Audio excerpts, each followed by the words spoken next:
And now, preview time. So let's take a look at what's coming your way.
The Jeff Meacham Network's Multiverse of Media.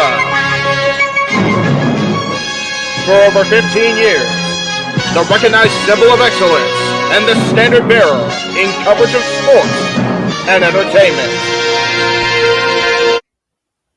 JJ, Jeff, you want to kick this thing off? Because I'm still trying to process everything here. Yeah, it's like, who wants to go first? Who wants to go first? Well, come on in.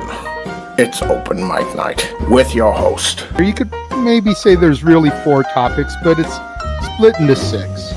The Renegade, J.J. Williams. The Sammy and Eddie Kingston thing, which one's the better smelling turd? And his panel of co-hosts. I am the founder.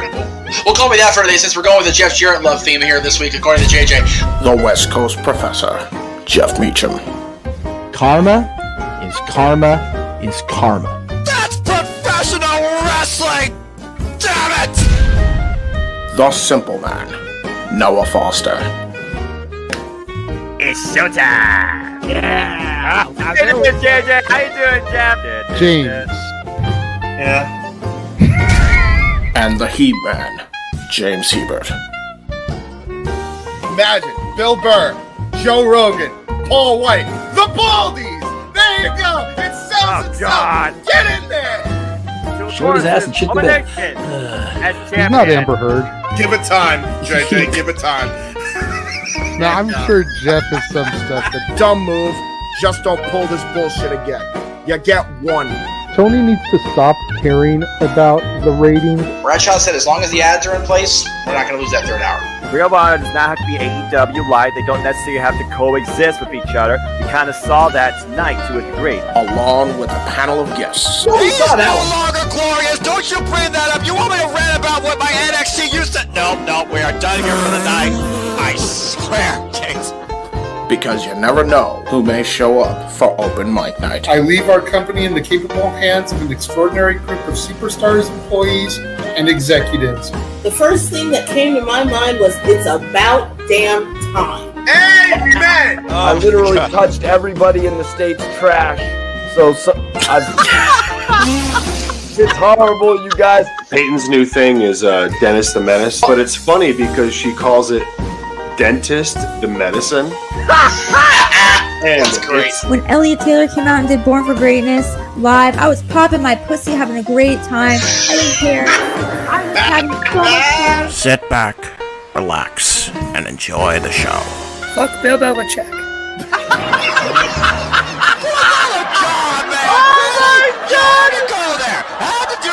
Football thing. We got it on wrestling, and then you bring in that shit. That's just how the fan goes off the damn rails. Brilliant, bloody brilliant.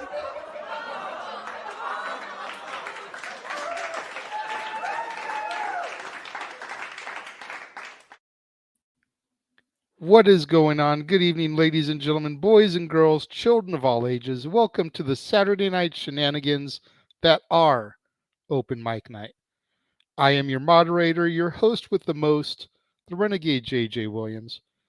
Joining me this evening for our illustrious panel, first and foremost, the man whose name is on the marquee, the West Coast professor, Jeff Meacham.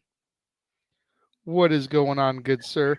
I am wearing the white hoodie because I am. Oh, sorry. Can't hit him with the MRF just yet. We haven't hit the 10-minute mark. No. Definitely don't want to hit him with the MF just yet. But I will say that as you're going to talk about momentarily, the headline is appropriate, as is the attire today. And we in SoCal, this is some bull dookie. Some bantha poodoo. Bantha poodoo. There you go. There's a good one. Considering what's going on outside with the white stuff, bantha poodoo is an appropriate term for it. There you go. And then, of course, joining us this evening, the simple man with the spectacular voice. Oh, yes. Noah Foster. Good to see you there, good sir. Always good to see you too, gents, and always good to see the faithful that always enjoy the shenanigans that is Open Mic Night in the chat. Looking forward to another great, fun conversation. Impact Wrestling was awesome. Witness Keiji Muto's last match. That was a spectacle, to say the least. Yes. It's been a fun week. There we go.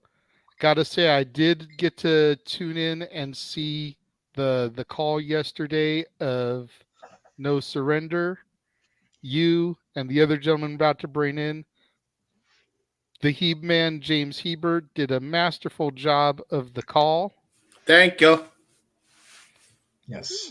That combat match, I swear, I still go back. That might have been my favorite match. I still need to find the highlight package that you were telling me about earlier, dude. I gotta see him use a Sega Dreamcast. Dude, I it was a PlayStation at first. It was ancient, whatever it was. Yes. Dude, Sega Dreamcast is where it's at. If I could freaking find one right now, I'd be playing Power Stone and Crazy Taxi. That's what introduced me to video games. Crazy Taxi was my game, dude. Like half of the Offspring songs that I knew were either from wrestling or from Crazy Taxi. Accurate. You know, Hey, come on over, have some fun with Crazy Taxi. Yeah. No, not copyright. Oh no, that's already done with anyway tonight. So whatever. You know. We're gonna get copyright pinged later on, Noah. You know what me and you worked on earlier. I tried 100 different ways to make the video work without it. We're gonna get copyright pinged. It is what it is. As long as it won't be blocked everywhere. But No. I looked. It's only going to be blocked in the country redacted states. Yeah. Afghanistan, Sri Lanka, Budapest. You know, Budapest. Sorry. Let's be honest. The most popular Budapest has been lately is the banter back and forth between Hawkeye and freaking Black Widow in the Avengers movies. Damn. I still need a post-credit scene to find out what the hell happened in Budapest. By the way, it's funny you mentioned Crazy Taxi because I play the Smash mod like just for fun all the time, and I'm like getting stuff set up for it, like thinking of what I could do to milk that mod as much as I can possible. And one of the stages is like, it's like a Sega property, but obviously they don't. It's not a Dreamcast stage, but it's what do you call that radio? Jet Set Radio? Jet Set Radio. Yes. Yeah, they have a Jet Set Radio stage, right? Nice. But in the Jet Set Radio stage, they have the tracks from Crazy Taxi, including. Nice. I was like, oh, yeah. Dude, when I first heard that on a Smash game, I'm like, I never knew I wanted this in my life. And now it's here. I'm going to be listening to the Offspring soundtrack when I get home from church tomorrow just because of that. But back in the days when LimeWire was a thing, you know. Right? LimeWire? Back in the days when LimeWire was a thing, like I downloaded. Yes, boss, I know we're going retro. Songs.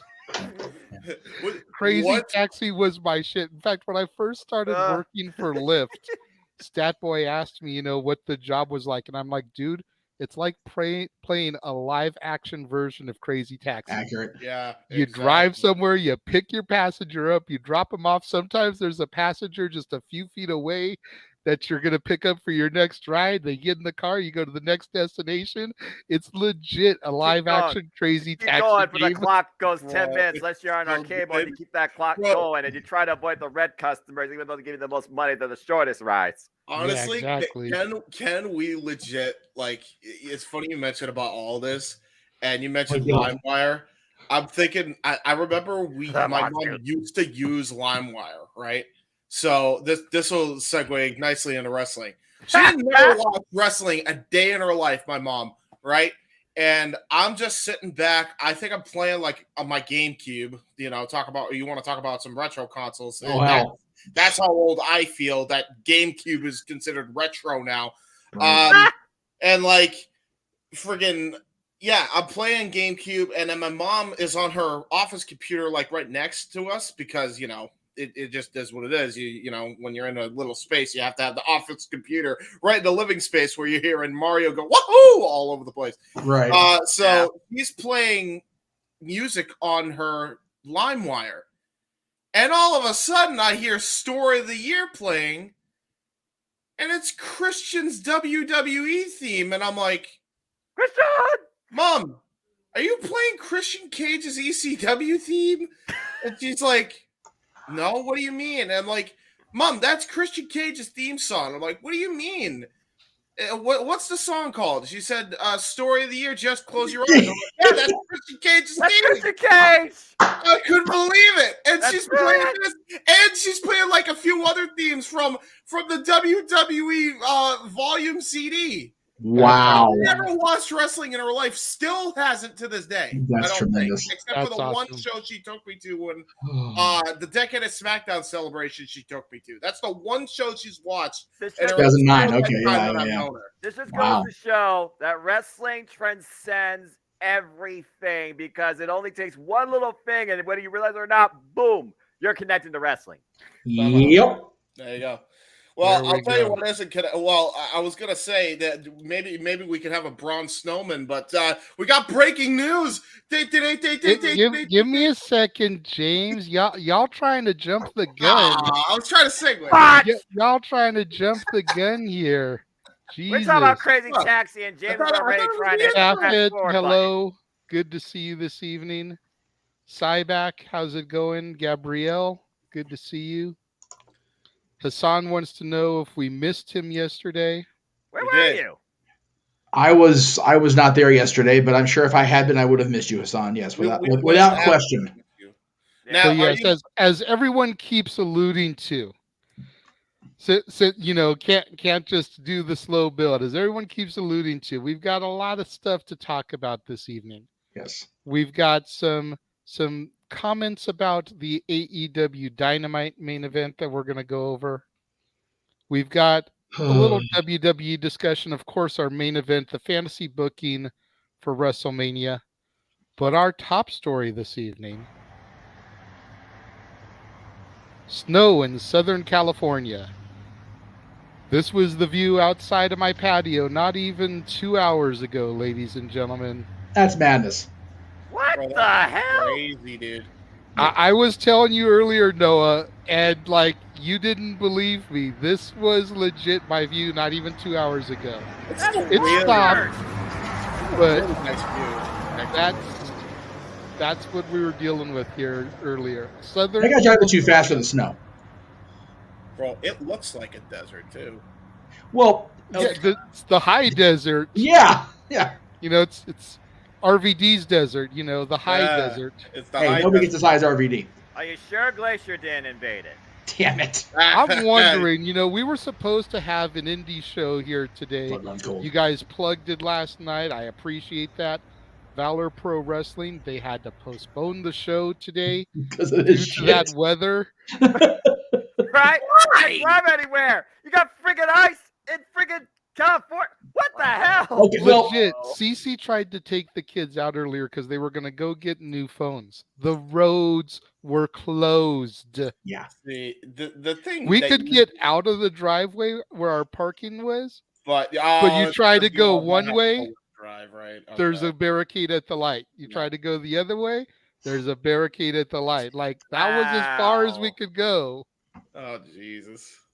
That's bonkers. I mean, I can understand Midwest and Buffalo, New York, poor Allie. I mean, getting snowed in, but then you all out there in California, where you're lucky to see a day below freaking 40 degrees, you're showing me freaking snow miser invaded the freaking west side of the country. For real. Brendan, we didn't get enough. It wasn't a huge snowfall. I mean, it came down pretty good. It blanketed the desert. Yes. There was enough snow that when my daughter woke up this morning at her house, she made a snowman.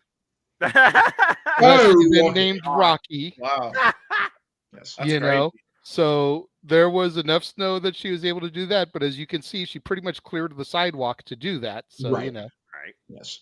So, first name Rocky, last name Maivia, or No. I confirm with her. It's Rocky, as in the Rocky Horror Picture Show creature. Oh, Rocky, because I sent her that. Gotcha. I was gonna say, her knowing and Colleen Horizon would be great friends. I was gonna say, knowing my daughter, it was either Rocky like Rocky Horror or Rocky like Rocky Raccoon, the Beatles song. And here I thought you just wanted to do the time warp again.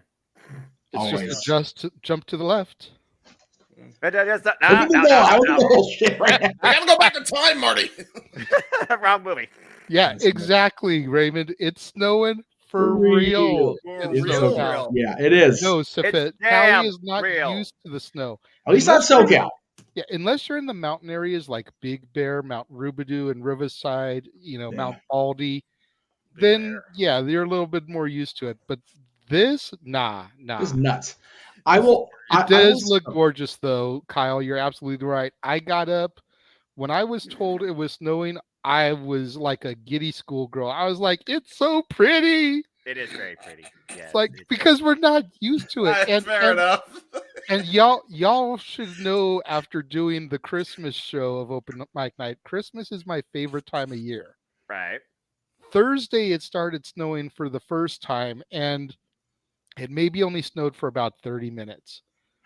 But it snowed long enough and it looked good enough that I literally went to Spotify on my phone and started playing my Christmas playlist as I was driving. There you go. It's like I wanted to hear Let It Snow, Let It Snow, Let It Snow. I wanted to hear, White Christmas. I wanted to hear these songs. And I was getting looks. I was getting looks for my Lyft passengers. I'm like, bro, it's snowing. Like, come on. Hold on. Tell me it doesn't put you in the spirit. I mean, there's some people that only have that spirit one time a year. But, I mean, here's why I do on snow days. When our city got shut down, I was out shoveling and stuff like that. I was listening to an orchestrated version of Don't Fear the Reaper by Blue Oyster Cult by a in the spirit of Come Back Buckaroo Holiday, and also for non-copyright. I'm dreaming of a Caucasian holiday. Damn it, James, you freaking idiot. Just like the ones we can't sing about no more. Zach, how's it going? We are happy that you're still alive and you're not in the hospital with alcohol poisoning. Seriously. Don't worry about missing the sports bar. There will be one on Tuesday. Trust and believe, good sir. Indeed. We did miss you. Wish him well for Dory's birthday, but it is what it is. Mardi Gras knocking futs, so we understand. I will say this about where JJ is not too far from where Dylan's mom is, which I know is a horrible thought for JJ's mind. It's still about an hour drive from us to Charlie Brown's. Yeah, but even still, that area will get the occasional snow this time of year, but it won't like stick and make a video like you had, right? We never get that shit here in Santa Clarita, and if it does, it's one of those. Dylan was 2 in the high chair here in the kitchen, and I was feeding him breakfast, and his mom goes, "It's snowing outside." Bullshit. Open the door. Oh, it's snowing. Hi. So to have not only snow in my driveway, but a downed tree blocking my exit from my driveway, yeah, the weather's crazy. Yeah, it's a little cray-cray. Little cray-cray, but you know what? It's perfect. And you mentioned the lack of monetization today. In that vein, when we do our plugs at the end, I have a wonderful video to show from a dear friend who I may or may not see at the show I'm going to plug. So that's why I wanted to get the video out there. No worries. Darren, hello. Good to see you. Speaking of cray. Yeah, I'm cut off and I haven't even had one yet. Speaking of cray, our opening story. This motherfucker. Oh no! Yeah, this dumbass. Yeah. Yay. Because this man just doesn't know how to keep his mouth shut. Oh, look, the real viral disease. Whoa!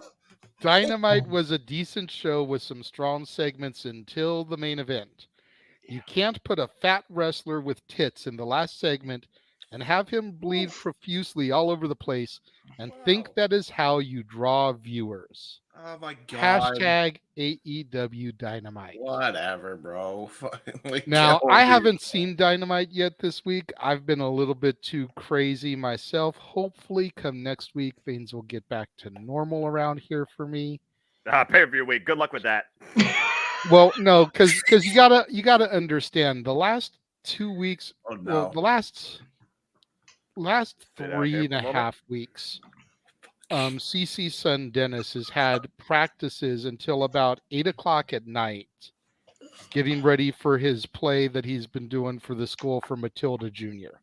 Right. Opening weekend was last weekend, and then this weekend was the final performances. Today's obviously got canceled because of the snow and everything. Yes. So now they're trying to reschedule that day. But with going out and driving until 8 o'clock at night when I would go to pick him up, then trying to come home and either watch a movie I need to review or watch wrestling television so I can stay up with the current product. Yeah. And then everything else going on in my world, it's just been my world. Nuck and futz to say the least. Yeah. So they're trying to figure out what day they're going to reschedule the play. It'll either be Friday, Saturday next week, the week after, or the week after. One day of those 6 choices. Got it. So with that exception, pretty much back to smooth sailing around here, back to my regularly scheduled programming, if you will. Which is good with AEW Revolution coming up a week from tomorrow. So it's, yeah, I mean, I probably won't be there much for that one anyways. There's no way for me to watch it. No. So I'm working. It turns out I may or may not pop in here. Okay, so I'll probably be there to produce it then. Yeah, 4:30 to 11. But be that as it may, if I get caught up on it, great. As long as I stay up to date on the WWE product, so I can do what I need to do with the simple man, with the spectacular voice, who looks like he's going to sleep there with his shades on. Trying to avoid talking about Glenn, I think. Who can blame his dumb ass? But not Noah. Who can blame Noah if we're talking about Disco Inferno's dumb ass? Well, there we go. I've already stated my case. He is the viral disease, and Johnny Swinger is more relevant than this dude, and he wrestles for Impact Wrestling. I am so glad Darren phrased it exactly like that, and I'll tell you why. I saw I don't know if they were the first to post it. It just caught my eye after seeing Disco spew out of his damn viral mouth again. Jim Cornette on why WWE shouldn't bring Brandy Rhodes for Cody's feud with Roman Reigns. All right. So I quote tweeted that from PW Mania, who liked my quote tweet, so I'm not going to get in trouble because they obviously liked my humor about it. There we go. Jeff Meacham on why wrestling sites should cease posting quotes and comments and tweets from pre-21st century stars in wrestling. Oh, shit. As long as we keep discussing / posting about these out-of-touch personalities, they'll keep thinking the majority of us care about their irrelevant opinions on an industry that has long since passed them by. Damn. Yeah. Okay. Cornette is a funny dude. Cool. He hasn't been relevant since roughly 1994. Mm-hmm. Maybe even 95, because that was when he was still, I think he was still managing Owen the Bulldog at that point, I think. Yep. What about when he tried to bring in Jeff Jarrett in like early 98? With all due respect to the Horseman Jeff Jarrett, I done said what the hell I said. I'm just asking. It was a legitimate question. Okay, so all right. So it wasn't designed to get you riled up. It was a legitimate question. I'll even give him 98, which is still pre-21st century. Fair. Mm-hmm. Okay. Vince Russo. Okay. People go back and forth on Russo, whatever. I never had a crossword directly with Vince. He was a guest on our show back in the day, always treated us well. But my God, people need to stop giving him the attention. Now, the other two Nimrods in this conversation, Conan and Disco. Okay. Conan wouldn't have been a relevant anything in the United States had Bischoff not hired him for WCW and had not Kevin Nash went, he's got a cool factor. Let's put red and black on him and see what happens. Disco Inferno wouldn't have been even that relevant if he hadn't had the shit scraped off the Wolfpack Elite shoe and, ooh, cool, I can make a shirt out of this pile of poo. Disco Inferno was never relevant on camera. Now, people will tell you, and I agree, his creativity put forward toward early, and I mean early NWA TNA was helpful. But for him to just blase, you can't put a guy with fat tits. It's like, dude, first of all, it's a poor choice of words in today's PC heavy culture. Wow. You know, which is straight like up fat shaming for one. It's straight up fat shaming. And let's be real. I'm sure myself, I know I speak for myself, and I'm sure James and Jeff would kill to have Moxley's body. Well, I'm pretty sure he meant Evil Uno. Is because he meant Uno. He meant Uno, which, you know, Uno's never been a bodybuilder, to be fair. But no. Again, you know, people will sit here and the problem is, you know, everybody's trying to please everybody, and this is not how the world works, especially in professional wrestling / sports entertainment. Yeah, no. You know, people will talk all about, you know, Tony Khan's connection to today's early, you know, first topic about the snow. Whatever you want to believe about Tony's connection to that part of the world, you can't please everybody. And Moxley going through the Dark Order in connection to his feud with Adam Page, fucking duh, makes sense to have Evil Uno go up against him in a featured matchup. And it was actually one of the best angle matches that they've done in a while, by the way. These two guys have made me, again, JJ and I go back and forth on Hangman Page because I'm not Adam's biggest fan, but I also understand the appeal of a lot of the masses toward the Hangman.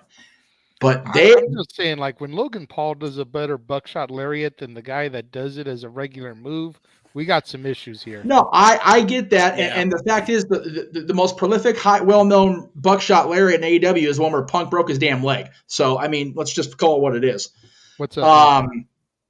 But this feud with Moxley going into Revolution has made me believe in Hangman again. And I'm here for it because we haven't seen a lot of Hangman for it because of his, you know, alleged concussions or whatever. But the Dark Order's coming to Adam's defense has been good television. And for Disco, again, if we don't, and again, we're bringing him up on the show, so clearly I'm a goddamn hypocrite. But at the end of the day, the more we keep posting about Disco, Conan, Russo, Cornette, all these viral parasite is I believe it's right. Sorry for the wrong term, Miller there. But let's keep bringing these morons up. They're going to keep going. It's much like the world of politics where you keep bringing this person up or you engage this person, he's going to keep adding you on Twitter. It's going to be a thing. If a tree falls in the forest, no one's around. Does anybody hear it? If a tree falls in the if a tree falls in the woods and no one's around to hear it,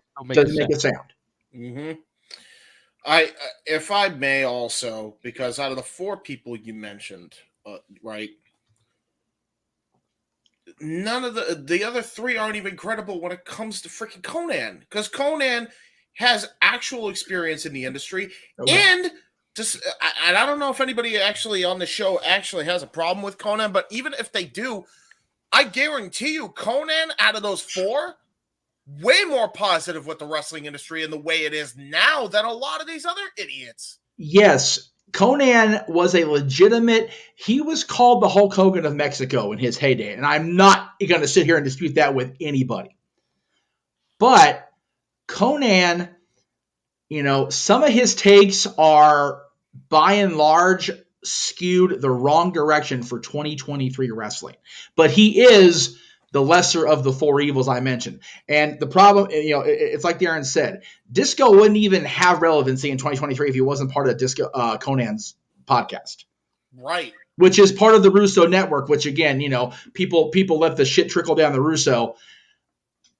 You know, Vince Russo appears to be a very loyal person because, he and Jared had a little lover's quarrel last year. They seem to have made nice again. Conan and Disco have always been on the Russo proverbial bandwagon and vice versa. So it seems like they're all still, buddy.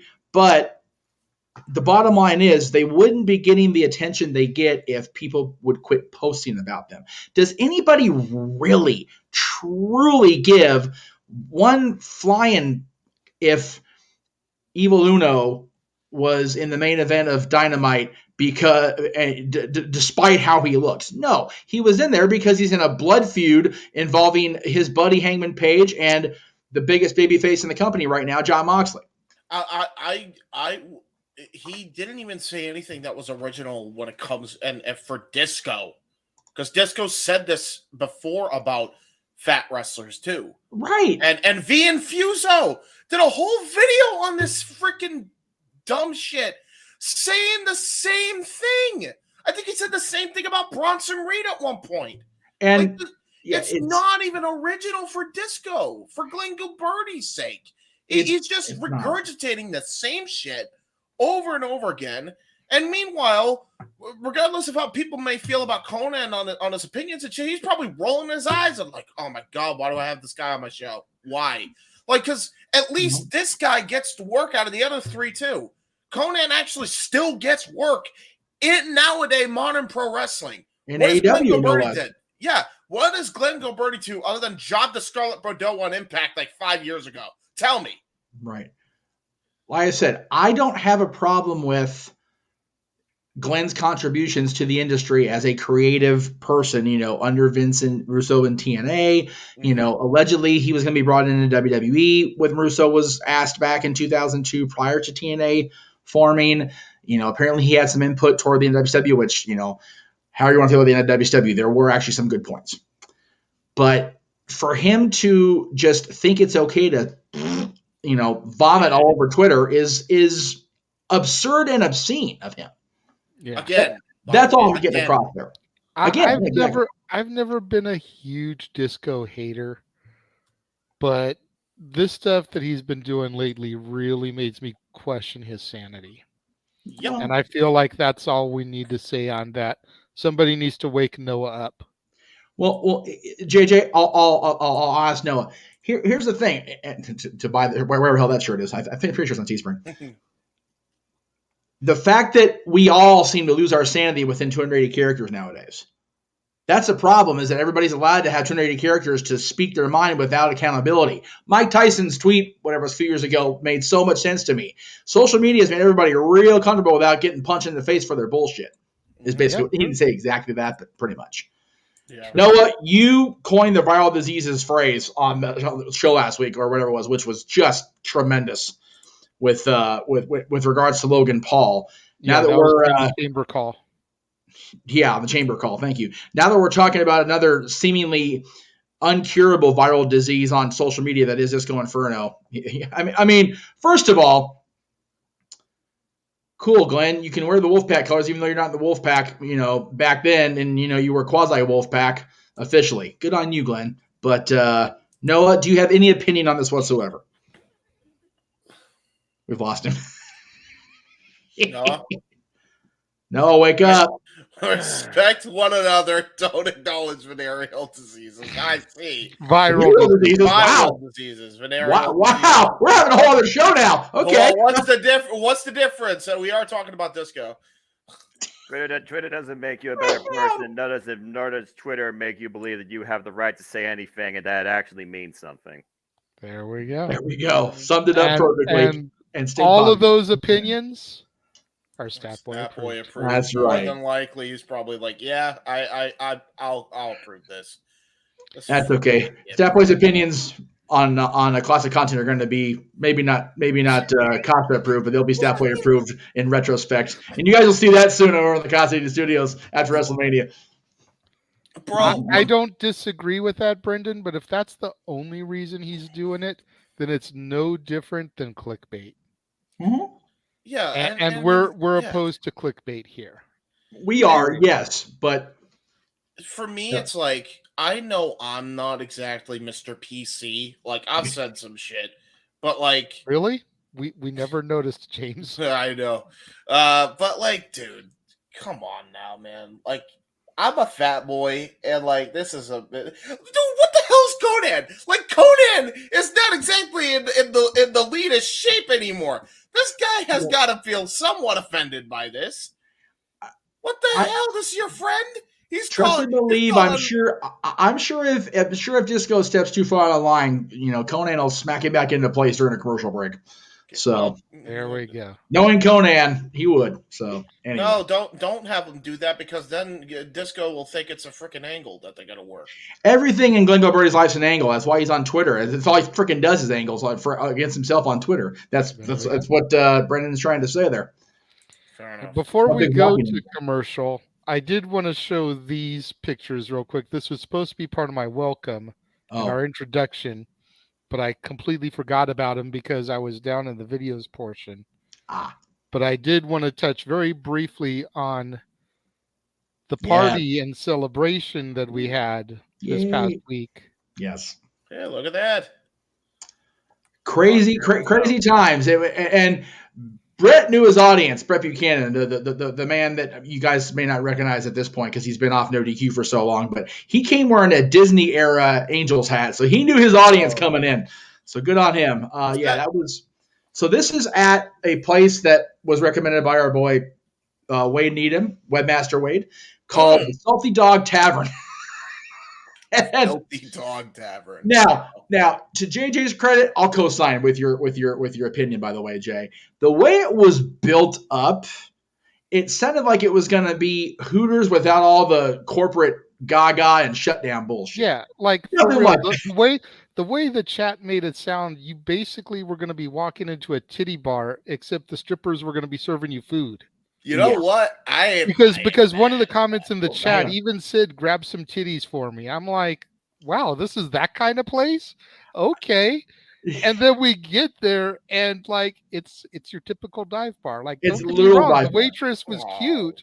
Oh yeah. But it wasn't even like Hooters status. I was like, man. whoa, really? Nah, man. If you're but you know what though? She was sweet as peach. The one that actually that one was it was not healthy. There was nothing on that menu that was healthy. All the fried, even the plate was fried. The everything. Salads were trash. Yeah, I had a pulled pork grilled cheese sandwich on a Wednesday. I was feeling it till yesterday. I know. And with tater tots. Can't forget tater tots. And Noah, we're off Disco now. We're talking about food. Yes. And the only reason I didn't have a drink at lunch is because I had to go to work at 2. I swear to God, that's the only reason I didn't drink at lunch, because like, what? I gotta be at work at 2. So pretty much. But all right, so we're gonna throw to our first commercial here, and then we're gonna come back and discuss an interesting topic. Something that me and Noah actually got together earlier to kind of collaborate on something for. So hopefully that'll get him to return to normal Noah during this trailer.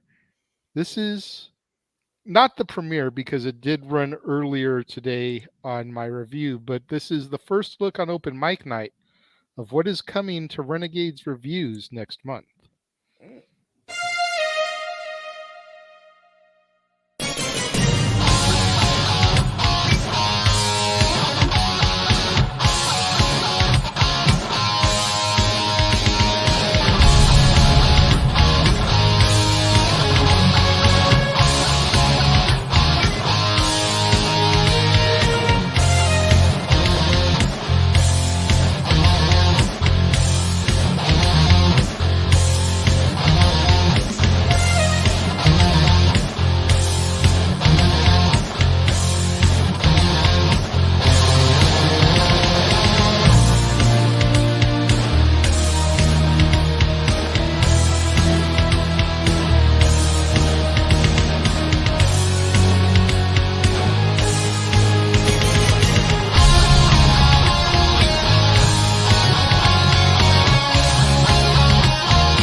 Hi.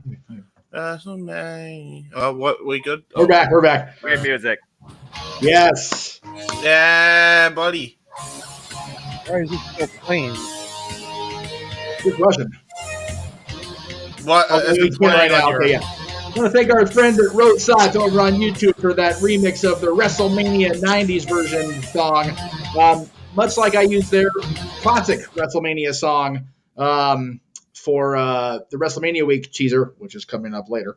Yeah, these guys are great. They're actually based not too far from the Fabulous Forum, as we found out at Dynamite. There you go. They're based in, it's far enough. They're down in San Diego County. They're down in Escondido. But met him at Dynamite. Turned out it was him. And they're like, oh, yeah, please keep using my stuff. Just give me a little plug. I was like, okie dokie. So, yeah. Sounds good. Nice. So, yes. Okay, I figured out why it was still playing, because when you went to his page, it started playing that song. Yeah. Read some intro video on his page. That's his newest thing. I was like, why is the song still playing? Hey, let's play it all night. I can rock to it. He literally put it up 2 weeks ago. That's the newest thing he's uploaded, which he hasn't done a WrestleMania one since the classic one. I was like, dude, all right, he's getting the Mania stuff. That's a boy. So, no, why not? Now, But yeah, so WWE. I'm kind of tired of the same pop song from the same artist in 4 years in a row. Just saying. I will say this, though. He does a killer, wink, wink, pun not intended until right now in my head, mix of the Michael Myers Halloween theme. Oh, my God. Like, I'll play it for you off air later, but goddamn, it's good.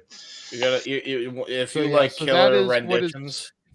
Oh, I was going to say, if you like killer renditions of the Halloween theme, you got to look up. I don't know if you can find a short clip of it, but there's a violinist and a pianist that does like the Halloween theme, and they're doing it for like people on Omegle, and it's out of this world good. We'll have to search for it off air while JD is trying to get the next topic brought up. For sure.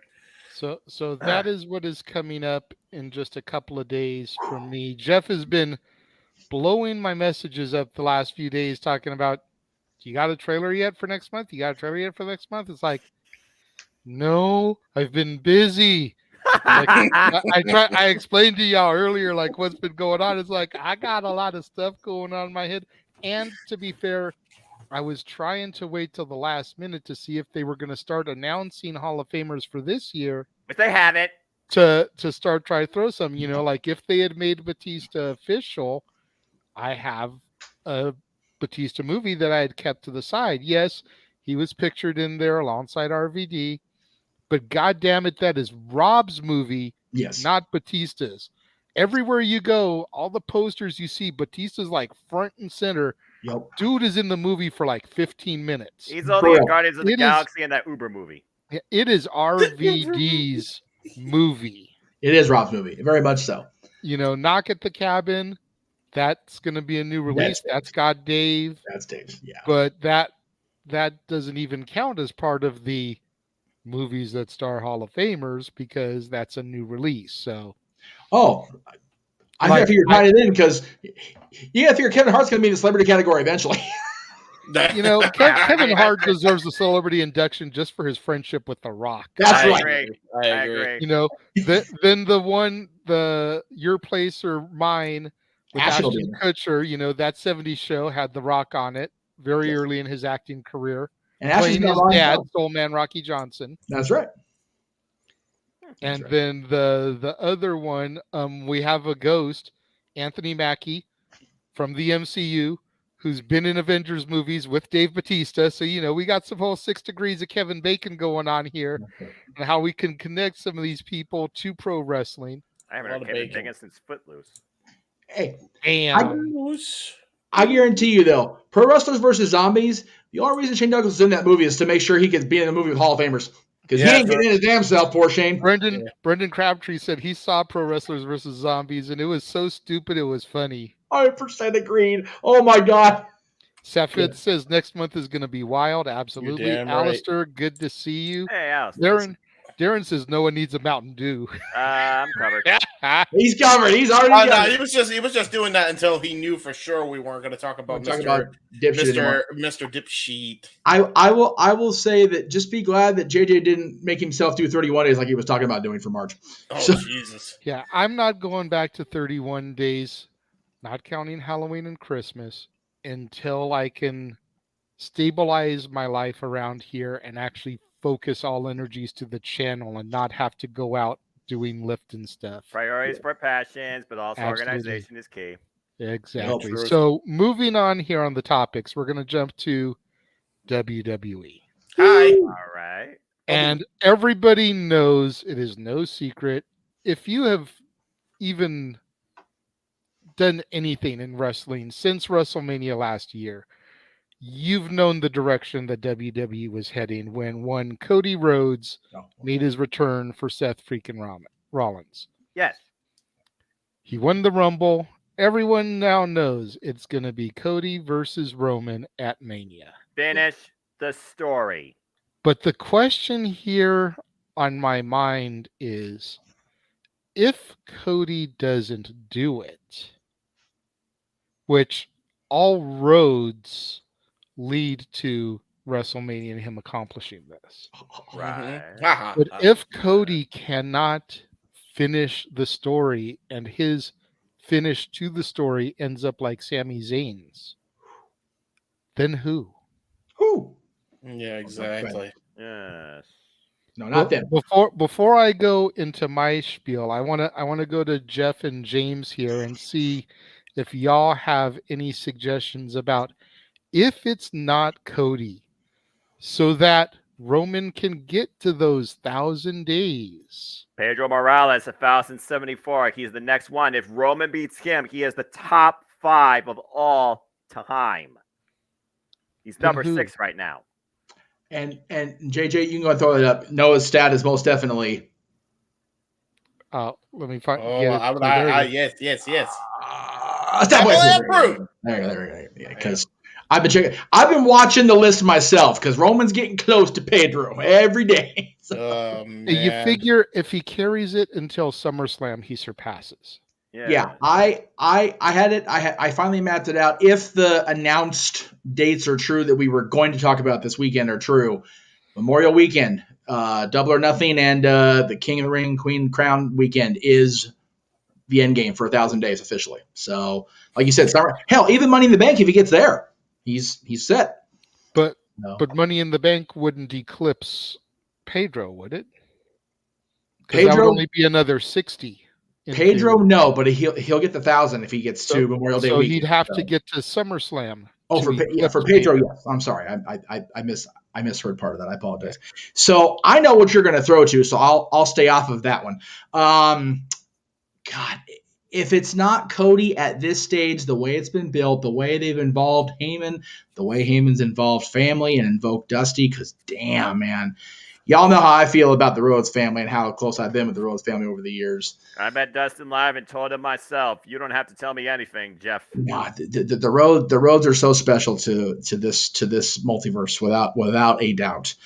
I don't think it's going to be Bray because he's not there yet, and I don't even think a build between now and SummerSlam will get Bray there. Bray is still very much a featured attraction player, not a champion right now. Yeah, a gimmick. Thank you, gimmick. I was trying to be nice, but yeah, he's a freaking gimmick. God, if it's not Cody, if it's not who's going to be brought up here momentarily with you guys, I honestly don't think they're going to execute it before the 1,000 days, maybe even before Pedro. Because, hot take. Gunther's is a hot take. It is a legitimate claim, though. How's it going, Matt? Always good to see Matt. We talk about the Intercontinental Championship, just subtend. What do we always call the Intercontinental Championship when it was truly presented the right way? The Workhorse Championship. And that Workhorse went on to bigger and brighter things, and sometimes they did go on to become the world champion in WWE. We've seen it countless times. You know what's so sad, though? I was thinking about that when doing my WrestleMania card thing, which we're going to talk about in the main event tonight. I had to look up who the U.S. champion was. That's so bad. I know, Jay, I know. I'm sorry, but like I was sitting there going, okay. Oh, that's right. He's in the story with our guy. Oops. I felt so bad for Theory. I did. Wow. So I was like, okay. So clearly Theory's not the answer to the problem. What happened? Austin Theory shames you. As he should.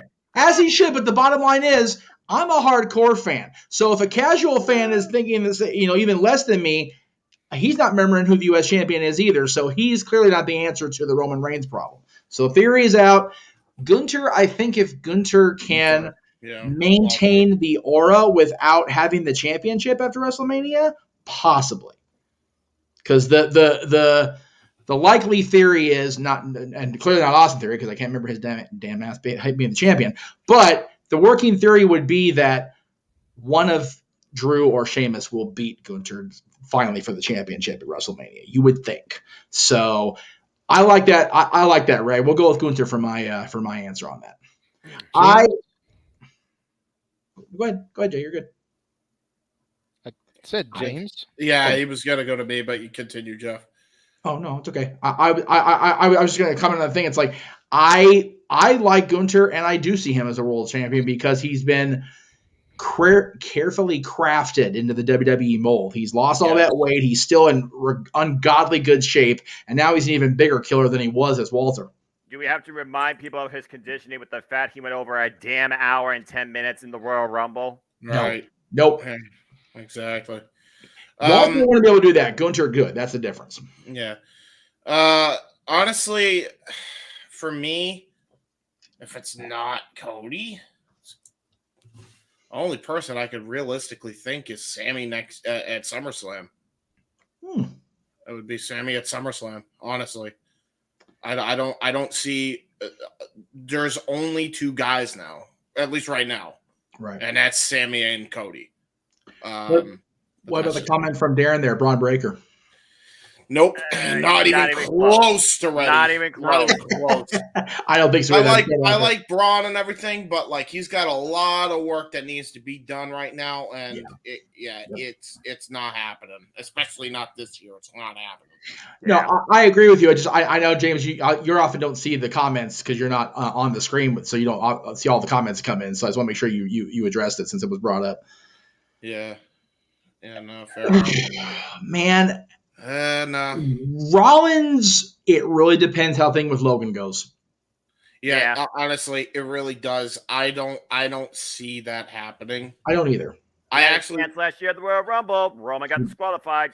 Very bronze in his past. The problem is last year Roman already beat both of them anyway. Yeah, maybe he beat Logan and he beat Rollins, so it doesn't even matter who. Well, no. I didn't mean it meant based on the winner. I meant Seth's perception and possibility of being back in the main event picture will be clearly defined how his program with Logan Paul goes, win or lose. Yeah. If he makes Logan a viable WWE superstar, which right now for me, he's not. He is a great outside persona being brought into Papa reaction or whatever, but he's not a legitimate WWE superstar for me. If he and Rollins have a great match, I'll believe. And that will make me go, you know what? Rollins James brought up a good point. He got DQ'd at the Rumble last year. And last year at the Rumble for Roman, it wasn't about Rollins. It was about making sure Brock didn't leave the night as champion. And he did. He accomplished that task. Then he had to face him at WrestleMania anyway. So it really didn't matter. Rollins, I feel, if Roman remains champion, there's still that little bitty nugget of unfinished business between the former members of the Shield. Wouldn't be the first time he used Money in the Bank for that either. Let's not forget. Especially those two guys. Yeah. In the same night, as well as Moxley. The only time it was the only time every member of a faction was a world champion on the same night. Yeah, I don't know, man. Like I even though you're saying all that and there is that unfinished business, Rollins as a heel pussied out of that match ever doing it again. And that was clear the way they were booking him. I mean, yeah, he's turning face. He's obviously probably beating Logan. I would hope anyway. But dude, there's no way. I just don't see it. Rollins as a clear, defined, not maybe like goody two-shoe, giddy, apple pie baby face at this point, but back on the baby face side of the roster again, Seth Rollins against past 1,000 days Roman Reigns. That intrigues me as a viewer personally. Maybe, but for me, the only way he's beating Roman is after he loses the title. I don't even see him. I'm not saying he beats Roman. JJ asked who would be a viable challenger for Roman should he get past Cody. Seth Rollins, Gunther,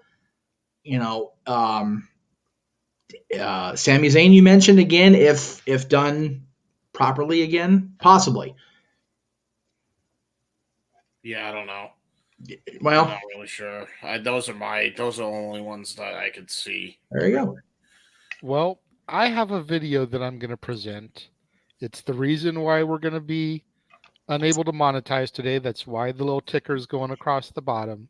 Yes.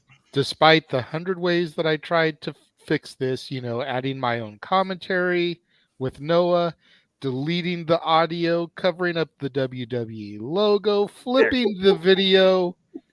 Everything I tried, it was still going to be blocked in the countries it was going to be blocked in. So That's right. It is what it is. They love that. But I had seen something on a wrestling group that I'm in. Mm-hmm.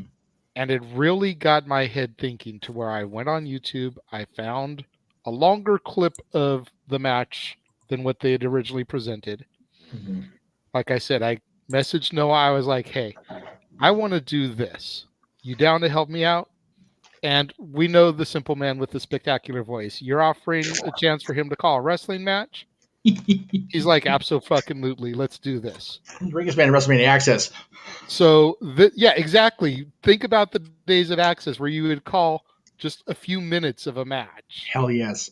And that's basically what Noah and I did. So this is what I present as who. Bros and Seth Rollins can't believe it. And what a moment in time that was. And now we stand here in 2023 and we wonder, did Roman Reigns ever forget that? Does Jey Uso believe he could still do that? I see what you did there. That is my point here, Noah. 10 years later, we sit. If not Cody Rhodes, could it be Jey Uso, the man who registered the first pinfall on Roman Reigns on the active roster? Well, we talk about backlash. I think we talk about fallout because based on what could happen at WrestleMania, that very well could be the case. Again, we are talking about finish the story. But what story truly needs to finish? Is it Cody's? Or is it Roman's? Or is it somebody that we're maybe not figured about until now? Jey Uso. Only time will tell, JJ. Absolutely. Back to the rest of us here in the panel.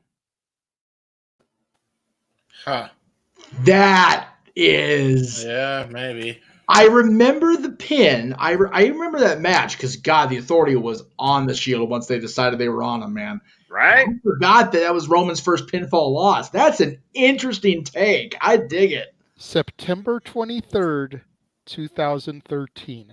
Before Battleground. Almost 10 years ago. And the start of the Yes movement heading into next year, which was the road to WrestleMania 30. Think about this for a minute, gentlemen. Again, we've said all roads lead to WrestleMania. The writing is virtually on the wall that Cody's going to do it. Right. What if Cody loses? What if Roman hits the 1,000 marker? Mm-hmm. Come SummerSlam, he would pass Pedro Morales. Yep. Jey Uso wins Money in the Bank.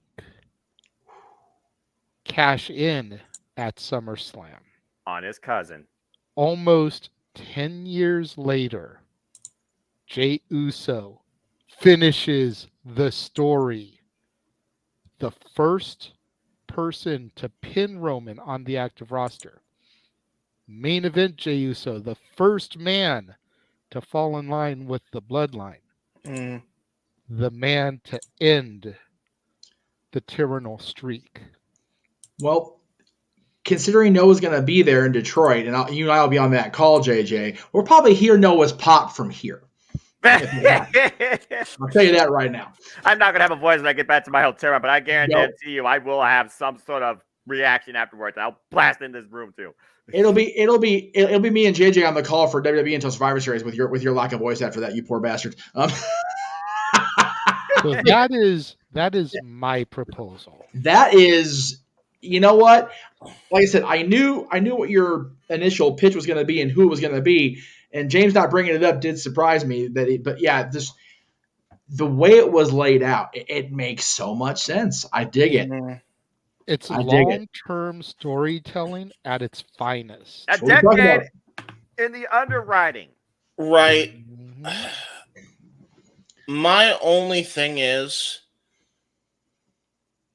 you got to remember how old Cody is. How old Cody is? Excuse me. Right. No. And he's not getting any younger. Right. If not now, for him, when?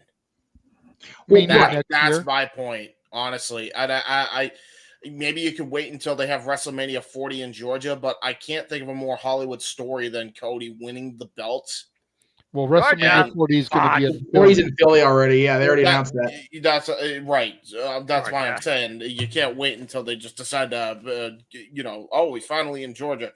No, man, this is it for me. You could do it at Mania 40 because here's my only problem with Cody doing it at Mania. Okay. The time Cody was out with his injury. Mm-hmm.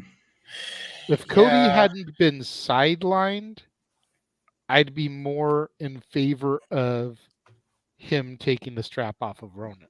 6 months. But you figure he came back at Mania, fought Seth at Mania, Backlash, and Hell in a Cell 3 months in a row. Yep. Then he got injured and was gone. Then he comes back, Rumble, Chamber, Mania, and he's champion. Yep. I feel like if he loses at Mania, then we can build to maybe even having him win King of the Ring. I don't know if there's gonna be a title shot attached to it. I think there should. I think just like the winner of the Rumble gets the shot at Mania, winner of King of the Ring should get the main event at SummerSlam. And you figure back in the old days, it was like, the original three ways: Royal Rumble win, King of the Ring, or Money in the Bank. Those are the 3 ways to guarantee yourself a title opportunity for the richest prize. But so have Cody win King of the Ring, get the main event at SummerSlam. Even if he defeats Roman, then have Jay cash in on Cody and take it away. Or have Jay pull a Seth, cash in mid-match and turn it into a triple threat. Right. Maybe. I think even though Cody wasn't there for a while, he more than earned his keep to be the champion, and it should be now after the Hell in a Cell performance. I don't think you should wait any longer than that, because that's still fresh in a lot of people's heads, despite how long ago it was.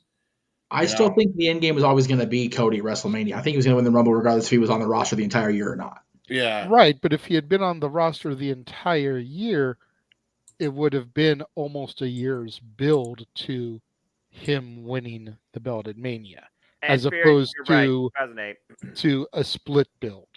I'm not opposed to Jay winning the title at some point either, but I think the grudge match between Roman and Jay doesn't actually need the title. I think there's ways you can have Cody as the champion give shots to members of Bloodline or the former Bloodline. And for example, first he gives it to Sami Zayn at WrestleMania Backlash. Then he gives a shot to, Jey Uso at the next following event. And then he gives another shot to, maybe Jimmy Uso, maybe on a Raw or a SmackDown, live SmackDown, something like that. How about work? Being the workhorse for the championship, then that can, bring some more dissension, in the bloodline between Jay and Roman until Jay has finally just had enough. And it's a slower build for, Jay to just be like, I have had it. Then you could have the match between Roman and Jay at WrestleMania without the championship needing to be involved. You could also start the program between Jimmy and Jay and start a blood feud between them, which we pitched, I think, a couple weeks back That would be interesting also. Brothers face each other. You know? Oof. And then Jay built himself for WrestleMania 40 to get the championship. I don't necessarily think you have to have Roman as a champion. It would be a nice touch, but I don't think it's necessarily needed. The thing about this story, though, is that we're looking at all these different players, and we're kind of like making the titles an afterthought, where they're trying to make the titles be the biggest thing in this picture when really they're not. I look at this WrestleMania, I do think about your post booking, and just to sell a tease, when I was thinking about, this fantasy booking current WrestleMania Goes Hollywood Dream card, I was kind of thinking, what can happen at WrestleMania that foreshadows what the next show is called Backlash, where it's not a rematch, but it's continuation, or maybe an epilogue of sorts of a story. Like I said, like me and Jada talked about, will a story truly be finished at WrestleMania? I'm still unsure. And you're talking about workhorse, JJ. We saw Rob. We saw what Paul Heyman did, changing the narrative in his own way. Now talking about Cody, can you handle what it means to be the tribal chief position? Can you handle the work? Can you handle the pressure, the stress? Can you handle this time being away from your family, etc., etc., etc.? So right now we're being thrown to all these different subtangents directions, where right now the only real unknown is Jey Uso, because we have yet to hear a word from him since the events of the Royal Rumble. Right. It's all stuff to think about. I think it is all stuff to think about. You did bring up a very compelling argument for Cody not to win. I don't think it's necessary for Jay. That's it. I don't think he was necessarily, We're not even talking about him, and Paul Heyman. True. I feel Paul Heyman has been the narrator of this story since the beginning. And I'm not just talking about JJ, your clip. We saw the emotional turn and breakdown of and Paul. The backshadowing. Yeah. When Cody Rhodes talked to Mr. Heyman and told him about the influence he had, not only on him, but his father. This goes way back beyond the bloodline. So honestly, right now, we just might have just thought about another play we didn't even think about. What if Paul Heyman dictates the ending? I did talk about Godfather. I talked about the scene in the boat where he just, is slowly behind him and just pulls out the gun and just, If you watch Heyman's documentary, if you've quite frankly talked to Paul Heyman in the last 40 years, let's be real, because he took it all the time. Getting to be a photographer at the Garden was one thing, but hustling his way into a production meeting for the American Dream, running Jim Crockett Promotions, if you will, that was really the genesis of Paul Heyman being in the business. I don't watch documentaries, and I actually watched that one just because of that. Paul's was so good. Even my dad, who is a Heyman hater, loved that documentary. My Name is Paul Heyman DVD. I love that. That's one of my favorite DVDs they put out. It was so good that I was mad at JJ for buying it before I had a chance to see it. It was not good. I was mad at them legitimately. Now you can watch it on Peacock. Exactly. Me and Noah were even talking once I had stopped recording, and we did that earlier, about the whole Heyman situation. Yeah. And how Heyman turned on Brock for show, and then on show for Angle, and created Team Angle. Yep. And it's like, what if he does something similar here? And you figure Dusty was booking Crockett when he paired Heyman with the Samoan SWAT team. Yeah. So he's been with the Anawahis from the beginning. Damn right. I think also he has that, but Dusty brought him into the business. I think Cody giving him the respect that he hadn't felt in a long time since being with Roman, and quite frankly, since he's been with Brock, to be honest, he hasn't felt that type of respect in a very long time.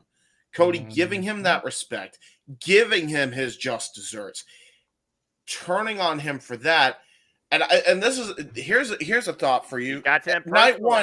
Night one, wherever it is on the card, say the Usos lose the tag titles because, again, we pitched this before, Jay walks away. Right. That's one member of the bloodline down. The other two they're obviously going to run interference in the main event with Cody and Roman in night 2. In theory. And they get taken out by Sammy and Kevin. Right. That leaves just one guy. It's Heyman. Paul, but yeah. Heyman turns. He turns his back. He cannot bring himself to do it. Rhodes hits the crossroads. 1, 2, 3. Bloodline ends. The feuds begin. That would be compelling television to watch every week. What the hell do we go from here? Yeah. While you also get the happy ending. Well, see, I like that take, and here's where I interpret it, and I'm seeing all the comments, by the way. Yes, Paul Heyman is a notorious turner. Paul is what he is. This would be justified on him, on his part. He goes where the wind blows more often than not, but in this case, you're absolutely right, James. I don't think it'll be so much Paul turning.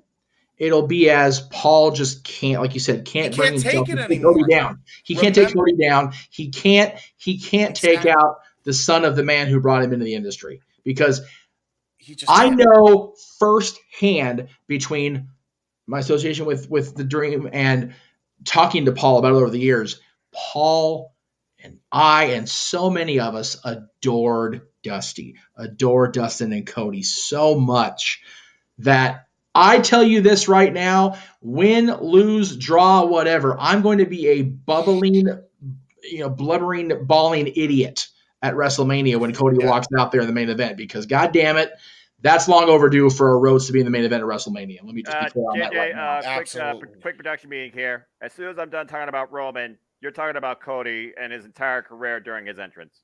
Yeah, true. For real. Because, that's going to be me not – I've said that's the only regret I have about going to Mania is I'm not going to be here with you guys. Yeah, right. It's going to itch my shit. I'm not going to lie. Bro, I gotta point this out, Jeff, because you brought a hell of a point also. He just can't bring himself to do that. He also can't take the shit and the disrespect with Roman anymore. Well, how much can family take from one another when it feels like at this point, you're literally being punished? The way they're building this up, and the way they have been building this up, is Roman calls it a family, but in the reality of everything, it's a cult.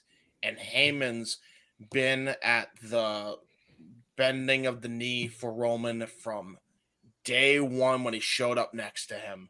He showed up, he was an advocate, and then he slowly was getting broken down and broken down and broken down.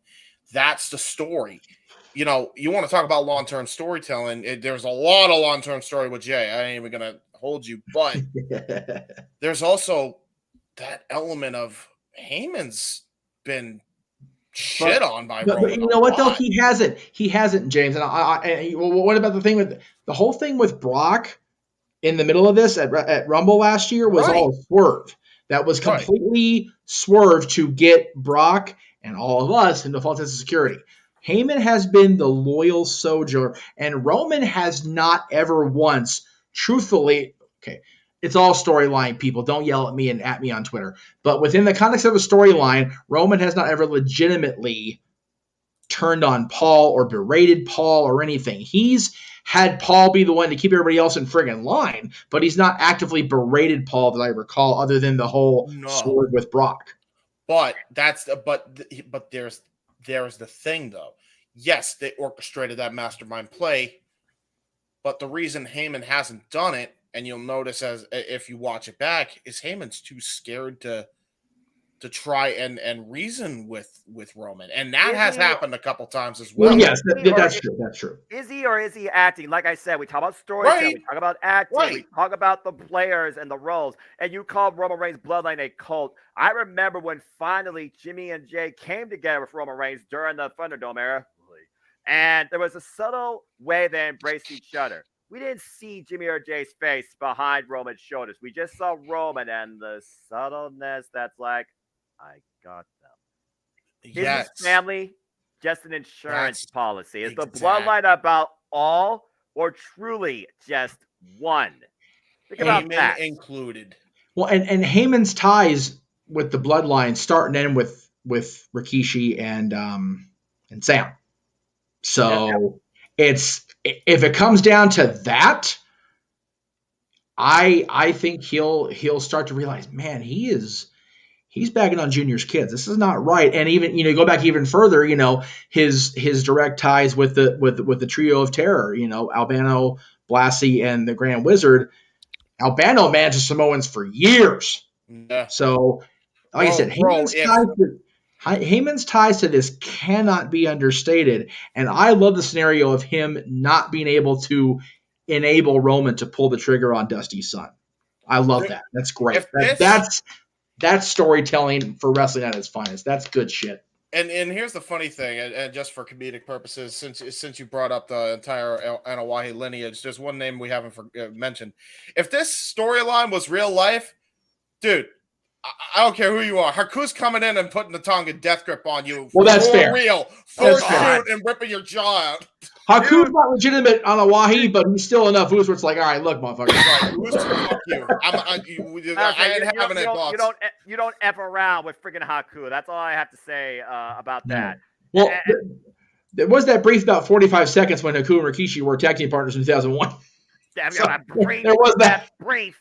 Like Rumble had been like, I don't think they were partners after No Way Out. Like I think after No Way Out, that was it. Hey, what do you mean, man? They were bad men. They're bad men. I'm a bad man. Doing bad things, making bad moves, bad cars.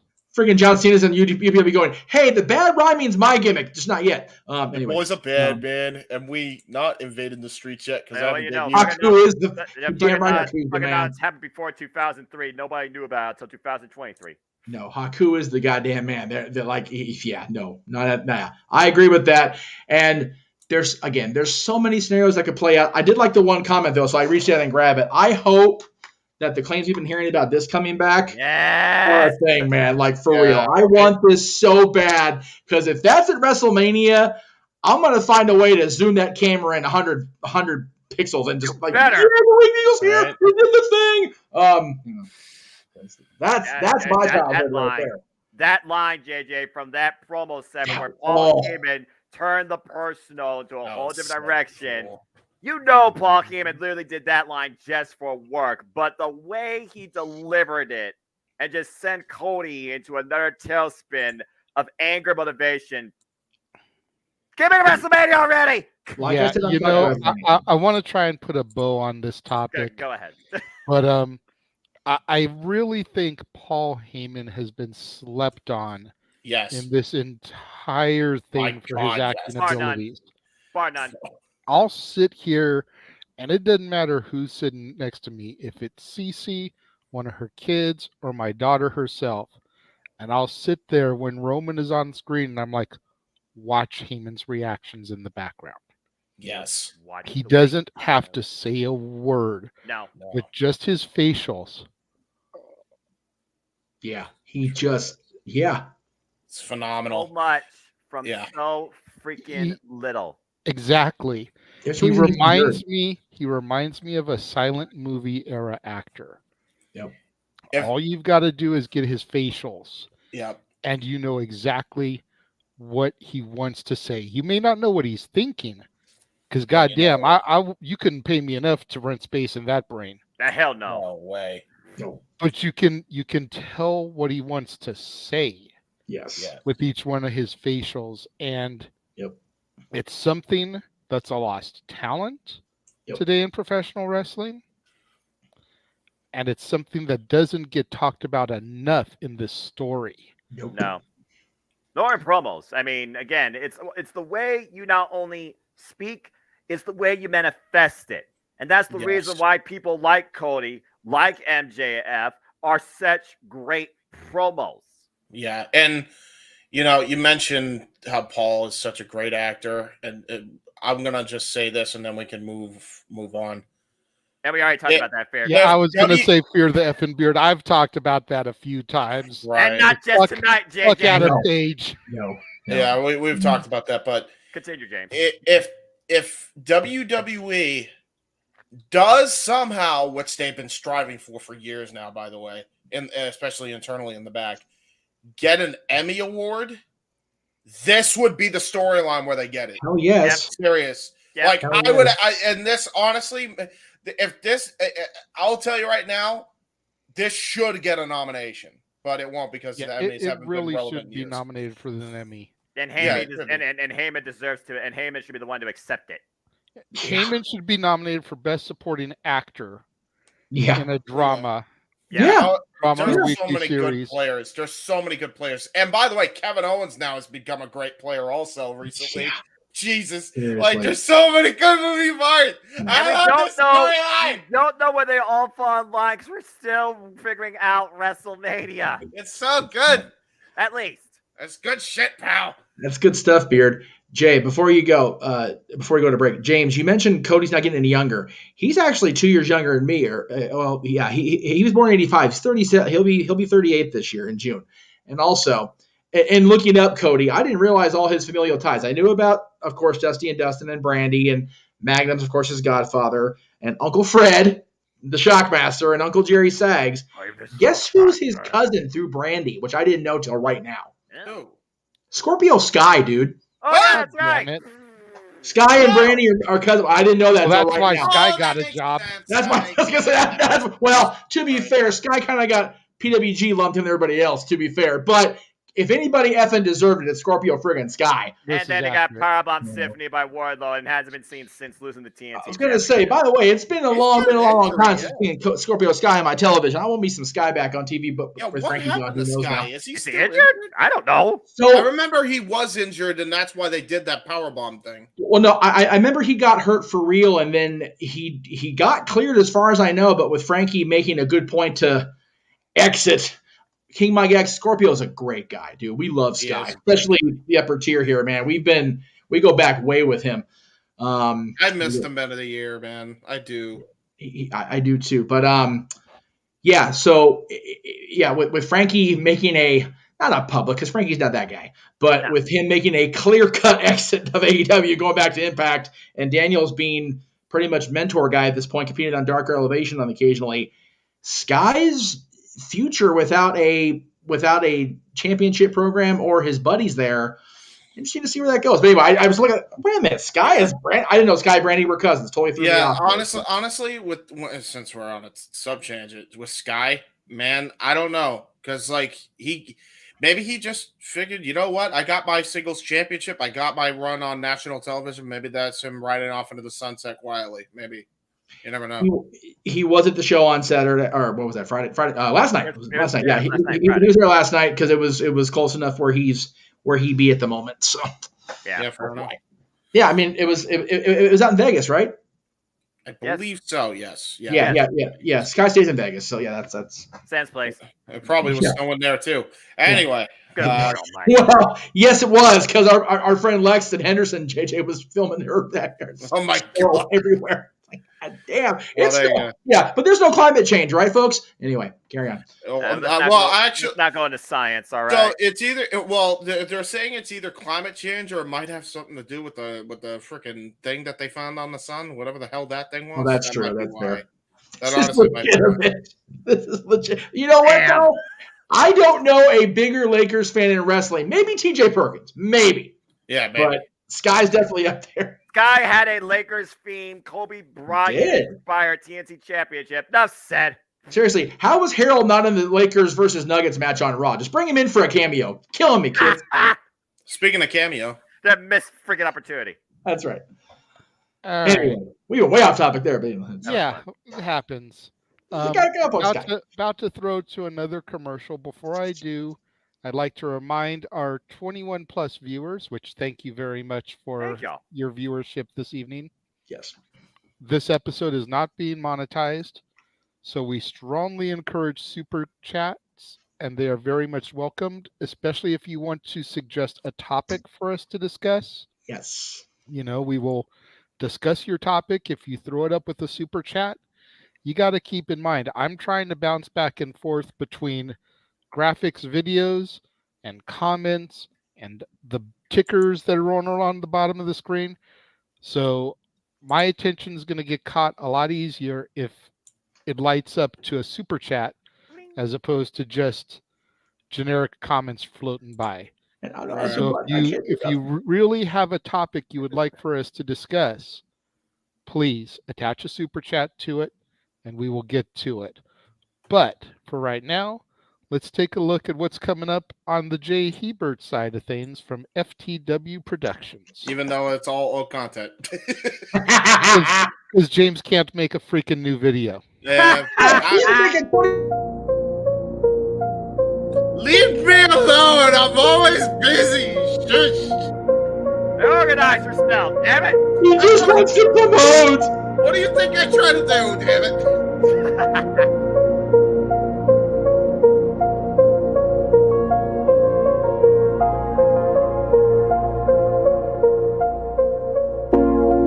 It's out of my hands,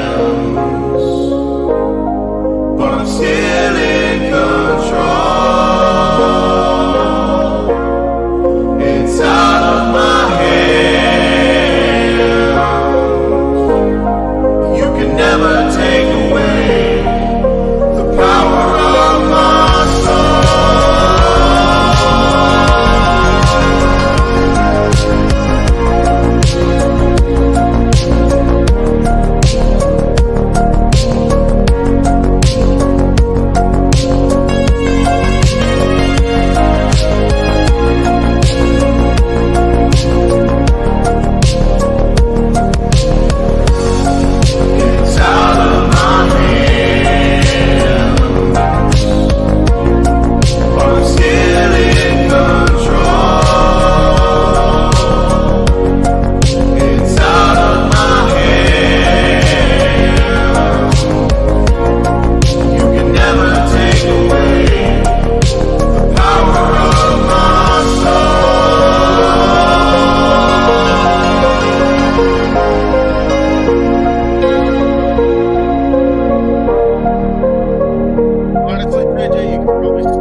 Scan the QR codes to see what's upcoming for FTW Productions and what's available on demand right now. Oh, never mind, I guess. Button Mashers Stable Wars entire playlist. Need to update this robot's code. AEW Grand Slam Rampage and Dynamite Watch Party. Thanks, Noah. Shared Experiences by Mistress Audio and Jay Hebert Side 95. Survivor Series 10-year retrospective. The Jay Hebert Side of Things, Episode 3. Star Wars Jedi Fallen Order Let's Play Series. Watch-alongs for Halloween Havoc 97 and Fully Loaded 2000. All of A Simple Man's Brand Simply Predicting panels. Both episodes of The Don DeMarco Show. AEW Spark, WWE Aftershock, and Retro Wrestling Review Series. The entirety of the NASCAR Thunder 2004 Let's Play Series. All of AEW's watch parties the last 4 weeks. Wrestle Kingdom 17 coverage in conjunction with the Jeff Meacham Network. A Simple Take. Awesome. Both episodes available now. Super Mario Bros. Z voice acting.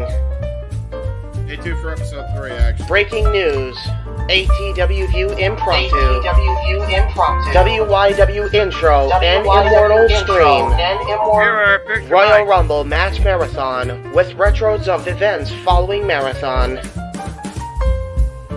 Plugs have concluded. On to the video. As someone who works in IT, that's going to upgrade his system's PCs to 2H22. I'm just saying. But anyway, good stuff as always, James. It is good. It's just so out of date. I have been on James for at least the last 2 weeks. Like, dude, can you get us a new video? And I messaged him. Hold on, James. Hold on. I know I'm ripping you to shit, but at least let me finish my words. Damn it. I probably messaged him at least twice today because I'm trying to put together the classic content for my channel that I've been mentioning to everyone here lately. I want to try and have that content begin premiering on Thursday, March 2nd. And I'm not going to be putting like trailers before every freaking episode I air. I'm going to try and stretch the previews out and do one trailer before this episode, one trailer before this episode. So, James, my man, I know you're busy as shit, but if you can have me an updated trailer by Tuesday, that would be greatly appreciated so that I can start throwing that in before some of the stuff. I could probably have it done literally by when do you do your retro airing? It doesn't matter. I'm gonna have to edit the videos together with the trailers in them, so I need it by Tuesday. I'll gladly plug you Tuesday if you send it to me today. Hey, Rippy! Hey, no, gets it! Yay! I'm happy. No, I got it too. Hey, I got it. Fan, but I'm an old cartoon person too. Okay. Hey yo. I could probably. Hey yo. Does Tuesday night work? Because I don't know how long. Yes, Tuesday night is fine because that means that while I'm out working on Wednesday, I can put the trailers in, put the intro videos in, save it while I'm driving, like for real. Okay, got it.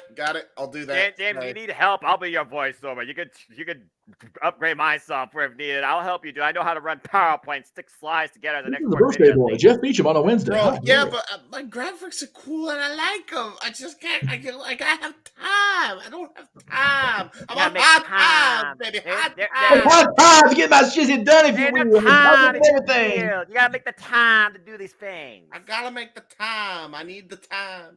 Okay, Cat Boy is in the house. Hello, my internet fans. Hey, what's up, bro? Hoping my brothers in Cali are safe.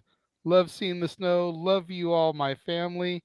We are doing good, sir. And as of course, everything is Stat Boy approved. That's right. I know I'm a New Englander and everything, and snow is like a regular around here. But I mean, guys, it's not an EF5 tornado. Calm down now. Hey, you know what? That shit's next. The way we're going. Yeah. Don't jinx it, James. You know what? Yeah, sorry. Hold on. God, don't hurt us. Please. And yes, we are aware it's now called just Backlash. Thank God for that. And again. Oh, thank God. No, hang on.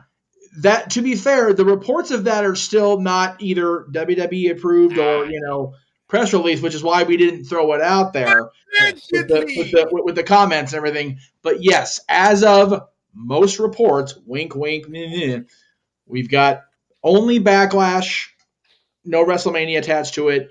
The King of the Ring, King's Crown are allegedly returning, and Double or Nothing allegedly has a date as well. So once we get all that, PLEs. Yes, the Ring and Queen's Crown are going to be PLEs, not throwaway SmackDowns. Yeah, but they're doing it over in Noah. Country redacted. Thank you. Well, remember, we threw that away the last time because there are good people over there that don't deserve to get lumped in. Yeah, you're right. How about wait? You're absolutely right. And to be fair, the last Crown Jewel show was not that bad. Okay, we're talking about updating shit. Hold on, I got it. Government redacted. There we go. Okay, so you can government is definitely rejected. So you can say country redacted when you're plugging the fact we're not monetized, but I can't use it right now. Fair. Okay. Fair. All right. Thank you. Yeah, I was gonna say. Fair. Called me on my bullshit. Fair. I know. I know my name is on the marquee right now, but I'm just throwing that out there. And that's because I try to alternate every hour. Appreciate that. Yes. Brilliant. Jake Paul or Tommy Fury. God damn. I know I need to super chat it, but goddamn, let me just choose between a shot to the temple and a knife to the throat. Anyway. I hope KSI fucks both of them up. Anyway. Wait. Who's Tommy Fury? Tyson Fury is what he's trying to say. Anyway. That dude. I like Tyson Fury though. I don't know much about him. It's because Tyson's a legitimate fighter. Jake is Logan's brother. Anyway, that wasn't in the thing. I just saw it and it caught my eye. Sorry, brain fart. Go ahead, JJ. Moving on to our main event. Yeah. Oh boy. Unless we get some super chat topics. Yeah. WrestleMania goes Hollywood. We all know that. That's going to be in 35 days, as the trailer said.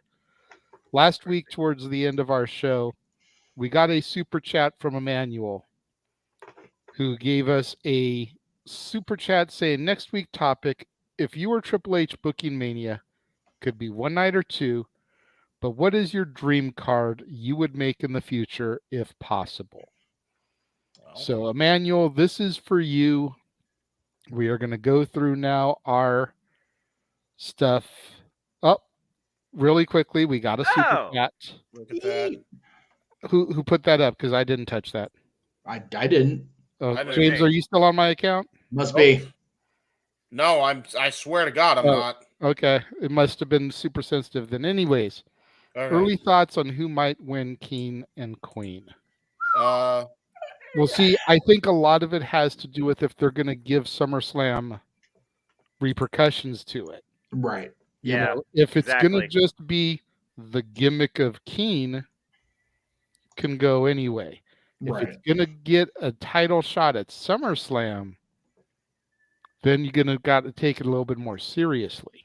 On both sides of the crown. Yeah. Tournaments. Yeah. Exactly.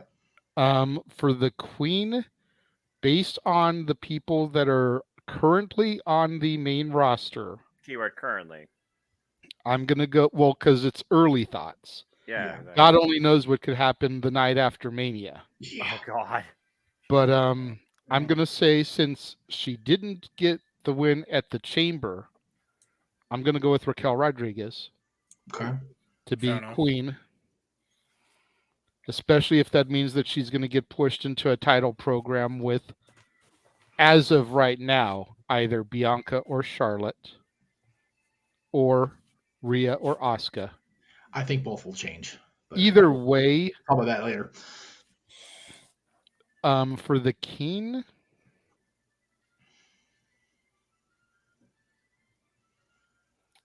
you know, whatever that music in the background. Something is telling me, although I don't want to say it, to say Dominic Mysterio. Oh, God! Oh, no. Disease. Think about this for a second. Rhea doesn't beat Charlotte, and then Dominic and Rhea are King and Queen, much like Adam Cole and Britt. Oh my God! You know what? Now you say it like that, I can buy it happening for real. Yeah, he's not. It's a fair point, honestly. And if they want you, to do a whole thing, because we know the only one's going to happen again this year. It's only a matter of time.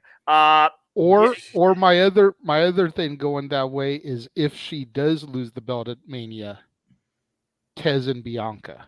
That seems like such the obvious choice. I'm trying to think of something else because that's literally what I was going to say. But what else do? I agree with King Mike in the chat room though, as far as the evil crown wearers work so much better. They do. So who's to say that they can't win the crown and then turn heel? Which I'm okay with. They do that. Honestly, right now, based on roster and where they are on the babyface heel side of things. Although, Raquel can be very easily. I like your idea of Raquel. I was going to say Liv Morgan because I feel that her Money in the Bank thing was grossly wasted. As far as King, if you're going to go with Cody being the champion, if you're going to go with the winner of the King of the Ring gets a shot at SummerSlam, Solo Sikoa, baby. If they're not going to put an Intercontinental U.S. Championship on him, put a freaking crown on him just so he can Triple H it, destroy it, and then go whoop Cody's ass. King of the Streets and the Ring. Yeah, I'm not saying win the title from Cody, but at least give him a solid beatdown for mess up the bloodline. That's fair. That's fair. And to our brother Mikey in the chat room, you have got to admit, number one, Mikey, Dominic has gotten better since he's broken off with Ray. Yep. Mm-hmm. Number two, Dominic has improved by leaps and bounds ever since going heel. Yes. Yeah. Jail hardened. Number three, we're also talking early thoughts. King of the Ring is going to be the end of May. Yes. That's still 2+ months for him to improve his game. Yeah. It's gonna be May, Mikey, so you got time. So don't be so quick to jump down my throat. And then number four, WWE and AEW always love to take pot shots at each other on TV. Yeah. Last year when AEW did the Owen, they had a couple win the tournament. I can see them doing that there, yeah. So just to mock it, Rhea deserves it. Yes. But then you got to give it to Dominic to make the ha-ha at AEW. And also, instead of, wife and husband to be, it's, a mom and son they wish they could be. There you go. Okay. Yeah, but that logic, you're going to freaking Saudi Arabia, you might as well give it a freaking Madcap Moss and Emma.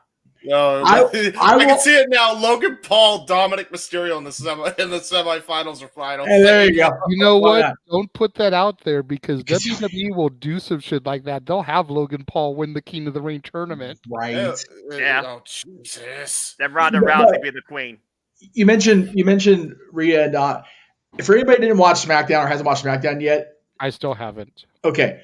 The discussion between Charlotte and Dominic Mysterio is worth the 2 hours. Oh boy, I gotta it's so good. I know people don't like Charlotte and Dominic, but that segment was, if you're an old school fan, that shit was gold. There you go. There you go. Anyway, anybody else have anything they would like to add to this before we move back to our main event? Again, you're trying to stick to couples. You're trying to see if something happens with this, whether you get evil or whether you get fun. Remember, we are on the other side of the world, so whatever happens there really doesn't matter. Shoot, give it to a couple, give them something to do, see what their characters can do with it. Johnny Gargano and Candice LeRae. They tried so hard and push them hard. They tried so hard to push them hard, but in the end, it didn't really matter. Yeah, I got one. If they decide to, maybe Asuka, just because she can, wins it, and then even though she's the freaking champion and the queen. Why not have her just go completely balls to the wall crazy? Want everything else? And then maybe form a little alliance with Shinsuke, have him become the King of Strong style again. There you go. Pretty cool. That makes the crown matter. I mean, By the way, bringing up Candice Cross, the King of Doomsday. It's one of those things where, again, we've seen it so many times done poorly, where they haven't carried the character into something more prominent, or they haven't given the character something more prominent. I just don't know, especially because it is over there on the other side of the world, and that again just throws another monkey wrench into things. Right. No, don't talk about monkey wrenches. They don't like those either. I will say this though, I thank Walmart for letting me get more of my people and my figure collection. Candice LeRae was at Walmart the other day, so there you go. So there you go. You know, I have held that in my hands a couple times, thinking about it. As much as I dislike her, just because I do want to buy the people that I saw come up from like Pro Wrestling Guerrilla and whatnot. Yep. I've got a Sky figure. I've got a Kazarian figure. I've got one of the Bucks. There you go. I need a Candace figure, but I've also put it down just as many times as I've picked it up for whatever reason. Sometimes because I didn't have the money. Other times I did have it, and I was like, I don't know if I want to spend $20 on that bitch. I was this close to buying a Shotzi figure for you, the other day. No lie. I'm like, if I had it on me, because it wasn't on this trip. I saw Shotzi. I'm like, all right, next trip I got money. What if Indy Hartwell's called up and we finally get Index and they become king and queen? Seriously, opposed to that. I'd be okay with that, man. They have completely wasted Indy away, leaving her down there where everybody else has been called up. I agree. Just speaking Mike X, she's gonna be one of the last ones. Nah. I feel like I owe it to myself to do it, like I said, because I did see her come up from nothing at PWG. Yes. My disdain for her isn't on any professional level. It is a personal level, which is why I've had such a hard time doing it and pulling the trigger. Yep. But I'm also a completionist. Yeah, there you go. So if I can find a figure for all the other people and I don't buy hers, I feel like my collection's incomplete. So Chad Gable and Natalya, just cuz. There you go. And in that vein, if somebody wants to buy me John Lawrence figure I can have target practice with, that'd be neato. Thank you. Appreciate that. I don't even know if they made one of those. But back to they did. Back to the main event. Anyway, go ahead. So this is how we're gonna do this. Because I know, Noah, you have a 1 night card. 2 night. Oh, you did 2 night? Okay, so Jeff, you're the only one that did 1 night. Well, I broken down into 2 nights. I just didn't put it like that. Yeah, I mean, Jeff, you guys are making me look bad. Okay, so you can break yours into 2 nights. You can do yours in 2 nights then.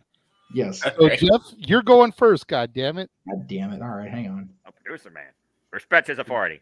He's Producer. the Well, you know, director. his- His authority. Wait a minute. It's Jason's authority tonight. No. Actually, he JJ's producer of this show, so it's all him. He's the It's director like of the No authority. DQ review. That's right. Aaron may be the man whose name is on the marquee, but Virtue runs the show. That's right. Jeff's name is the one that's on the marquee, but I run open mic night. That's Yeah, right. you are the director of authority. Okay, so there was a Laurinaitis figure. It was just a build-a-figure within other figures. He didn't give his own figure. Anyway. All right, so I'm going to add yours to the stream, Jeff. Yes, please do. All right. So I know you told us in the chat we don't have to go off current stuff, but I did. That's fine. I mean, I did mine differently than I think everybody else did because I split mine into 2 nights. Night 1 is the dream match. Right. Night 2 is how I would have booked this year's WrestleMania. Oh, okay. That's I like that, JJ. So, that's very clever. So, and again, apologies for the lack of usual Jeff Meacham flair with the graphics. I need to update PixArt because my ass has been po this week because my Disney check was 0.00 for lack of hours. Anyway. Damn. So, I have Nikki Cross winning the Women's Battle Royal, yet to be named by anybody in particular. So I just said Women's Battle Royal. Last eliminating Candace, so we keep that program going. Okay. I have Solo winning the Dre, because, damn it, he ain't doing nothing at Mania right now. He's got to do something big. And the Dre's not necessarily big, but it could be if you have Solo Sikoa winning it. And if they have it. And if they have, well, I mean, they think they had it on SmackDown last year, which, whatever. Yeah, it was like the SmackDown before Mania they did it. That's because they had nothing for that show. It was a WrestleMania SmackDown. It's like, can we just make it a whole week of that? If you're going to do a whole 3 days, might as well just make WrestleMania week an actual WrestleMania week and just have it be every night of the week. Jeff, no, hell no. I was like, I need to sleep. That's 11 match cards waiting to happen. Jesus. Everybody in the roster will get them slot WrestleMania for sure then. Anyway, I have Rollins and Logan, which has been advertised, or not advertised, but, hinted at heavily, but in a Hollywood backlot brawl. Jeez. You remember, I know JJ remembers, even though he wasn't a fan yet. I know he's gone back and watched that since because it was Roddy. And, of course, we're talking about Dustin earlier. OJ footage. God. I'm not saying go that sideways with the angle because, goddamn, was that stupid. But you have to remember something, though, with that. The original plan for that was to get OJ involved in WrestleMania. That was Pritchard's 100% push, and they were like, maybe not a good idea after all. Which good on them for having a moment of duh. Anyway. But have Seth Rollins, who was the first featured superstar in the WrestleMania Goes Hollywood commercials this year, let's not forget that moment, versus the guy who's coming in from Hollywood, have it be in Hollywood. We're not that far up the freeway down the freeway from Hollywood backlots. If you were in Inglewood, throw them back there at Sony or Paramount or something. Universal just let them go. Studios. Hell, seriously. Yeah, they have a partnership with Universal. Throw them out there at Courthouse Square. Let them beat the shit out of each other in front of the clock tower. Why not? Just don't set fires. No fires, Universal, you two idiots. I had enough of that shit recently. Watch waiting to happen. Oh, so bad. I was so sad. As long as Michael J. Fox drives the DeLorean down the street, I'm good with it. Maybe a Marty lookalike, considering how Michael's doing these days. Okay. Have Christopher Lloyd drive the DeLorean with There we go. There you go. Get your cast-ins ready. Great Scott. U.S. Championship Theory, Cena, that's been well hinted at, but I want to see it come to fruition, and I want to see John put the kid over, just to give him that launch that he should have had Vince not got himself put on timeout. Let's be fair. Okay. It probably would happen a lot sooner for Theory if Vince hadn't got himself in trouble. And the Money in the Bank wouldn't have gone so sideways for him, I think, if that would have been the case. Yeah. Intercontinental title, I'm making a rare triple threat. You know me, triple threat's not my biggest thing, but put both of them in there and just let them turn loose. Sheamus, Gunther, and Drew. I'm here for it. Banger. Women's tag, I put Ronda and Shayna in there. And I say that because of what happened on SmackDown. JJ, you'll see that when you watch. And then on social media, Ronda's been heavily criticizing the lack of defenses from Damage Control. So put these two teams together. That would be the quote unquote undercard if it's a one night, or the less featured stuff. Even though Rollins Logan Paul is going to get heavily featured because it is. Right. Ray and Dom, mask versus career. If Ray wins, Dominic has to end his career already because Ray's over his crap. If Dominic, which I think he will, wins, Ray loses the mask and Ray voluntarily ends his career as a result of it. Damn. Edge and Priest, Damian Priest, we end this how it started with him and Balor. I quit match. Just definitive, brutal, not Foley Rock brutal, please, for the sake of these guys' sanities and health, but up there for sure. Okay. I think this thing with Omos on Monday is bullshit and a smokescreen, so we get Lashley Lesnar, last man standing. Definitive end to this feud that has been simmering longer than just the last few months, for real. Yes, Seth, the Women's Battle Royal should be called the China Battle Royal. I've been saying that since the beginning, especially since they instituted that after she passed away. It should have never been Moolah. It should never been Moolah in the first place. And I know that Moolah's stuff came to light after Joni passed, and Joni passed under questionable shit, but never should have been Moolah's. Agreed. Usos and Zayn and Owens, that's a cop-out, I guess, by me, for lack of a better term, but I still say that should be where that goes. For the Women's Championship, I say unite the belts and have all four of them in there. Whoa.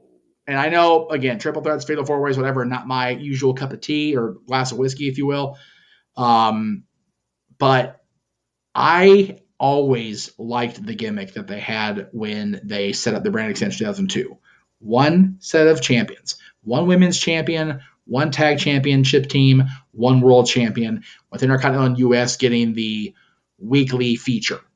So put the belts together, give them a better looking belt than the damn one they've got now for the women's, because I think they're too generic. I've said that and I mean it. Much like they're hopefully going to do with Cody if he becomes WWE champion, which I have as my main event, Roman and Cody, of course. But one women's world champion, and then they pop back and forth. 1 month they're on SmackDown, 1 month they're on Raw. If they're really going to keep this brand extension, split show thing intact the way they keep saying they're going to, then just fucking do it. But there's and again, that's 3, 4, 5, 6. That's 12 matches. 6 and 6. 6 and 6 would be wonderful for me because I can go home and get some sleep. That would be ideal. At a decent hour. I could be an open mic night Saturday night with y'all. If it's a 6-match show, that would be nice. So that's my projection. That's my desire for WrestleMania. If I was booking this shit, that's how I'd do it. Not bad, not bad. Thank you. Appreciate you. Let me go ahead and stop screen so we can just, there it goes. All right, James is still MIA. He private chatted that he got a very important phone call. Yes. Understandable. Yeah, I totally get that. Yeah, and well, if we're going to stall for James, that's fine.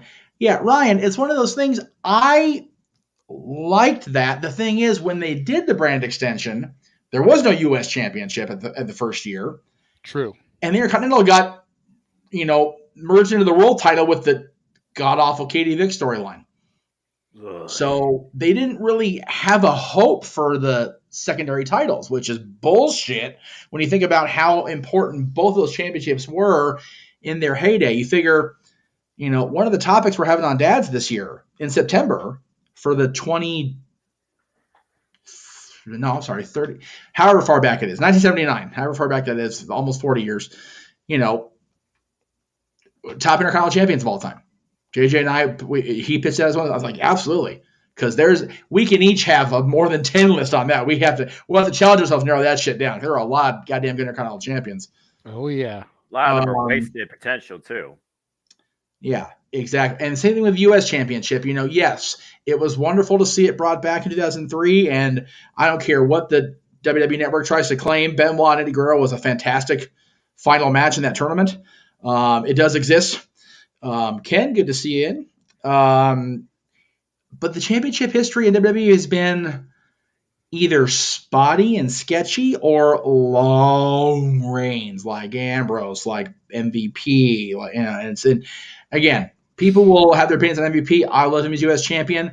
The person he won it from, the year he won it from him, not the best of starts. Let's not kid ourselves.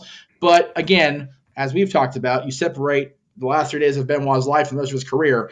They had a program in 2007, those two. So, and MVP's thing with Matt Hardy, after he became champion and going into Backlash the following year. Good stuff. So both secondary titles definitely deserve more than they've been given. Now, the Intercontinental Championship's been showcased on Fox, and I love that. U.S. Championship, I hope that with Theory winning the Chamber, retaining the title, and more than likely going into the program with John Cena, let's fucking go with the U.S. title. Let's just do it, because that should be a showcase championship. You figure John Cena really made that championship a thing in WWE after a bumpy first year. Reinvigorated it, even though even me, who's touting the John Cena flag and waving the "you can't see me" shit, he should have lost to Rusev at WrestleMania, and Rusev should have been U.S. champion for a lot longer, especially with that grand entrance he had. King Mike X, I like the SmackDown versus Raw match at Mania, but the one they did with Umaga and Batista that I was at, that was a god-awful piece of shit match. Absolutely not. It might be a hot take. Yeah. And this might just be coming from the realm of Renegade that hated the oversaturation of Cena as world champion. Right. But dare I say he did his best work as United States champion. Going back to his first run when he defeated Big Show. Yep. The feud with Carlito. Yep. And then that open challenge run. Yeah. He treated that like his Intercontinental. He worked his ass off when he was U.S. champion. Yeah, every single time. Cena has never really been touted as the greatest wrestler of our generation. No. You can't argue him as a workhorse. No. Because he does everything for that company. Yep. Yeah. Oh, what's that? You want me to get 30 minutes of sleep because I got to hop a plane to do a radio interview? You got it, boss. What's that? What's that? Yeah. I can only get 10 minutes of sleep from the radio station to Make-A-Wish meeting? You got it. You want me to throw a freaking medical mask on and go out in a pandemic just to see a kid who is sicker than sick and hug that kid and let him know that things are going to be good? Yes, he took a picture. Yes, it was made public, but that wasn't by his request. Yeah. Because you notice they made sure not to show him. Yeah. That kid, he is, again, we can be out here another 2 hours about defending John Cena and him being a workhorse superstar in person. And that was the last time fans popped for Virgil. Damn. Because we have seen the lines and lines, the droves of people that show up for his Comic-Con autograph appearances.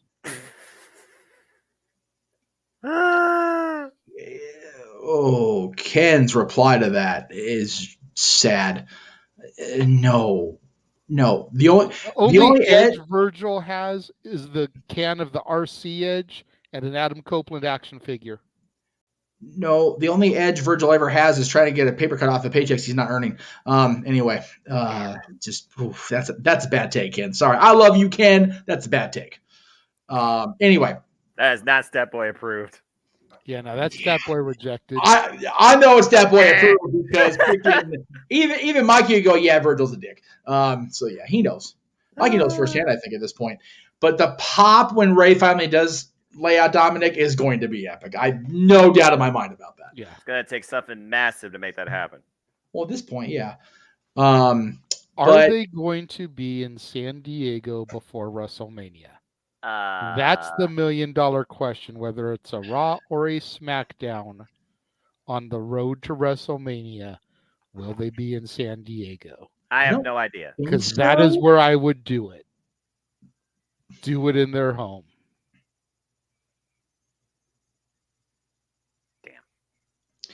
if not there, then somewhere where they've been prolific, the Mysterios, which is a lot of scenes. But yeah, definitely that'd be the main. Okay, close the freaking pop up, you jack off. That didn't help me. You stuck with the master. Internet and freaking episode of their finest. Anyway, live event. That's what I want. I want WWE.com, not freaking Ticketmaster. You losers. Ticketmaster. Toronto, Boston. That's a whole nother podcast. Right. So the only ones announced are. Here, wait. That's not what I wanted either. There we go. Thank you. The full schedule, you piece of shit. So they're in Michigan on Monday. Anybody in Grand Rapids going to be? Anybody in the No DQ headquarters going to Grand Rapids? Probably not. You know what, Jay? You talked about Batista. They'll be in DC on SmackDown for Friday. There you go. That's where you announce it. There it is. They got to announce it there. They got to announce it there. They have to, right? If they don't announce Batista there, then it ain't happening for him. No, that's I for agree. sure. I agree. The night before they go to Boston, where John's return, JJ, you'll understand this. They're going to be in Kitchener, Ontario. Nah. Just saying. We'll talk. We'll talk. Shout out to our partner in the Great White North. Yes, because that shit's too good to be true. Anyway, Pittsburgh on March 10th for SmackDown. Ooh, NXT's going to St. Pete. Good for them. Get Pop to go down there. Providence, Rhode Island, the week after it's just John's return. Kansas City, Missouri that Friday for SmackDown. St. Louis on Monday, so they're going to do a Missouri loop for SmackDown and Raw.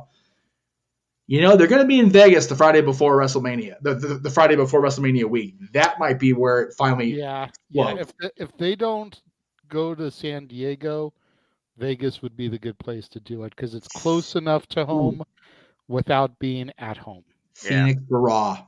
The Raw before Mania is in Phoenix. That might be the other thing. But they can book it, but he doesn't have to snap and finally just lose his damn mind on him until Vegas or Phoenix. As far as the go-home week, you shouldn't actually make a match official during that week. Every match should be official before that point, in my opinion. No, for our sanity for predictions, yes, please. But, for dramatic purposes, and like you said, Ray dropping Dominic will get a pop anywhere in the country, anywhere in the world, really. But have it be close to the San Diego backyard. Yeah. And let's be honest, Noah, it's not like it's a match that would be coming out of left field. True. We've been expecting this shoe to drop for how long? Quite a while. It's just a matter of how it drops. And Ryan, so it's not like something that just decided, oh, well, we're going to throw this together because, we need an extra match on the card. No. It's something that's been boiling over for a long time. So if that gets announced the week going in, it's a little bit more understandable because we've smelled it for a while. Yeah. Right. And Ryan, I believe you work your way up. Nobody just receives anything. So title I would go for if I want a performer in an alternate reality where I'm not bone and skin, 140 pounds in a suit. Probably Continental, because their Continental has a lot of opportunity for international competition. And I feel also the Intercontinental Championship should be about international showcasing. So Intercontinental. The white belt, by the way, is what I would sport. Classic white belt. This might sound like a hot take, but I've always been better as a tag team performer. Really? I've always, partially because of my size, so endurance is an issue. So being able to have someone you can make that hot tag to and get your breath on the apron without getting super blown up definitely comes in beneficial. Yeah. But then you factor in the fact that the last time that I saw a certain Hall of Famer, one who is no longer with us, one whose movie I will be covering next month, told me that if he was a few years younger, I would make a great tag team partner for him. Nice. The late, great Roddy Piper. Ah. I can't go against that. Like, man, how do you respond to Piper telling you that if he was younger, you would make a great tag partner for him? Why don't you ask Ronda Rousey that question, considering that she's still emulates Hot Rod and his rowdies to this day. And I love her for it. I love her for it. You know, I've been heavyweight champion of my old Fed. I've been mid-card champion for my old Fed. I've been tag champion. But I always felt like the tag team was where I excelled best. You know, I was the Mick Foley world champion. I was the guy that could run it for a few yards, get that first down, and then pass it off to the next long-term guy. But I was never the guy that could carry the weight of the company on the back. Not for long-term. The Roman Reigns, the Shuchiko Okada, the freaking Chris Jericho, the John Cena, Moxley, the John Cena, the Hogan, the Flairs. Yep. The chat's kind of having a little debate about a lot of different things in there, but I did see the comment about hoping that LA Knight gets a World Intercontinental title push this year. I co-sign on that, at least Intercontinental. Yes. Dude, Ricker, like I said. Yeah. Yeah, exactly. We go back with Sean so far, and to have him be that workhorse champion that we all in this room, and he and I up here know in person can be, hell yes. He held Impact Wrestling during its worst time for a period of time as their world champion. So there you go. He's a former Impact World Champion. He's basically carried a entire indie company on his back as one half of the tag team champions along with Cage, because Mach 1 kind of was what it was there toward the end. But man, I just would love to see Sean Ricker, Eli Drake, LA Knight, whatever you want to call him today, in a program with the Intercontinental Championship. That would be just so cool for me and for Jay and for all of us that were, followers of Mach 1. Yeah. Could you imagine that promo? Yes. Could you imagine that promo? LA Knight gets on the mic. Yeah. So let me talk to you. Wrestling has more than one royal family. What do you want to talk about? And then just for shits and giggles, here comes Stone Cold Steve Austin. What? What? Oh my gosh. They're going to blow up Jim's brain. Talk about Percy's energy again with Austin. There you go. Hey. All the catchphrases in one spot. All the catchphrases. Well, no, I'm just saying, Austin was part of the Pringle Dynasty too back in the day. There you go. Yeah. And he was It's also crazy a Paul how Heyman many guy. managers. What happened? And he was also a Paul Heyman guy going back to I was going to say, think about the people that Steve Austin had. Yes, he had his ex-wife as a manager or whatever, but that doesn't count. Well, if you watch WCW 91, Lady Blossom more than counted. Anyway. Jeannie. And without Jeannie, there's no Stone Cold nickname. So there is that. That's true. You got to give her a little love. Not a whole lot, but a little love. Yeah, I thought you were talking about Deborah. Deborah's a whole other. Deborah's whole other conversation that I'm not going to. I forgot about his first wife managing him. Oh, yes. But when you mentioned his ex-wife managed him, first thing I thought was Deborah. I was like, yeah, that don't count. I remember Deborah. And to be fair, she was his manager during the Alliance stuff, which do we even really count anything? Is Alliance even canon at this point? Yes, because of the Angle Austin chemistry. That's true. Okay, fair enough. You got me there. I consider the Angle Alliance like Austin chemistry and the rise of Rob Van Dam. Fair enough. Both things that came out of the Alliance that we cannot discredit. It's like writing off the how many years of Benoit's performance record because of 3 days. Fair enough. You write off the Alliance, you write off that comedy from Austin, and you write off the rise of Rob Van Dam. And no matter what, you try and forget history. There's just some history you just can't remove. Otherwise, there's a whole domino effect where if these events aren't foretold, then you can't think about what happened prior. I get. It's like the whole time discussion thing with the friggin' doctor and the chalkboard. I get it. See, LA Knight, I wouldn't mind winning the briefcase, but I'm dead set right now. If they don't go the Jey Uso route that I spoke of earlier in the show, I feel like it's got to be Tez right now, dude. Yeah. Tez is so good, and he needs that push. Even if it's a failed cash-in. Which most baby faces have failed. Let's just put it out there. I just feel like he needs that catapult to the next level, and the briefcase can do it for him. Now that we've seen it cashed in for a mid-card title. Yes. Because that's what Theory did. Who's to say Tez can't IC or US that briefcase? Yeah, that's You know, fair. it's not what I would do, but we've seen it done. That could be what helps get Tez to the next level, is cashing it in for IC or US and then going on a decent run with that belt. That's a fair take, but also I just thought about something. I can't believe we didn't even talk about this name earlier. LA Knight, yeah, make him the freaking king of the ring. Absolutely. There you go. I'd be okay with either one of those scenarios. And as far as the Money in the Bank thing, I think Theory, I mean, he even said he cashed in on the lower title because, he didn't want to go up against Roman. I think with Cody as a champion, the perception will be, I can beat Cody. Nobody was beat Roman Reigns. So that was the smart thing for Theory to do. It still blew up in his face, but, it was. I still think that Theory should have held it until Money in the Bank this year. Yes, because I agree. Cody is more than likely, as we've discussed multiple times, going to dethrone Roman. On paper. Then you've got him with that briefcase to cash in on Cody. Yep. Again, you pull one thread, you go back and use your DeLorean. We talked about that earlier at Universal Studios. Go 88 miles an hour. A lot of things can change if you just be patient. Yes. The problem but is yeah, for Austin, Percy Pringle early, Dangerous Alliance with Paul. DiBiase, as corn on as that $1 million champion thing gets crapped on now. DiBiase is a manager. Austin, McMahon during the power trip. Vince was during the an power advocate for him. Yeah, Austin. People. I still to this day shake my head at the decision to fire him in '95. I get it. He was a lower tier guy and he was beat to shit. He was beat up, but.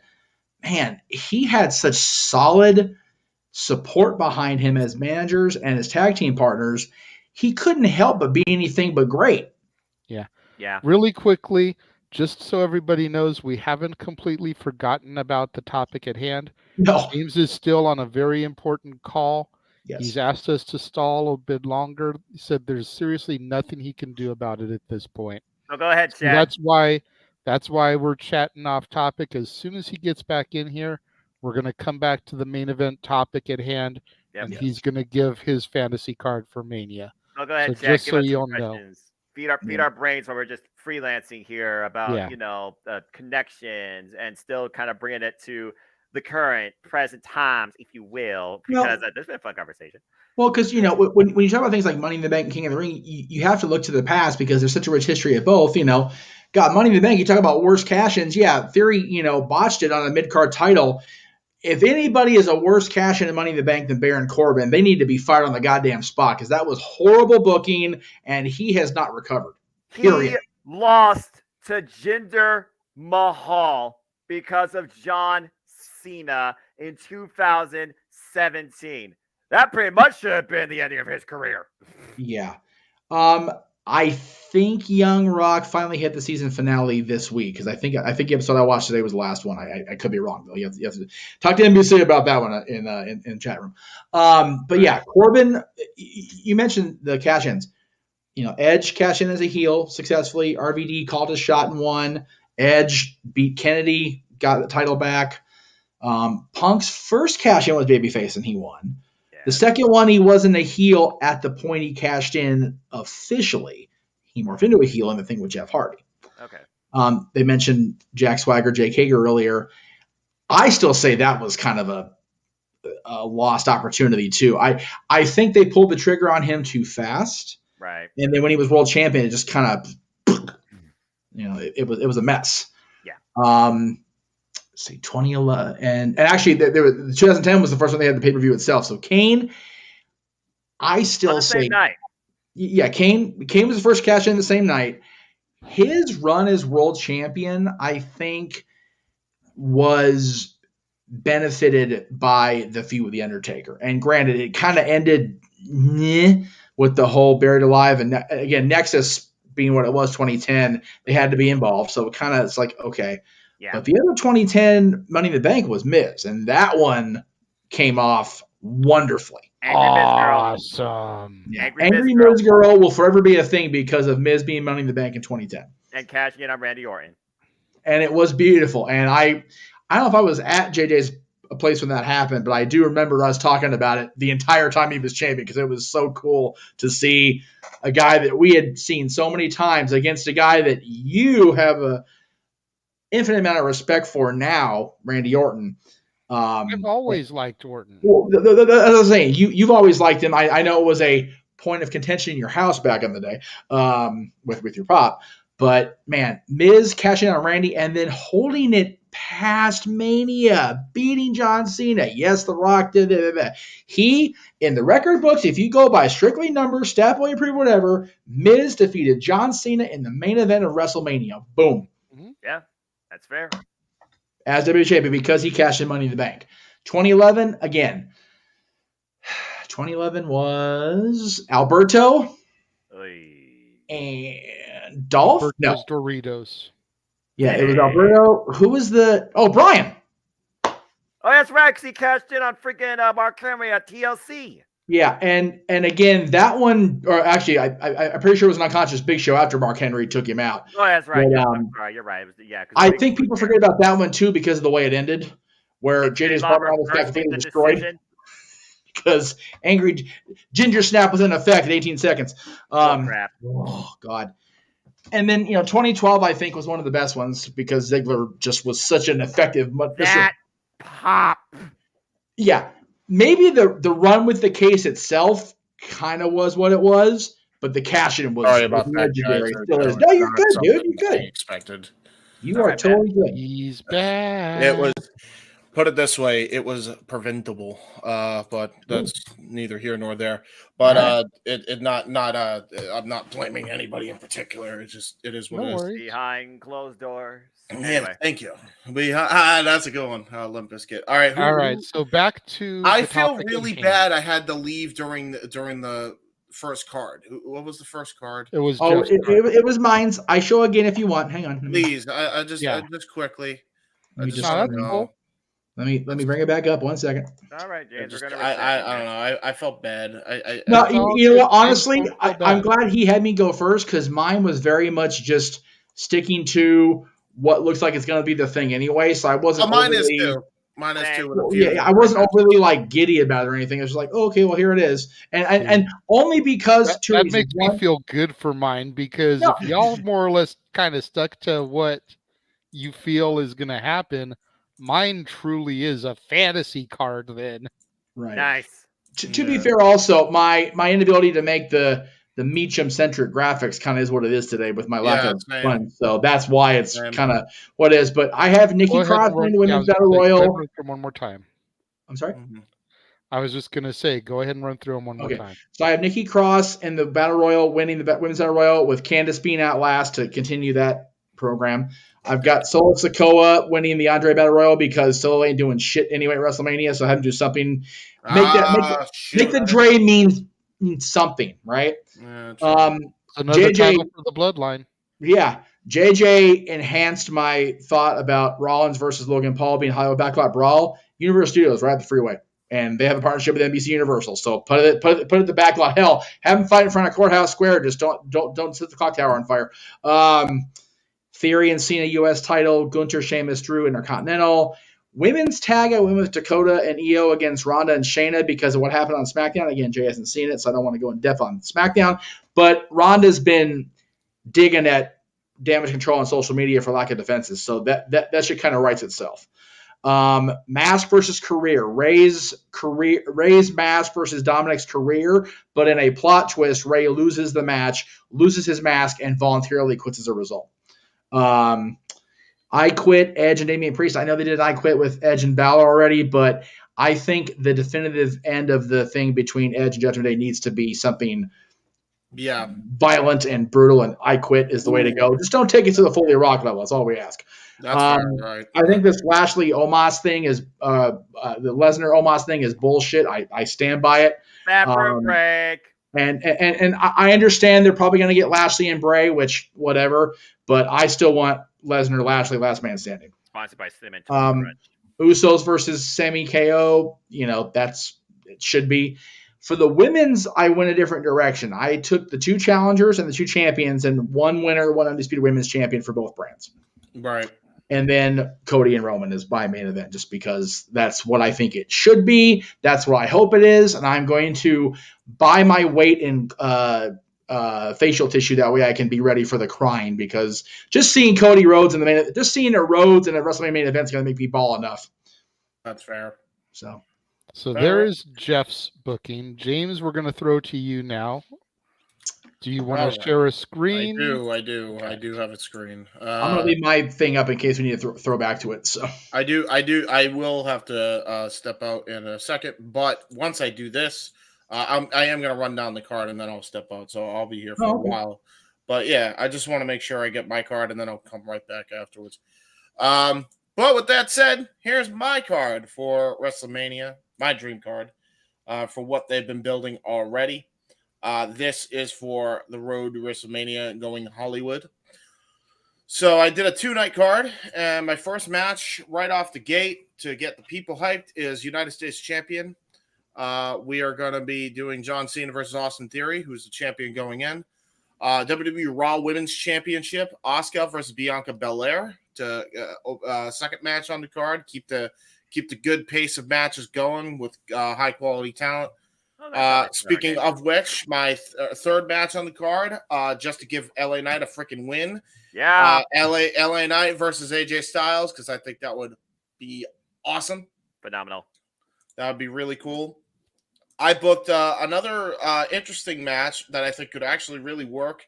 The reunion of DIY with Candice LeRae versus The Miz and Grayson Waller with Dexter Lumis in their corner. Dexter Lumis? Interesting. Yeah. Question for you. I'm not familiar with DIY. Who is that? That would be Tommaso Ciampa and Johnny Gargano. Thank you. Yeah, sorry. I didn't want to have to take up more space on the actual graphic. No, it's all good. That I just legit didn't know that was their name. Yeah, it was DIY. But I didn't know that was their name. That's fair. Last man standing match, which I originally had this as an I Quit match, but I went in the same way with Jeff. I was debating between this and this. I went with last man standing match with Bobby Lashley versus Brock Lesnar. I think that needs to happen, and they should really blow that feud off properly. I did Andre the Giant Memorial Battle Royal. I didn't even think about Solo Sikoa, so I actually went with Bronson Reed eliminating Braun Strowman to win it. But I'm okay with that too, honestly. Yeah, that would be cool. We got number 7, WWE Women's Tag Team 3 Corners match. Damage Control's Io Sky and Dakota Kai versus the Punk Rock Express, which I like naming my teams. Lita and Becky Lynch versus Seek and Destroy, which is Shayna Baszler and Ronda Rousey. Marketing right there. There you go. WWE Men's Tag Team titles, the Usos versus Kevin Owens and Sami Zayn to main event night 1. On night 2, we have some high stakes to begin night 2. Fatal 4-way tag team ladder match. The winner becomes number 1 contender. They become number 1 contender after Mania is over. Basically, we're adding some stakes here. Nice. Imperium's Marcel Barthel and Fabian Eichner, because I can't pronounce their new names because their old names are hard enough to pronounce as it is, versus the Brawling Brutes, Pete Dunne and Ridge Holland, versus Legado del Fantasmas, Raul Mendoza and Zema Ion, because I couldn't spell Walking Wild, and versus Braun Strowman and Ricochet. Again, it's a ladder match, so I thought, going through that, it was basically like, okay, we got the big guy in the ladder match. We have the technicians in the ladder match. We have the high flyers in the ladder match. When you look at Legado del Fantasma and Imperium, who are kind of like hybrids and could do it all. So I figured, you know what? That's a really good four-way ladder match for tag. So there you go. It's kind of like Money in the Bank. WWE Intercontinental Championship triple threat match. Walter defending against Drew McIntyre and Sheamus, which Walter's Gunther, just for new viewers. Father versus son. Rey Mysterio versus Dominic Mysterio. Seth Rollins versus Logan Paul. Hell in a Cell match. Edge versus Demon Finn Balor, which I forgot to write in here, but that would be what I would book. Edge versus Demon Finn Balor. Grudge match from last year's WrestleMania. Pat McAfee versus Stone Cold Steve Austin. Oh, hell. Sensational Invitational Battle Royal for the women. Love that nameplay. Won by Natalya, last eliminating Tamina and Raquel. Ooh. Give Natalya something. For the love of God, give Natalya something. Respect. There you go. WWE Raw, SmackDown. What? That was a You unified the titles. Yeah, I did. No, I didn't. Botch. WWE SmackDown Women's Championship, semi-main, Charlotte Flair versus Rhea Ripley. You will notice that even though I don't have the women main eventing, I do have them semi-main eventing both nights. Tag team for night 1, singles division for night 2. So there you go. The rivalry comes to an end with Rhea Ripley winning, and then undisputed Universal Champion, obviously Roman Reigns versus Cody Rhodes. So there you go. All right. Yeah. Not bad, not bad. Noah, we will go to you next, and you, good sir, gave us a video. I just basically did PowerPoint slides and exported them together because why not? Be simple enough. There you go. So let's take a look at Noah's fantasy card, gentlemen. Let's do it. Okay, folks. So I'm not fantasy booker. I also thought about the Dre and the other thing happening on, Raw or SmackDown. So here's my WrestleMania card. If you want to take a little thing. Miz got to go in envelope, so maybe it's a must-see attraction that he says it for himself. I say Montez Ford takes the advantage. We have an open challenge to kick things off. Intercontinental Championship, triple threat, Banger Bros versus Gunther. Maybe this is where Sheamus finally hits the Grand Slam at the expense of his banger friend. Wait and see. I'll let your minds wonder about that. Women's tag, I thought about generational frenemies, Becky Lynch and Bayley versus a returning heel Trish Stratus and her best rival turned friend, Lita. See what that leads to. Respect, passing of the torch. You tell me. Should be a showcase to say the least. Mask versus hair. Big thing in Mexico. Triple A. Make this as personal as possible. Rey Mysterio versus Dominic Mysterio. And if Dominic wins, Rey Mysterio gives up his mask and ends his career. Seth freaking Rollins versus Logan Paul. That's pretty much going to be a wild showcase exhibition for you. I think that pretty much is set in stone at this point. We're just waiting for the graphic. Bobby Lashley versus Bray Wyatt. No idea what the hell is going to include, but I figured out how he's going to be involved here. Bobby's saying no one's going to embarrass me again. Bray Wyatt might very well do that. And I feel just because she is the Royal winner, she should main event night 1, or semi-main, excuse me. Charlotte Flair defends the gold against the winner, Rhea Ripley. See what happens. I was going back and forth, but I had to do Kevin Owens and Sami Zayn versus the Usos. And based on this, you either get Kevin Owens versus Sikoa and Sami Zayn versus Jimmy Uso, with Jey Uso maybe watching on from afar because Jey Uso is still unknown based on his actions. Could be Jimmy versus Jey, let you might wonder. And that's just day 1 as people selling from that. Day 2 kicks off with Bianca Belair defending the Raw Women's Championship against Asuka, a.k.a. Kana. And right now I still believe that no one is ready for her. Brock Lesnar versus Omos, but let's bring a history in here because Omos is just not a wrestler. Put Shelton Benjamin in there and let's see what happens with MVP in the corner. Make it a handicap. Give us a little more with this so it's not a bathroom break. Hell in a Cell. This has to end once for all the final judgment. Demon Finn Balor versus Edge, and this is the last time these two face each other in the ring, period. We both thought the same on that one. Special guest referee Kurt Angle for this based on history. John Cena goes after the United States Championship against Austin Theory. Based on this outcome, you wonder if you'll see John Cena and Kurt Angle in the same ring again, maybe one-on-one at WrestleMania 40, since they never had that one-on-one match. That's fair. Women's tag titles, obviously Dakota Kai, Io Sky. Ronda and Shayna are destroying everybody on the SmackDown side of things. Ronda talking about being a tag wrestler, finally gives Shayna a belt. Sorry, not sorry. Why the heck not? Dakota Kai finally breaks away on her own. LA Knight wants to moment, but not for himself. Pat McAfee, some solid jaw jagging. We get a fun exhibition with two people that deserve it, and maybe this is the first time a celebrity goes down against an actual WWE superstar. Either way, I think this will be a really fun match to watch. And of course, last but not least, do we finish the story? Let your mind wonder yourself. I had to close this thing out with Roman Reigns versus Cody Rhodes, WWE Undisputed Universal Championship. And based on this, Roman takes some time away, or Roman comes back savage with a vengeance against some members of his own bloodline. And that's my WrestleMania. Nice. Very nice, sir. Very nice. Yeah, you had some matches and layouts that I wouldn't have even thought about, to be fair. Well, I was thinking about a Money in the Bank, but I figured Money in the Bank was later, so can't do that. And then as far as the Battle Royals, look, don't book a match during the go home. if you're gonna do these battle royals, and you're not gonna do my 2-hour pre-show, then I don't know who the hell watches a 2-hour talk show before WrestleMania anymore. Ugh. Then friggin' do the friggin' battle royales, one on Raw, one on SmackDown. The women one I had based on the friendship that's being formed or what they're trying to do here. I had a Candice winning that, and as far as the men's one, I went with Bronson Reed because of the Bam Bam Bigelow influence on SmackDown. Nice. Yeah, it was really good. Really good. I like your card. I like your logic behind some of these things. Especially with the angle one. For a man who says that he's not a fantasy booker, you put some good shit together, sir. Yeah, you did. You really need to give yourself a little bit more credit. And Bro, maybe this isn't something you want to dabble in on a regular, but you've got a lot more talent for it than you give yourself credit. Bro, you gave me ideas that I wish I put on my card. Like, I didn't even think about doing a Pat McAfee LA Knight match.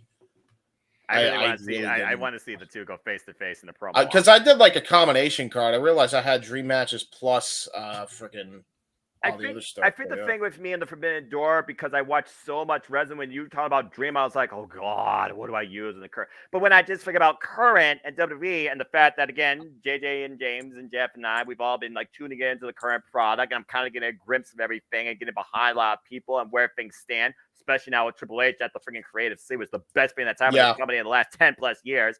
It left me a little bit more food for thought, and constantly listening to, this WrestleMania themes instrumental definitely helped too. Got me in the mindset of things. So not only did I work on this today, I've already developed the freaking graphs for the predictions leagues. So there you go. There you go. Nice. All right, I do have to. I unfortunately will have to step out again because I do have to take one care of something. This will only take 2 minutes because I need to make. No worries, because Jeff had to step out for a phone call also. So we'll just. Me and Noah will stall until you both come back, and then I'll present my card. There you go. Fair enough. All right. Well, there you are. Thank you all, by the way, for those that have the botched.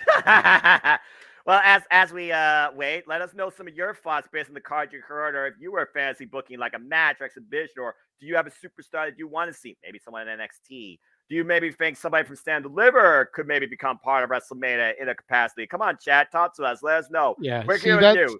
What y'all want to talk about? To take a line from Cody Rhodes. And JJ, again, I'm looking very forward to calling not only my second WrestleMania, but my first number one with you. I expect you to wear something a bit more than a t-shirt. Look a little classy, brother.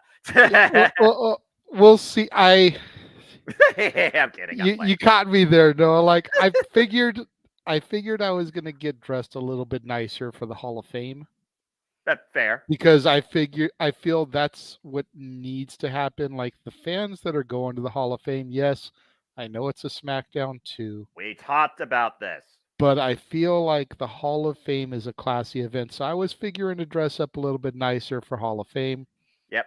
I wasn't figuring to get super dressed for WrestleMania. Yeah, you could. But if you would like for me to at least rock a polo instead of a standard tee, I will do that for you. There you go.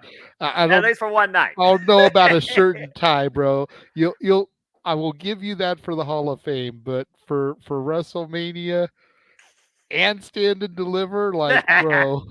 And the Hall of Fame. I mean, we're gonna have breaks. I'm gonna change my suits completely because just like I did with the deadline and the Ring of Honor thing, I already got WrestleMania week lined up, so I'm ready. And I don't doubt it, bro. But going back to your thoughts about Stand and Deliver being on the Mania card, and I'll mention it again once the other boys rejoin us. But that's kind of what I went for with this. Like, I tried to make it a true fantasy card. So you'll look at my matches and there's going to be a lot of people that got left off. And you're like, wow, you didn't book a match for these people? Right. But that's because I booked NXT stars in some of these matches. Opportunity. Yes.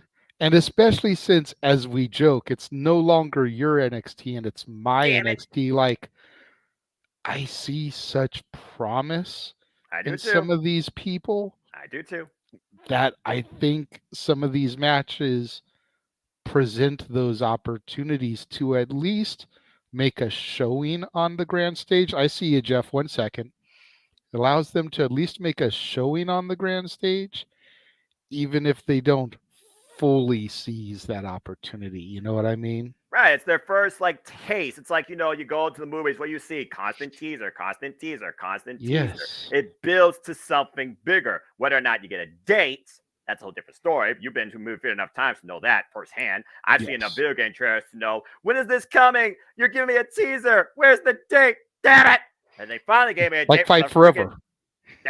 Don't get me started on that. And they freaking finally gave me a date for Legend of Zelda 2 Breath of the Tears of a Kingdom, but I can't get a damn date for Fight Forever. BS. But anyway, yeah, it's one of those things where I do wonder, this WrestleMania, is each event going to yield results towards Backlash? Because for the first time in a long time, I truly feel this Raw to WrestleMania is going to have more surprises, more worthwhile must-see moments than just the first damn 15 minutes.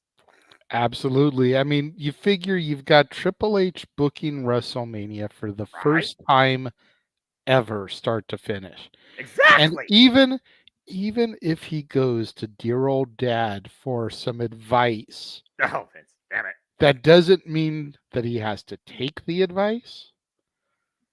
And it is still his stamp on things.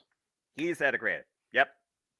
So I'm very excited for that, because as we've discussed a few times these last few months, you, and James to a lesser extent, but you are at a point with WWE that neither Jeff nor myself could have fathomed a year ago. Yeah. And a lot of that has to do with what happened last year with Vince and Triple H. Yep. So to see this level of excitement in you for the WWE product, whether it's what's being presented on a weekly basis or my passion for it, or a little column A, little column B. It's a both. It's a few. It's just exciting for both of us to see the way your excitement about the product has risen. Yep.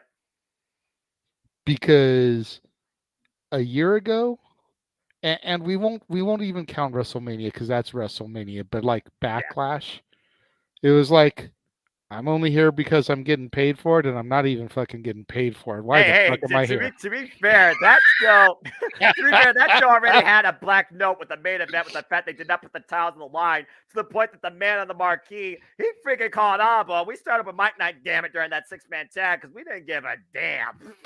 Agreed, but to my point, like the fact that we threw away the main event to start open mic night, and it wasn't your fault. That wasn't what I was trying to get at. No, but like I know. that was your attitude then, was like, yeah, I'm only here because they're paying me, and they're not even paying me. So why the fuck am I here? I mean, also it had Madcap Moss versus Baron Corbin, and even Aaron Ripp on predictions. He freaking went, I just freaking like put a smile on your face. I'm not supposed to be here today.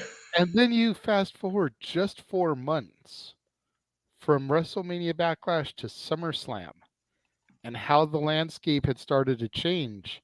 Yeah. And the way your excitement was starting to come back at that point, and then Clash at the Castle, and then War Games, and then Rumble. And it's just like been the steady incline to the point where even not your NXT, damn it, is at least getting peaks from you here and there.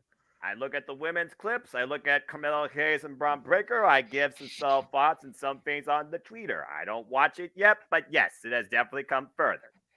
So, that just makes me so happy. I do wonder, though, if they actually are going to book Ava Raine versus Thea Hale for Stand and Deliver as Ava Raine's in-ring debut. That would be awesome. Yeah.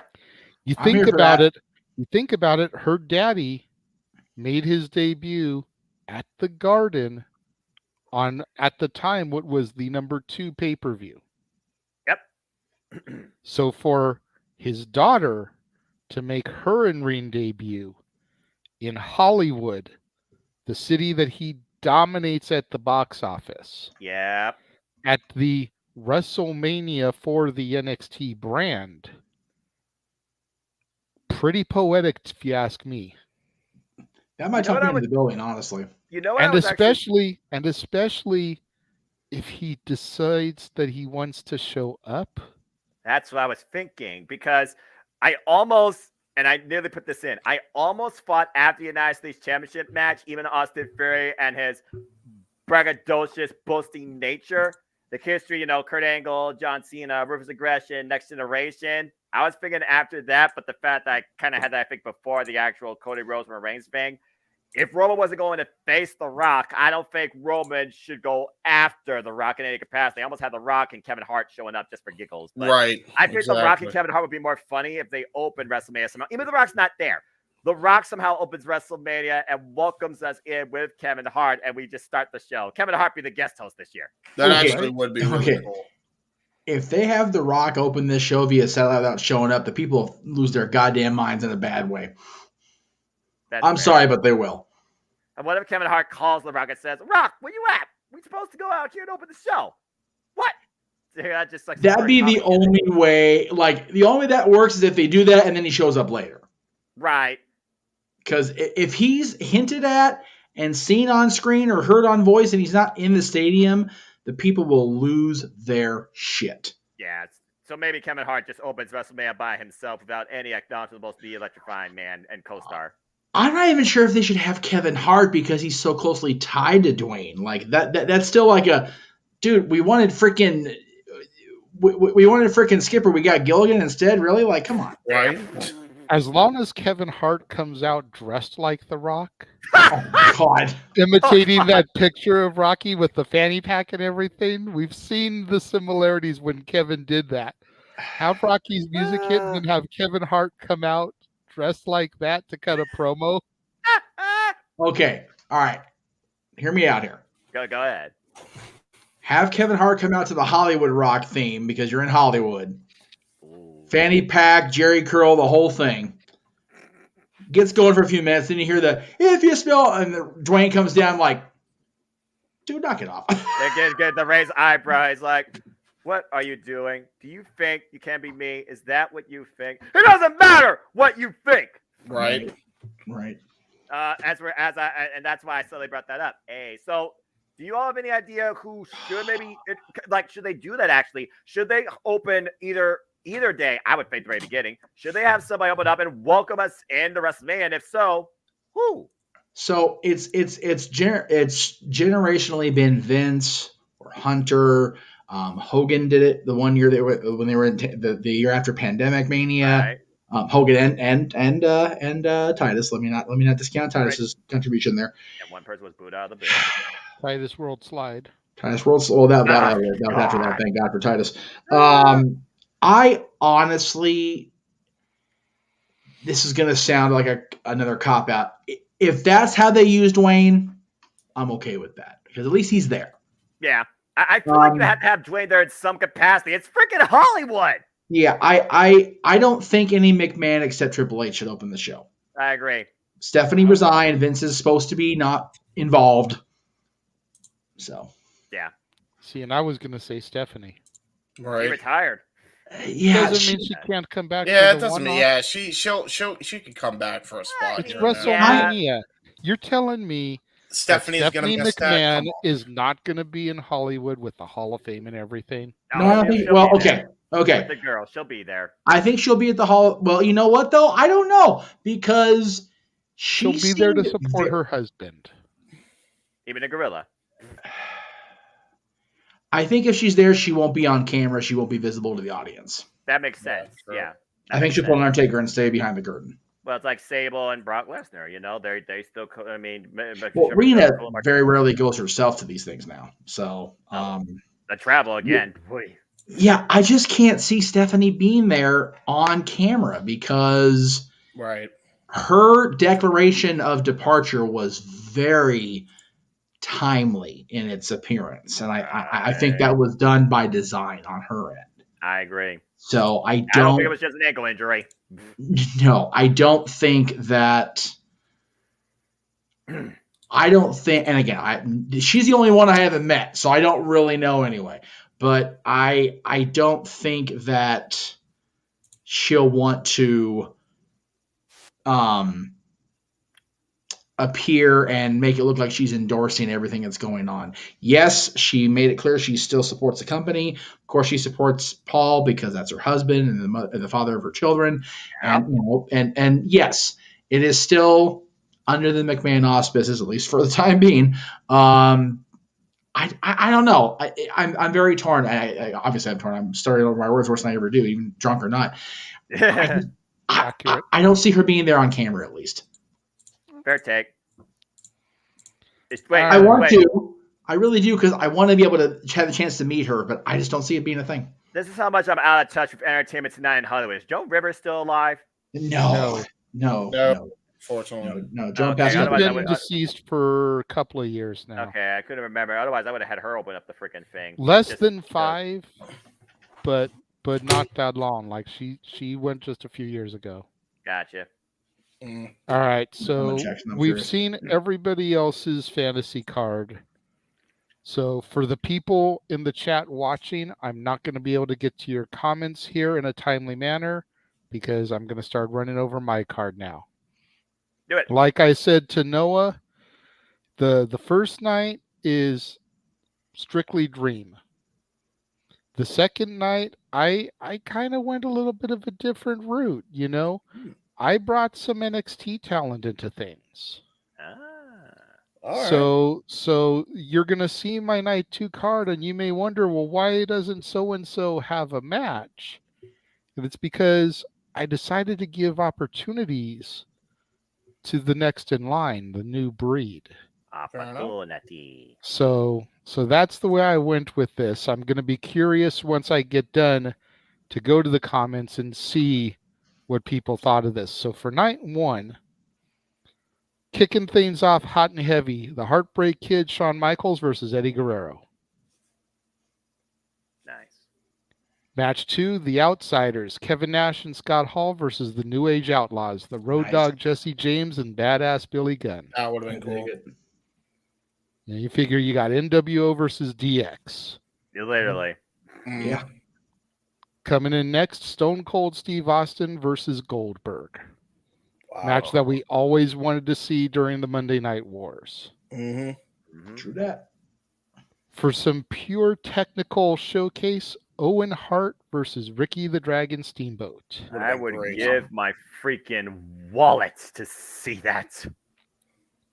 The only current talent that I booked on night 1, I figure if she truly wants to call herself the Queen, Charlotte Flair's got to run a gauntlet with all the women that have defined their eras. Wow. Paige, AJ Lee, Michelle McCool, Trish Stratus, Alundra Blaze, Sensational Sherry, Wendy Richter, and the Fabulous Moolah. If Charlotte Flair can get through them, she truly can call herself the Queen. Accurate. Another technical classic that everybody always wanted to see, Kurt Angle versus Bret Hart. Yep. Hollywood Hulk Hogan versus the Doctor of Thugonomics. Yes. John Cena for your semi-main event. Take my goddamn money. Yes. And yes, Jeff, I just booked Hogan. Hollywood Hogan, though, to be fair to you. So I've got the NWO trio on the card. There you go. I dig it. And your main event, Undertaker versus Sting. It's Sting! Icon versus Phenom. Wow. That's a solid if you can take everybody into their virtual reality mode in the stadium. Throw them in there. Let's do the damn thing. I dig it. Yeah, no kidding. Absolutely, King Mike X. Hell yes. Like I said, I wanted to go with a true dream card. Absolutely. Ryan says that I had him at Brett versus Angle. Definition of dream. That was what, Angle? second match? Angle versus Shamrock would have been good, but the ultimate Canadian technician versus your Olympic gold medalist, like for real. Yeah, I'm not saying. Ken Shamrock at the end of the day, he was more MMA. He was starting to go to a degree too, but he was more MMA. You want to get Shamrock in there, have NWA champion era Severn versus Intercontinental champion era Shamrock. Oh, yes. Yes, there you go. Take the rest of my goddamn money after you took it for Hogan Cena. After you took it for freaking Owen versus Steamboat. Yeah, you Oh have me at no! O- you Over have me at Steamboat Owen didn't versus take my money. It took my goddamn Took bladder his. from off the control. Took his. Well, yeah, He was no, willing no. to hand his entire wallet over. Yeah, I mean, There was something for everybody on that for sure. seeing those two, God, freaking Owen selling those arm drags, god damn. Come on now, man. Come on now. And then we try to get through these comments here before I get over there. And then we It's all go good. to night 2. All right. And we're starting off hot and heavy with Montez Ford versus Carmelo Hayes. Yeah, baby. Boy. Mm-hmm. It's not a bad one. Sticking with the gauntlet theme, tag team championship gauntlet. So for the straps, the Usos versus Imperium versus the Brawling Brutes versus the Boehner Brothers versus the New Day versus KO and Sammy versus Pretty Deadly. Yes, boy. Versus the Dyad. Oh, Lord. Versus the Creed Brothers. And versus Gallus. Gallus boys on top! I was waiting for that, Noah. Yeah. Pardon my ignorance. The Dyad are the former Grizzled Young Veterans, correct? Yes, and I'm not gonna lie. I'm not gonna lie. Still pisses me off to this day. So I didn't mean to start a ruckus, but wait, all right. Wait, who is what? The Dyad. Dyad are freaking Zach Gibson, James Drake. They are grizzled young veterans. But now they're Joe Gacy's minions. Oh, great. Lovely. The United States Championship Open Challenge. Austin Theory defends not against John Cena, but Bronathan Breakker. Fair enough. I like that. Now, I wonder if Braun Breaker. I figure when Braun comes up, he can't go straight for the world title. You got to put him in the mid card. Like I said, Austin Theory versus Breakker. Yeah. Another technical classic, but this time for the main night. Chad Gable versus Shelton Benjamin. Shelton has been so overlooked since fracking WrestleMania 25, I feel like, in that Money Big Ladder match. I love this match. And since we know Angle is already there for night 1, he can even referee this. Yes. Maiko Satomura versus Asuka. The final one versus the Empress. Yes. All the yes. Japanese strong style personified. Great. For the Intercontinental Championship, Walter versus Ilya Dragunov. My favorite match in NXT history. I went for the callback. I did my research. TakeOver 36. Dragunov defeats Walter for the UK Championship. And even before who can then, stop Walter for the IC title? Yes. Maybe a callback to Ilya Dragunov. Even before then, during the pandemic, when NXT UK was in front of nobody, and all you heard was just the absolute physical destruction of two human beings over the NXT UK Championship. Yes.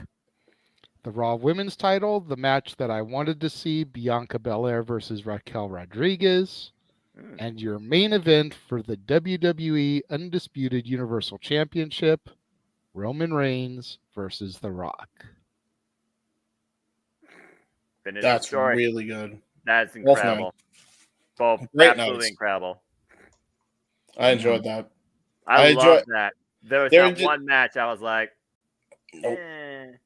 everything. Question. Go ahead. No Cody Rhodes either night. Mm-hmm. Any particular reason, or just didn't factor into your booking strategy? I wanted to give opportunities to other people. Okay. I wanted Roman Rocky more than I wanted Roman and Cody. No, I'm fine with that, but just no Cody at all was the surprise. Well, night one was more for the past performers. That's right. The only person that got thrown on there was Charlotte because she had to prove she was the queen. Yep. So she had to run through all of those past performers. No, I feel that. That's a really good strategy. And honestly, I like that idea. And I God, if money was no object and time travel was a thing, I would book that match for real, because that is, regardless of how people feel about Moolah now and all the rumors that were around, under the for so many years, that that match alone is everything why women's wrestling should have been promoted better a long goddamn time ago. So Yeah. you figure Alundra didn't get enough of fuck it. Medusa didn't get enough of a damn, opportunity, and then she left. Sherry kind of got the ass into the stick there being women's champion, but then they really didn't use her as women's champion, much like Moolah in the mid-'80s. You figure Moolah was at WrestleMania 3 as the queen with King Harley Race and the Weasel. So it was like, okay. But, man, Moolah, Sherry, Medusa, everybody there was a quality wrestler first, and for the most part, a knockout to boot. And, they were all gorgeous women in their own right. So let's not even try to bullshit our way around that. So that's a great booking strategy for the women. You figure you get the best of the best, the whole gamut of WWE history. I love it. The spectrum. I love it. Even Wendy, Wendy, as big as Wendy got, she was only really the star of that side of the company for what, like 2 years? If that. People really sleep on the amount of time, which is why I always go back to, Heyman talking about Cena being the top guy. Stone Cold Steve Austin, his big giant run on top of the world, 3 years. Really. Hogan's World Championship reign, 4 years. The biggest one. And even his whole time on top, where he was the only guy they really truly put out there as the number one guy, 5 years most. Because they kept crying more than double. John Cena more than double. John Cena was 10, where he was the face and everybody else was playing for second place. And Roman's been 3. Yeah, Roman's been 3 now. And he's not going to hit 10 as being the only guy. He's not really the only guy now. It's just he's the most dominant guy. Yeah, exactly. John Cena, whether we agree with the strategy or not, was the only guy for a decade. Yes, they had Randy. Yes, they had Edge. Yes, they tried Rob. But it always, always, always fell back to John Cena without any hesitation. Hogan, they hesitated quite a few times toward the end of the 80s and into the 90s. John, there was never hesitation once. Even Dave couldn't compete with John. Yeah. Nope. No. When you think about that WrestleMania that you went to that we all, better or worse, WrestleMania 21, Dave was the final image, not John. That was their thought process. And agree or not, moving John to Raw, moving Dave to SmackDown was the perception. And Undertaker said at Hall of Fame, it became perception's reality. John was the champion of the A show after that. Yep. So anything Batista did, as good as he was on SmackDown, especially the stuff with Eddie Guerrero, my God, was that stuff great. Yeah, until his injury. Yeah. And even then, you think about that for a second. The same weekend, John gets cashed in on, Dave gets hurt. 2006 could have been a lot crazier. It was a crazy year, by the way. It also could have been a lot more of the same old. If Edge doesn't cash in and Dave doesn't get hurt. True that. I hate to interrupt, but for the first time, I'm probably going to have to bow out early because I'm being called in. No, you're good. You're good, dude. But I'll just do a quick little promotion for me. You guys can follow me on youtube.com/user/jhebert95. The stuff that JJ wrote aired in the commercial break. You can check out in the trailer here that we aired on Open Mic Night, but you could also see what we offer on FTW Productions right here on this channel. So go check it out. And until next time, we'll see you next time for Open Mic Night. Have a good night, gentlemen. No. Hey, look at Mikey T with the leg bag. James. Like, Mikey T gets in here right as we're starting to wrap things up and do plugs and shit. Hey, good to see you. That's all guys, my stream went late, guys. My bad to tap in. So no, dude, hey. It's all good, bro. All good, man. You're not obligated and forced to be here. We come in, we appreciate you being here. Even if you are touching people's trash in the opening credits. It's all good. People's Mic Night. The entire stage trash, it's all good. They are. Oh, God, is that on good there? show. Hey, you know what? Getting our shit in 3 hours, how's plugs, Jay? That's pretty good for us with me on the show. For real. For real.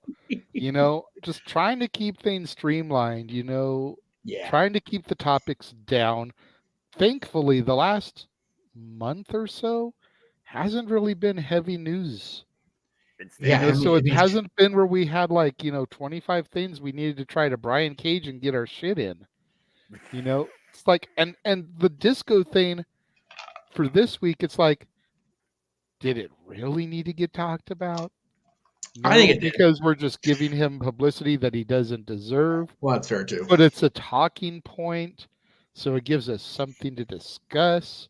So, it's just one of those things. It's like we could have completely ignored it, but it gave us something to talk about. So it kind of is what it is, He just becomes such a pimple on the ass of wrestling life. It's like, let's just talk about it and get over with already. Ryan Dempsey, we appreciate you for that. For real. He set his alarm to get up for this. That either means that we're on super early in the morning for him. Yeah. Or he's past his bedtime. A graveyard worker or something, Yes.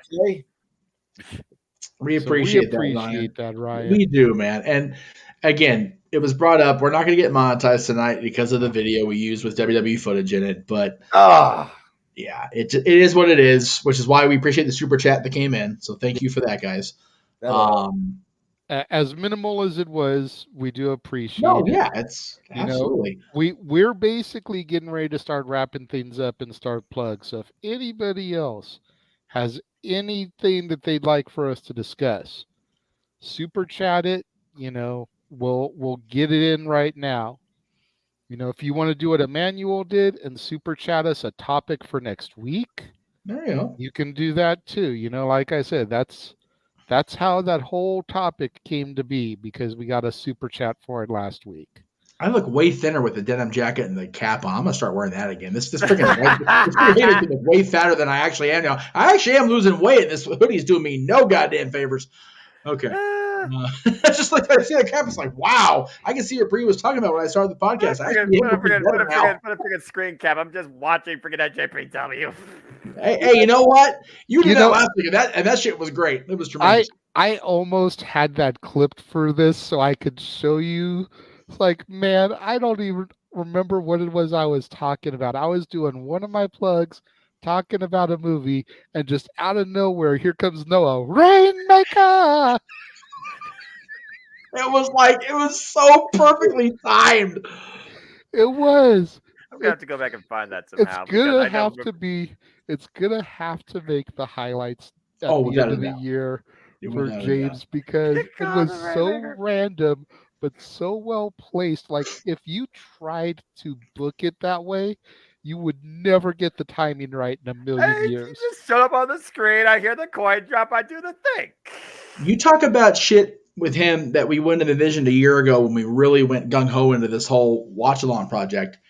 A New Japan show ending with Okada is always a given, but with Mercedes Moné standing next to him, Sasha Banks, like, what the fuck, really? Like, that was an incredible moment all over social media last week. So that was really cool. None. Yeah, that was a big moment for sure. Yeah, with that happening on the other channel, the former generic luchador ending a pay-per-view or a premium live event, having lost, yes, but still having the moment of his damn life. Crazy weekend last weekend for sure. And It's only going to get crazier from here, considering what's coming up. King Mike X, I know I am not. I know Jeff was trying to, but the finances aren't there. Cheapest ticket where it's going to be out here is $100 for the balcony. Yeah.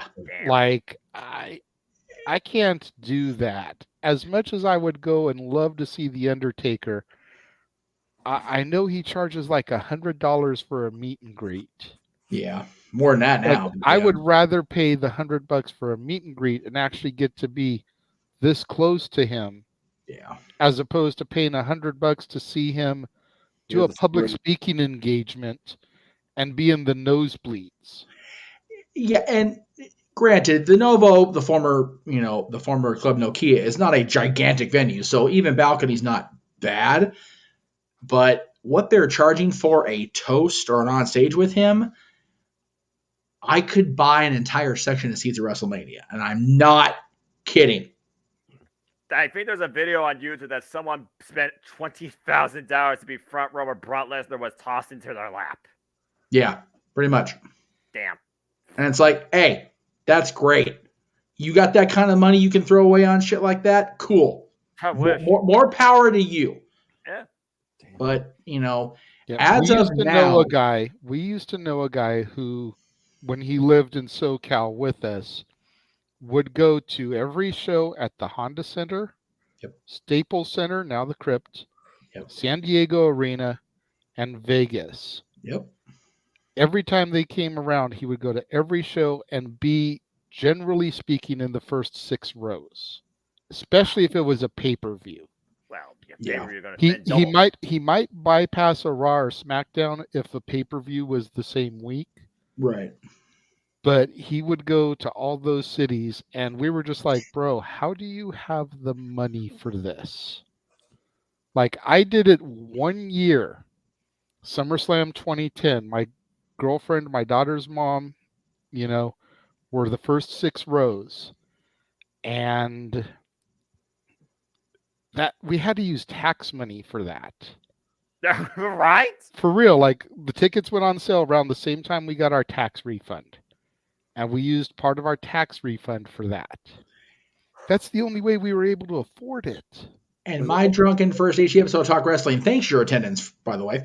Yeah, Because goddamn. That I was able to find on Jeff's channel, it is still out there in the universe. We did not know this till last week. This is true. Unless Jeff has since deleted it. Nope. But not yes, yet. You can go to the Jeff Meacham Network YouTube channel and go to the little search bar and type in, Talk Wrestling HD SummerSlam, and it'll pop up. The graphic and everything, Talk Wrestling from Bob's Big Boy post SummerSlam show. Yep. My debut on NoDQ.com. And Jeff is, as the great Ron Wright would say, loaded. He was so drunk that the person he did the show with literally had to hold him up during the show. Oh my gosh! Really? I don't remember that. I watched the video. Well, this was 13 years ago now, to be fair. Yeah, I definitely watched the video. It was, and again, in my forever defense, I bought myself a cheap ass seat for that SummerSlam. I sat. You talk about nosebleeds for Novo. Nosebleeds for Staples is a little bit higher than that. And nosebleeds for the Honda Center are even higher. Which I've also been in for WrestleMania. But I was sad and lonely up there at the top of the building. I said, so I tweeted out, please come help. Please come say hello. And everybody, and damn, well, thank you for that, Ryan. Jesus. I appreciate you for that, because that's still probably my greatest solo work. Just me and interview subject here. I think as great as some of the stuff I did later and some of the stuff I did earlier with other partners and co-hosts, I think my interviews with Rob have been my best work. And I appreciate all the praise. Yes, there was great weather on the day we did it at Venice Beach. And Rob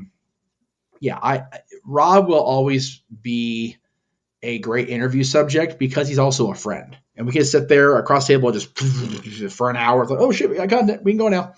I mean, the first time it wasn't that way because it was a group setting and we were at his store and it was me and my old co-host, and it was very much he's injured, he can't be WrestleMania. It was kind of a downer thing. But even back then, Rob was never a downer guy. He's very much like this guy. There's always a positive spin on stuff. And he, we talked about, he broke his ankle in 2000 and had to, miss the opportunity with Awesome. But that was the first long term. He was out for goddamn near a year with that knee injury because his knee was just so beat to shit by then. We talked about that. We talked about the fact that ECW was coming up. We weren't even supposed to be talking about that. He's like, I don't give a fuck because it's RVD.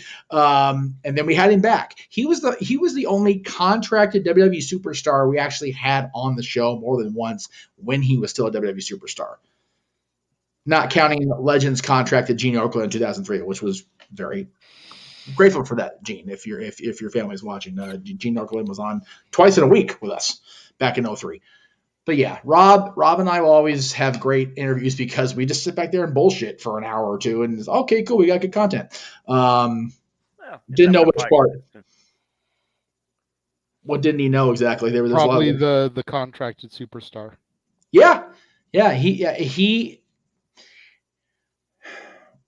I know Rob cared about working for WWE, and I know that he. Okay, well, I'll make sure I thank Rob again next time I see him. I'll be out in Vegas in a couple weeks anyway, hopefully. So hopefully that will be a thing. But not that he didn't care. He was just not. Blasé is a tough word, I guess. But he was just like, if they can come here and get the comic book store over, if they can come back and, Rob's never wanted to turn down praise for his own damn self. That's for goddamn sure. So it's like, they're putting me over. Why not? But in the process of that, he and I became friends. I became friends with his wife at the time. We got to really hang out with them quite a bit. It's a wonderful thing. I don't see him as much anymore because I'm still in the same damn house I was when I interviewed him the first time, and he's out in Vegas now with Katie. So it's a rare thing. But Jeff became friends with him while I became a rival of his. Yeah. Well. Yeah. Me, Stat Boy, the guy I just previously mentioned indirectly that would buy the tickets to those shows. Yeah. And another friend of ours who you can also see on that Bob's video. Yeah. Literally all got banned from RVD's store. Yes. And because we would use the autograph signings. We would use the autograph signings as a marketing opportunity for us. We ran what at the time was called the Enterprise Superstore. And essentially what it was a wrestling garage sale out of somebody's garage. We had wrestling merchandise. We had action figures, mixed CDs of entrance themes, completely illegal at the time. Still illegal today if we're being fair, but, don't do it no more. So we had all that stuff, videos, DVDs.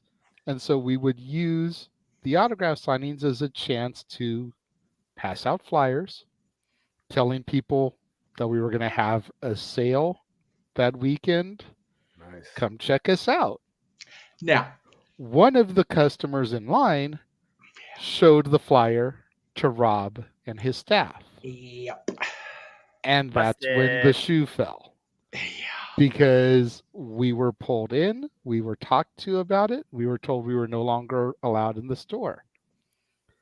The caveat in all this, the worst part is that we had actually asked the staff if we could do it and been given permission. But when Rob found out about it, they had to play dumb so that they didn't lose their jobs. Yep. That's how that works. Well, what was really shitty was the first incarnation of Rob's store was in the Lakewood Center, which was a 5-minute fucking walk from the original Casa. It's like, damn it, really? Maybe 10. Maybe it was. Yeah, it was so. It was about a 20 to 30 walk. Okay, it was about a 5 to 10 drive. Even still, it was right there. Yeah, and by the time I moved in, it was already in 2 blocks away. Yeah. Oh, it was rough. It was bad enough where when I was reacquiring the interview with him in the one at the beach, so 2014, I was already living with him at this goddamn this stupid camera, him at this point, and it just it was interesting because I wanted to bring him along, and Mikey T is bowing out. He did tell us in the private chat. Yes. So Mikey, good to see you briefly. But I asked him to want to come along. He's like, I don't know if I should. So it was kind of one of those. It worked out because it got me and Aaron officially back working together and led to Talk Wrestling returning and led to a lot of different things. But yeah, it was. It was an enjoyable time. Anytime I got to interview Rob, I'm hoping to have it again. Turning 40 on Wednesday, so I like to get as many people together as I can. So we'll see. Anyway, that kind of went off on a way way off tangent from promotional shit, but It Yes, happens. does I mean, sometimes. Mikey T joined the room for a minute, so we just started bullshitting a little bit more and kind of got sidetracked. It happens. Yeah, It's all exactly. good. Conversation. You It's know? all good. Yeah, Mikey, we're glad you tap in too, brother. It was good to see you, and we'll You're always welcome to come always. in whenever you can, man. Hopefully next time you'll be able to get in a little bit sooner. Yes. Yeah, that's next week, Saturday, open mic night. It's just another, thankfully, standard, nice, fun open mic night because the next wrestling pay-per-view is on a Sunday night. Yep. Yes, and we're going to get to that here momentarily as we begin our plugs. Now that you mentioned it, let me make sure I've got that in here. Jesus, I wasn't even thinking about that one. Well, that one actually was run during the opening trailer as far as the Yeah, watch that's true. alongs that are Okay, coming so up. I don't have to throw Yeah, that you up can do there. the watch along But coverage. there is So one the next watch along. Well, but there is one that I don't think was ran yet. Ooh. As far as videos, I sent it to you on Facebook. Yes, but that's going to be towards the end. I was going to do. Oh, I the thought we other were going to stuff do first. that right for the rest of it. That works too. You're producing. Okay. I was going to first start plugging the people who aren't here this evening. Of course. Of course, you can follow your barkeeps on Twitter. Let me take down the banner real quick. Hope you had a wonderful birthday, Dory. Continue. Yes, I do too. I am sorry I was unable to make it to the sports bar. I know I watched it back. That's who he was talking about when he was stalling. Is anybody else in the green room? Someone else is supposed to be in the green room. And he was talking about me. I'm sorry, Dory, that I was unable to be there. Just as I said earlier on the show, shit has been crazy for me the last couple weeks. Mm-hmm. But follow your barkeeps on Twitter at Hathaway Lou, at LBStatKid1977. Of course, every Tuesday, 4 o'clock Pacific, 7 o'clock Eastern, Stat Boy Sports Bar featuring Dory Lou. Yes. The latest news in professional sports. Yep. Hockey, we're going to be starting the push to the playoffs here shortly. We've got spring training that's going to be starting up, I want to say mid to late next month. Of course, you've still got you've got the XFL coverage. NASCAR now. Yep. I know they're trying to cover NASCAR. Yeah, so you've got a lot of stuff still going on Stat Boy Sports Bar featuring Dory Lou. They're out in Kentucky tomorrow, actually. And then if you want the opportunity to meet them in person, yes, they will be milling around Heroes and Legends 19 in Pigeon Forge, Tennessee on Saturday, May 13th. So you can always go there, and if you find them amongst the crowd, they'll take pictures with you without having to pay for them. That's very likely, yes. Although, like the people you see on Hollywood Boulevard, I'm sure they'd accept a little tip. Yeah, Gratuity goes a long way. It does, man. You can also catch the Cleveland combatant Josh Mansfield on Twitter at CatholicJosh122 and on Instagram at MallowmanGram. Unfortunately, Josh has been unable to join us here the last couple weeks, and we knew that he was going to start petering out here mid-March because of prior commitments that he's made. Hopefully we'll get to see him the next couple weeks before that really kicks into overdrive. Yes, sir. God bless him. And then last but not least, Big Baller G, Jeff Jarrett's #1 fan, at Big Baller G 1988 on TikTok, NoDQ.com/BigBallerG on Twitter, NoDQ_BigBallerG 1988 on Instagram. And of course, he's been promoting Baltimore Celeb Fest 7 with Hacksaw Jim Duggan, which is going to be coming in for the crew that he represents there. Yep. So they get a lot of good guests in that Celeb Fest each time they had that, man. I'm happy for G. He's getting so many cool people. He freaking gets to meet good old JR. Damn it! I know, right? Yes. It's All funny. Right. Oh, go ahead. I was say with WrestleCon coming out here, I was not going to go to WrestleCon. There's so many people that they're booking into that I really want to go see. I'm really, really tempted to find an opportunity just to go down there and say hello to Val, SoCal Val, who I've not seen since she moved to the United Kingdom. She's actually coming into LA. Her and Lisa / Victoria / Tara, and I think Mickey's also, because they're all on that show together. They're podcast together. So I think they're appearing. Grown Ass Women.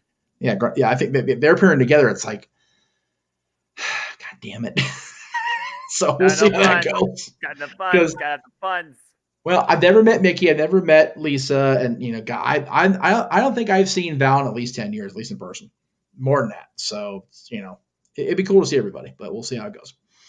There you go. Jeff, I'm going to throw to you to start your plugs, and then we can throw that video in also. Appreciate you. So, starting with, just throw it up there. I'll talk about it. I really don't know about the order because I can't see where. Oh, okay, no DQ.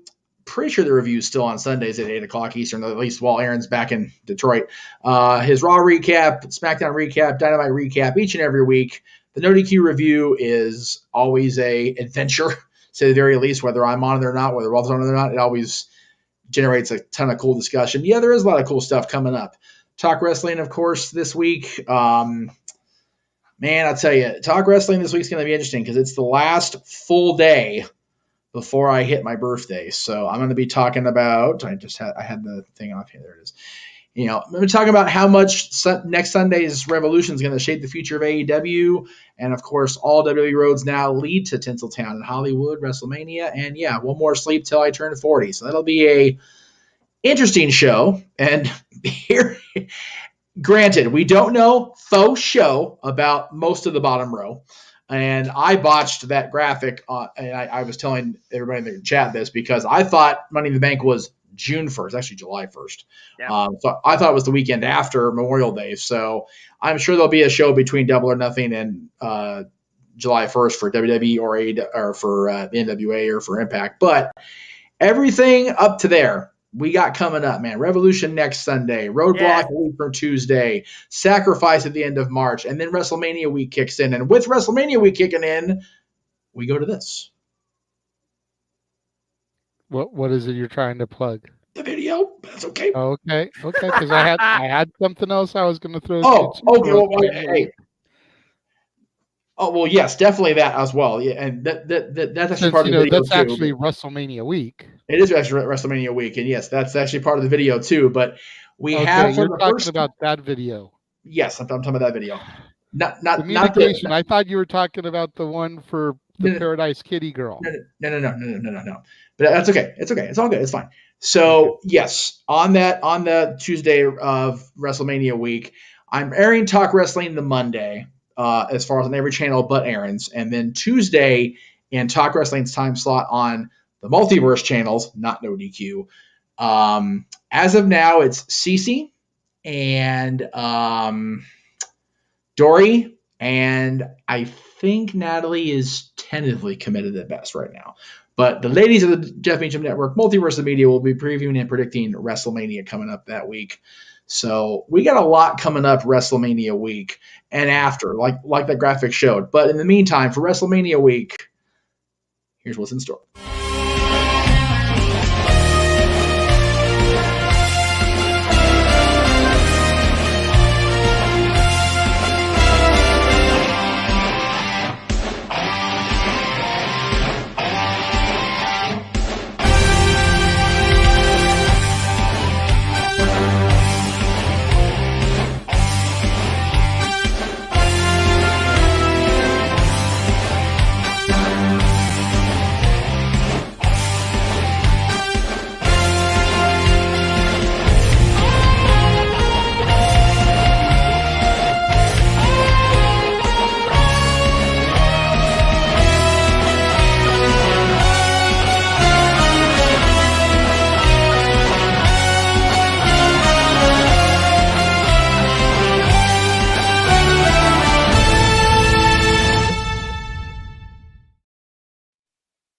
I'm glad you put that up. Okay, I'm an idiot.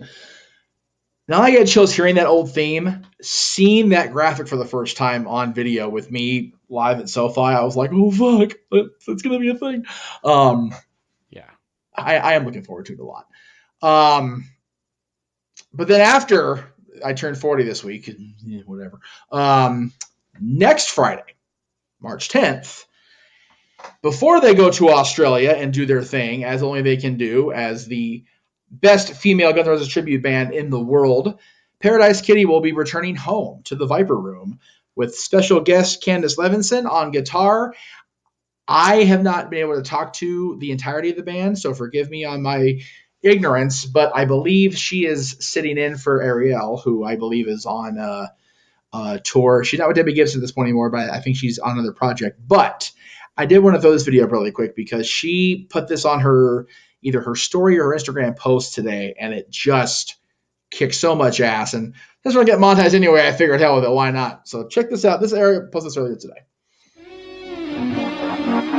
I could buy myself flowers, write my name in the sand, talk to myself for hours, yeah, say things you don't understand. I could take myself dancing, I can hold my own hand, yeah, I can love me better than you can. Very nice. She even Very said nice. she loved the guitar riff on that Miley song so much she had to do her own thing. Dude, Mike, she's incredible. I'll put I'm not gonna throw my dad under the bus too much here, but I'm gonna give him a little shit for this right now. So between the cruise and seeing them in other acts, like my dad, my dad's in his 60s. Let's be real. He crushes on her. It's adorable as hell. He's like all, and she's adorable about it. She's so cute about it. When we went to the Commerce Casino for that show that you guys are doing the No DQ review episode the same time I was at the Kitties, and y'all still finished after my ass at a rock and roll show. Because goddamn, that show went long. Holy balls, we had a long No DQ review. Holy moly. When you start before a Guns N' Roses tribute show in LA and you finish after us, that's a long goddamn stream. Just throwing that out there. But Ariel came up and was like so giddy. My dad was there and he was blushing redder than my face. It was adorable as hell. Anyway, I don't know if Ariel's going to be there on the 10th, but I did want to throw that out there because she put that up and was important enough to her to mention the Miley Cyrus song and the guitar riff, and she wanted to add her own thing to it. So I just wanted, like I said, we're not making money there anyway, so I figured hell with it. But yeah, the Kitties will be at home. The rare appearance, they rarely come home anymore for a Viper Room show or at the Whiskey, because we don't like the Whiskey very much. It's a horrible to load into. But yeah, come out and see the girls if you're out in Hollywood at Johnny Depp's old place, the Viper Room. And then they're in Australia for the better part of March into April. So I'm looking forward to seeing them before they take off for Down Under, because I've been told this is also going to be an extension of my birthday celebration, since I'm not going to be able to see them after that. So it's going to be the first week extension of my birthday shenanigans, as Jenna put it. So there you go. It's going to be good stuff coming up. And then, like I said, WrestleMania is 35 days away, dudes. 5 weeks. Let me just freaking get the going now, because, man, if nothing else, I'll be here. Yeah, I'll be there at least. I don't think the other peripheral stuff's going to happen at this point just because of money, but I told you and I told everybody at WrestleMania 21 that I'd be there, and 35 days. There you go. So that takes care of these gentlemen, yes. And that brings it back to me to wrap things up. Yes. For starters, you can find me here on the socials: Instagram, the Renegade JJ Williams, YouTube, Casa D18 Studios, Twitter at ROWJJ Williams. If you're watching the show on Jeff's channel, please go to my YouTube, subscribe, turn on notifications, start liking videos of mine, start watching playlists of Renegades reviews, or even the old Dads on Wrestling, the old Renegade of Wrestling. Trying to boost up my visibility, trying to boost up my view hours. All the things. We're slowly creeping, gentlemen. As of this moment, 3,634 out of 4,000. All right, you broke 36, brother. There you go. No, we're getting there. Like WrestleMania weekend is still very much a possibility at this point. Bar none. We just need the viewers at home and ourselves to keep on it, keep those playlists going, keep plugging the videos on my channel, even if that takes away from you guys for temporary purposes.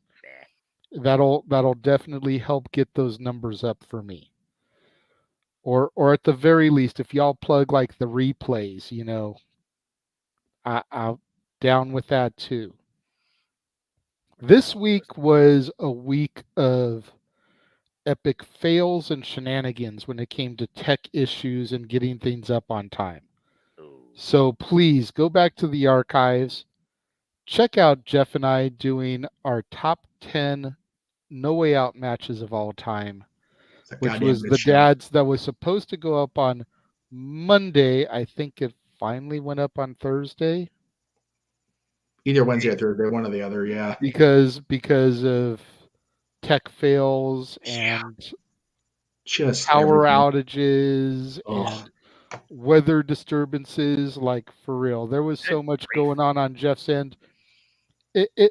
I wanted so bad to give him crap for it, but I felt so bad because when we filmed it, he's like, "Hey, I got all this free time on my hand. I'm going to be at my sister's house. Let me edit it." And then one thing led to another, and then it went up late. And it was like, I told him in private, so I know he won't mind me saying it. I told him it'd be so easy to be like, typical Jeff. This is why I edit the videos. It's like, but what does that accomplish? At the end of the day, it wasn't his fault that he had tech issues. It wasn't his fault that when he was at his sister's house, he got pulled 25 ways from Sunday. Right.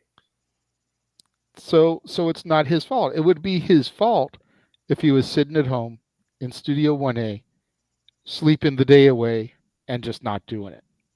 That would be his fault. The stuff that prevented him from doing it this time wasn't his fault. So he was given the Monopoly get out of jail free card for this time. This may be kept until needed or sold. But you can better believe I'm editing the Feuds one currently so that one can go up on time. As Amazon told me about my order today, it was external issues causing my delays. Mm-hmm. Which is the next time you will see the dads on the air. Yes. Top 10 feuds of all time. Yeah, as we gear up going into WrestleMania. This one was really fun because I didn't really know initially what I was going to do with this, where Jeff was going to go with this. And at the end of the day, we only had 4 similar. Yeah. So there are 16 different feuds that we discuss over this show. Some of them he kicked himself for not mentioning himself. One of them he called his Back to the Future Johnny Be Good moment. Yes. Which for those of you that don't know goes back to our top 10 musical moments in non-musical movies show that we did on Dad's, I want to say 2 years ago now, year and a half ago maybe. Yeah. But I used Back to the Future Johnny Be Good as my number 1. And considering how much this man right here loves Back to the Future, his favorite movie of all time, and he didn't have that on his list. And I had that as number 1. So there's one on my list for this one that he calls his Johnny Be Good moment that he should have had on his list. So just to kind of let things percolate out there and what could it possibly be? Start getting people thinking about it. Yeah, it was one of those, and it was compared to his moment on the top 10 should have been world champions, and it was Roddy Piper, and it was like, if it's that level, it's good stuff. So, and then after that, as we go closer to WrestleMania, the top 10 WrestleMania main events of all time. Hey, I see 23. Now, for clarification. Yes. This is literally the last match on the card. Right. The 2-night Manias, the last match on both nights. But, for those matches where, like the Royal Rumble winner got shuffled into the third match on the card and they called it a main event match. Right. That doesn't count. No. Ric Flair versus Shawn Michaels, main event marquee match, doesn't count. It's not the last match on the card. Right. So the fans need to keep that in mind when criticizing this show. Yes. Because it literally has to be the last match on the show. As it should be. And to clarify, we went on for the 2-nighters. We went on both nights because if we didn't, that would completely exclude Bianca and Sasha, and that was bullshit to not include that if we wanted to. Yeah. So I mean, that was too good of a match to not have in contention. Yeah, that would have been like we would have got shit justifiably so. Yeah. And then to wrap up the upcoming Dads shows, as we saw in some of the other trailers, the top 10 ECW World Champions of all time. That'll be the Raw After Mania edition of Dads. And this is another one that's been something that I have been kicking around that I definitely pitched because I feel like we've given so much love to the WWE and to a lesser extent WCW. Yes. That we needed to bring a little bit of recognition to TNA, we did the X Division champions, and ECW. And we did, the November to Remember last year. Now we're doing ECW World Champions. Yep. We had to give them their flowers because they deserve them, and they had some great world champions. People that weren't world champions in other places. Yep. And whether that is right or wrong, they deserve to be talked about. And yes, we are going to include the WWECW champions. Oh, yeah. Because while not the greatest point in ECW history, yeah, if you cut that out, you eliminate Rob Van Dam. Yep. If you cut that out, you eliminate CM Punk. Yep. Yes, you also eliminate Ezekiel Jackson, but for every Ezekiel Jackson, you get rid of, like I said, RVD and CM Punk. And I'll even give the flowers to Christian Cage and Tommy Dreamer in WWECW. Yeah, well, Tommy had to run in the legit ECW too, as brief as it was. He did get his hands on the title. Yes. So, I'm thinking a couple things. I'm thinking that'll be a collaboration because there weren't a whole lot of them in the grand scheme of things, even though it was I think actually just in private, but I'll go ahead and call us out on the air here. Sean. I know it was Christian, not Christian Cage. Shush. Whatever. Post Douglas throwing the 10 pounds of gold, or the ones before that too? I would say post, because Douglas winning the 10 pounds of gold, throwing it down and declaring himself the ECW World Champion, the Extreme Champion, really is what launched ECW. Okay. So that's the one point I want to add. I also am, since I did throw this out earlier today and we got an agreement, that's going to be the final Dads we do on a Monday. Yes. We move him back to Fridays because Dad should be on Fridays, number one. It always was. And number two, beginning the Monday after that, so April 10th, ironically enough, in the April 10th history of wrestling, because Lord knows it's been a April 10th, 2000 in particular, with the launch of the New Blood. Better off forgetting that.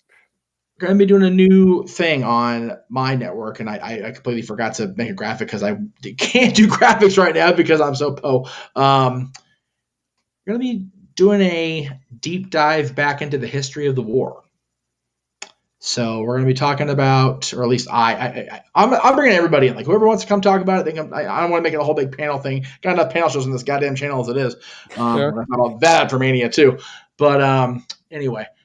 Going to talk about the beginnings of Raw and how Primetime evolved into Monday Night Raw and how Raw was uncontested and how it got so complacent and cartoonish and blah, and how Nitro, became a thing, and then the actual battles every Monday night for 83 weeks plus, and then how it turned around and how it ended and where we stand now. It's going to be a weekly thing. So we're going to go, figure just under 6 years of content, which I'm okay with that. Give me shit to do.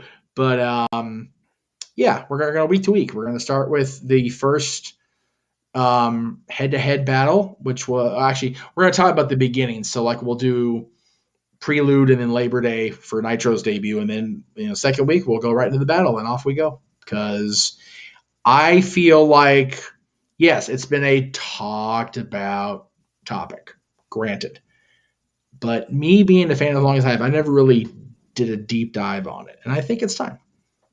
Okay. So, but the main part is Dad's back on Friday.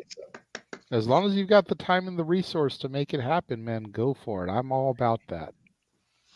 And just as a heads up, me and Noah were talking earlier as well when we were doing our little pre-show collaboration about possibly doing and filming, pre-taping watch-alongs of every WrestleMania. Ooh. To have for the build-up to WrestleMania 40. I like that. We've got almost 52 weeks, an entire year. Right. We can pull 1 day a week and just go to the Peacock, synchronize, hit record, and just do watch along, calling the action for the entire show. Yes, even the 17-hour tournament that is WrestleMania 4. Yeah. I meet him and talk about that. I was like, oh God, help me. Me and Greg a couple years ago go, good luck. We'll have a hug ready for you. Because goddamn, that's a long show. But then we have 40 days of content canned for the build up to WrestleMania 40. So you're looking at the 40-day lead up to Mania week next year. Yes. Yep. Beautiful. Because me and my graphics, prior to me losing the thing, I already have the calendar for when I'm going to be watching those shows synced up with what they've announced and what they're probably going to announce as far as content we're going to be doing on this channel for real. So my name's not here, but my Marquee brain goes weekdays. That way you have weekends open for the premium live events, the Impact shows, etc. Makes perfect sense. Yeah, it does. The whole team's in sync. God forbid it's a thing. and no, Mike, you're not in sync. It's going to be May. We talked about that earlier. No, that'll come on the constant throwbacks on Thursday later. And your name is not on the marquee because we're still doing plugs and showing graphics. So. I know. I understand it's not on the marquee. I was just making the haha because I was making the executive point there. But yeah, I am all for WrestleMania build-up content because I watch the shit by myself every year. I might as well have some fun with it. Exactly. I mean, now you can watch it on the Peacock and then have our commentary going and not listen to the commentary you've heard call it 500 zillion times over your years. You hear fresh commentary. That's right. Every one of my damn near 30 years of fandom that I've been able to watch these, I've watched them every year. So God help me. Right? Oh boy. Oh boy. No problem here. No problem here, boss. And again, I'm still thinking about it today. I'm still thinking about it today. My first ever WrestleMania next year, and that's still a possibility, not a confirmation. Yeah. Hey, you know what though? If you do end up going, he and I got the call because I ain't going to Philly on purpose. So. Well, and we've also got James still that can fill in and do the play-by-play so that we can focus on color. It's all about the funding. It's all about the funding because I know the WrestleMania ticket alone is going to be, oh God. Yeah. Well, you figure it's going to be at the Eagles Stadium. They're not exactly a cheap venue, so it's probably going to be pricey. Yeah. Like I said, I got lucky with my Mania tickets both times I purchased them this year, both in the pre-sale and then even the ones I have now. I still paid a little over $200, but not much more. So I got really lucky with SoFi. I have a feeling you're not going to get near as lucky back east. Probably not. Getting back to the plugs, though. Yes. Right. Dad's wasn't the only thing that got clusterfucky this past week. No. All of my reviews this past week got thrown out of whack because of how chaotic my schedule was. Yes. Both Selma and Behind the Movement went live at different points yesterday. Those were supposed to be my Monday and Wednesday movies. Malcolm X went live today, an hour later than normal premiere time because I still had to edit it. Right. So that is now up. That would have been Friday's movie. There will be no Warzone tomorrow because tomorrow will be new release Sunday, and we will get Ant-Man and the Wasp: Quantumania. Oh, so you saw Ant-Man? Yes. Okay, good. We'll talk about it later. And all that gets things caught back up so that come next week, we can roll back into normal. Yes. Wrap up Black History Month with Crush Groove, which is a fictional retelling of the beginnings of Def Jam Records. Yes. And then we kick off my movies that star WWE Hall of Famers with Lipstick and Dynamite, which features among the many interviewees the fabulous Moolah and Mae Young. And then we go into Body Slam, which features amongst the many wrestlers in that movie Hall of Fame inductees Captain Lou Albano, Rowdy Roddy Piper, and the Wild Samoans.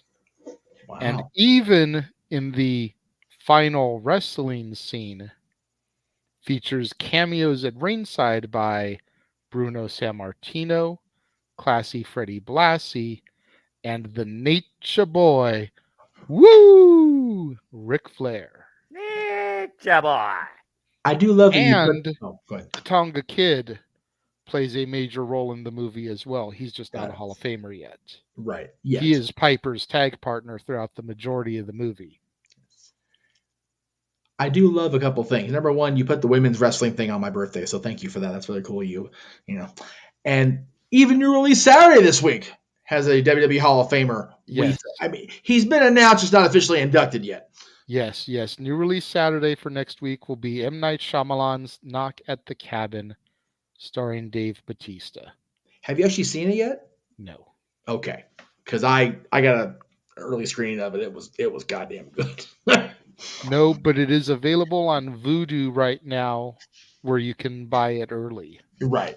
Yep. So I can either pay the price to go to see it in theaters. Yeah.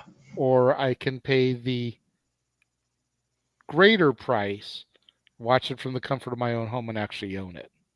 And I'm leaning more towards that because by the time I actually look up tickets and probably can go see it in theaters, it may be out of theaters. So, because it's already almost a month old, and unfortunately these days movies don't last in theaters as long as they did when we were kids. Yeah, definitely not. You get to box and streaming, it's like, boop, gone. So, and figure it this way: Vudu will cost this much, and the movie may cost this much, but then you got to figure gas, food at the theater because you gonna eat something. So it'll balance out. Yeah, I usually don't eat something, but I always buy a drink. At least. Yeah. So even if I go to a bargain matinee, the movie and the drink ends up costing about half as buying it on Vudu, and on Vudu I get to keep it. Right. Not watch it one time. So. Right. Vudu's a beautiful service, man. People sleep on that. I love the other ones, but yeah. So that is what is coming up for me. The reason Lipstick and Dynamite fell on your birthday is because I tried to organize the movies based on Hall of Fame induction year. Ah, makes sense. And Moolah went in first inductee out of everybody that I'm covering this year. Right. So that's why that ended up being first. Albano, she went in 95. Albano went in 96. So I think Freddie may have been 94, but I could be wrong on that. But Freddie isn't a major part of it, so I didn't count him. Ah, okay. So we're going for the stars. That makes sense. Yeah, I'm having the flashbacks of Regis at the Hall of Fame. I can't believe it. So Yes. I'm pretty sure we're ready for it. Freddie Blassie is a blink and you miss him moment. Oh, that's a bummer. I mean, okay, that's underselling it. He's there a little bit more than that, but it's literally just the one scene at the end. Yeah, he's not the featured wrestler. No. Yeah. The featured wrestlers are Captain Lou, Piper, and Tonga Kid.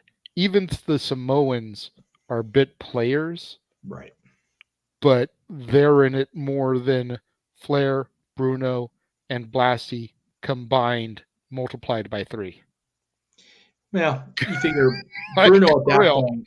You figure if Flair's in it at all, that means it was late 70s, early 80s. By that point, Bruno was already on his way out as it was. So yeah, Flair is announced in the crowd as the NWA World's Champion. So we're at least 81. So yeah, Bruno was already on the not the outs of the company, but he was definitely heading that direction.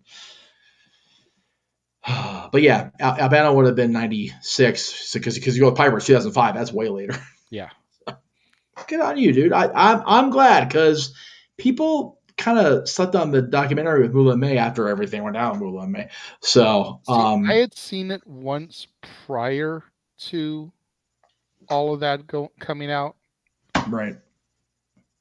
Be interesting to revisit it now that is out there. Yeah, I saw that one once. I still haven't seen Body Slam, which is ridiculous. But it's on Tubi for free. Well, in that case, we're going to make that shit happen. In that case, I'll try to do what I did with the horror movies, which I actually did pretty well last year with you, was keeping up with your broadcast schedule. So and Simple Man, maybe we'll get you to watch some of these this month. Since yes, they're movies, but they're movies about or starring wrestlers. I mean, Lipstick and Dynamite is a documentary about women's wrestling. Body Slam is a fictitious telling of the pro wrestling business. Yes. Like maybe this month is something we can actually rope Noah into so that when we reconvene next week on Open Mic Night, he'll be like, that movie was stupid. That movie had me cracking up, something. He'll be able to engage a little bit in it. We'll see. I got a lot of stuff already ahead of me for my wrestling, usually in March, including watching what I can with WrestleMania, because I do try to watch a lot of WrestleMania stuff through March up to WrestleMania. I know I said WrestleMania a lot, but it is what it is. But This week I'm going to put all my focus, of course, on AEW because I'm very curious to see what they do in their West Coast debut. There you go. And I'm going to put you on the spot really quickly, Meacham, since he isn't here to do it himself. James's wrestling retros for the month are all WrestleManias. He is going to be doing WrestleMania 24. Will you participate in the retro WrestleMania with him? Since you were there live and can speak from it from that aspect. Does he do it live or does he pre-tape it? I think he usually pre-tapes it. You can message him about that. I'll message him. If he pre-tapes it, absolutely. If he does it live, it's going to be tricky. But yeah, I would love to talk about 24. I shit on 2000 so much. I should talk about WrestleMania. I did enjoy going to. 2000 isn't one he's doing this year, but I heard him rattle off last night. Right. Doing the plugs for the No Surrender. No Surrender.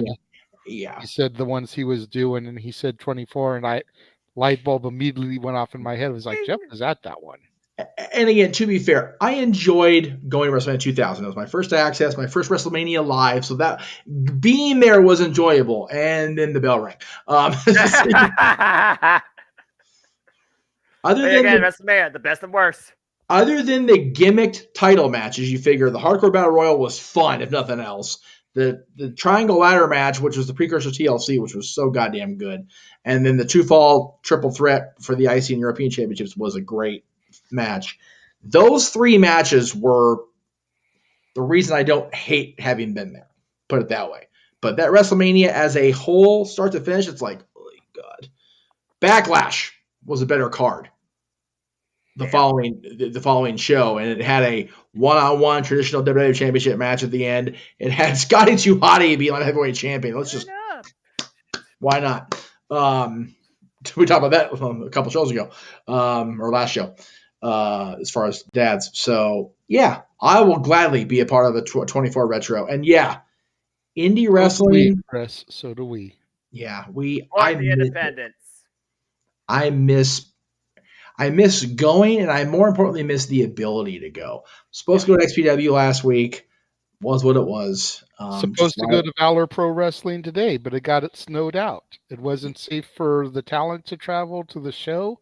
It wasn't safe for the spectators to travel to the venue. I don't know if I'm going to go to Insane Wrestling Revolution next month in March with my buddy Paul, but I might do it in April. And there's actually going to be a meet and greet next month with Queen of Extreme, Francine. Ooh, there you go. It's all the more reason to go next month, bro. Go see. And fortunately, it's a freaking work weekday. Dadgummit. Oh, because Franny's cool people. I will say this, and I see the comment in the chat room. I know a couple people were at the show that Bagwell was at yesterday. It's good to see Mark back on his feet. Good to see Mark back out there. I know he was having a lot of struggles. Always be a friend of the channel. So always be a friend of the DQ channel as well. So it's good to see Buff Bagwell being out there doing Buff Bagwell things, even with a green goatee. Good on Mark for being back out there. We love him. But yeah, just it's when the weather or supreme illness precludes me from going to a show, you know it's some serious. Last week, literal. This week, shit. It's just been crazy. Hopefully, whatever this storm is works itself out by the end of winter, early spring. Because if something fucks up WrestleMania, there's going to be heads rolling. I'll tell you one right now. For real. The outdoor. I don't think SoFi has a roof or retractable or not. So I was gonna say, could you imagine if it stays crazy like this and it snows during WrestleMania? I thought they had a roof there. I don't know because I've only been there when it's been open, so I don't know. I hope it does if the weather keeps up like this, for fuck's sake. I could have sworn they had a light up LED display saying WrestleMania SoFi Stadium on the roof of that building in light. They have to. They have to. Okay, well then there you go. Okay. Anyway, architecture. Yeah, it's again, I can't even like. Ooh. It's so surreal. I love Liv. I always will. There's only one Queen of Extreme. That's Francine. Just saying. If we're talking a legitimate match and not some evening gown, bra, and panties shit, right. Liv is going to win because Franny can't wrestle. No. I'm not saying that, but if the determining factor is who's the Queen of Extreme, I don't have that match because there's only one Queen of Extreme. And yes, Lita was part of Team Extreme, and I'm not even going to take that away from Amy. But Francine is, always will be the Queen of Extreme Championship Wrestling. And that's the Queen of Extreme. Fair enough. Oh, okay. Okay. That's right. I forgot Devon's. DNT. Devon always were at that indie show that Bagwell was at yesterday. I need to talk to Mark, clearly. Yeah. Anyway, back to what we're doing here. Good stuff. Hey, at this point, we're shilling and bullshitting, so it's kind of whatever. Kind of the whole point, yeah. That brings us to you, Noah. Yes. Oh, I thought this was my stuff. Okay. All right. Well, I mean, hey, y'all know me. It's simple. Again, I don't really have a graphics. I'm gonna try and be more graphically in tune after WrestleMania weekend concludes. No promises, but we'll see. At least I know I can do PowerPoint MP4. So hey, go watch the fantasy booking of my card. There's a start for you. But if you want to know more about me, know this: I am just a simple man and a lifelong fan of professional wrestling. Damn it! But I digress. So find me on the Twitter, Instagram, and YouTube, and in Foster1916 for all things wrestling. Shout out, of course, to my entire ATW family on the Twitter and other social media platforms. This week should be fun. I'm definitely going to talk with Farron and figure out when the No DQ panel predictions are for AEW Revolution. Be a part of that as I start the All Elite League for 2023, and all are welcome. And also the AEW division of the Jeff Meacham Network Games. Jeff will also be starting this week, so stay tuned for that. He's got the updated graphic. He's not sharing it till the end of first quarter. You have to continue to wait.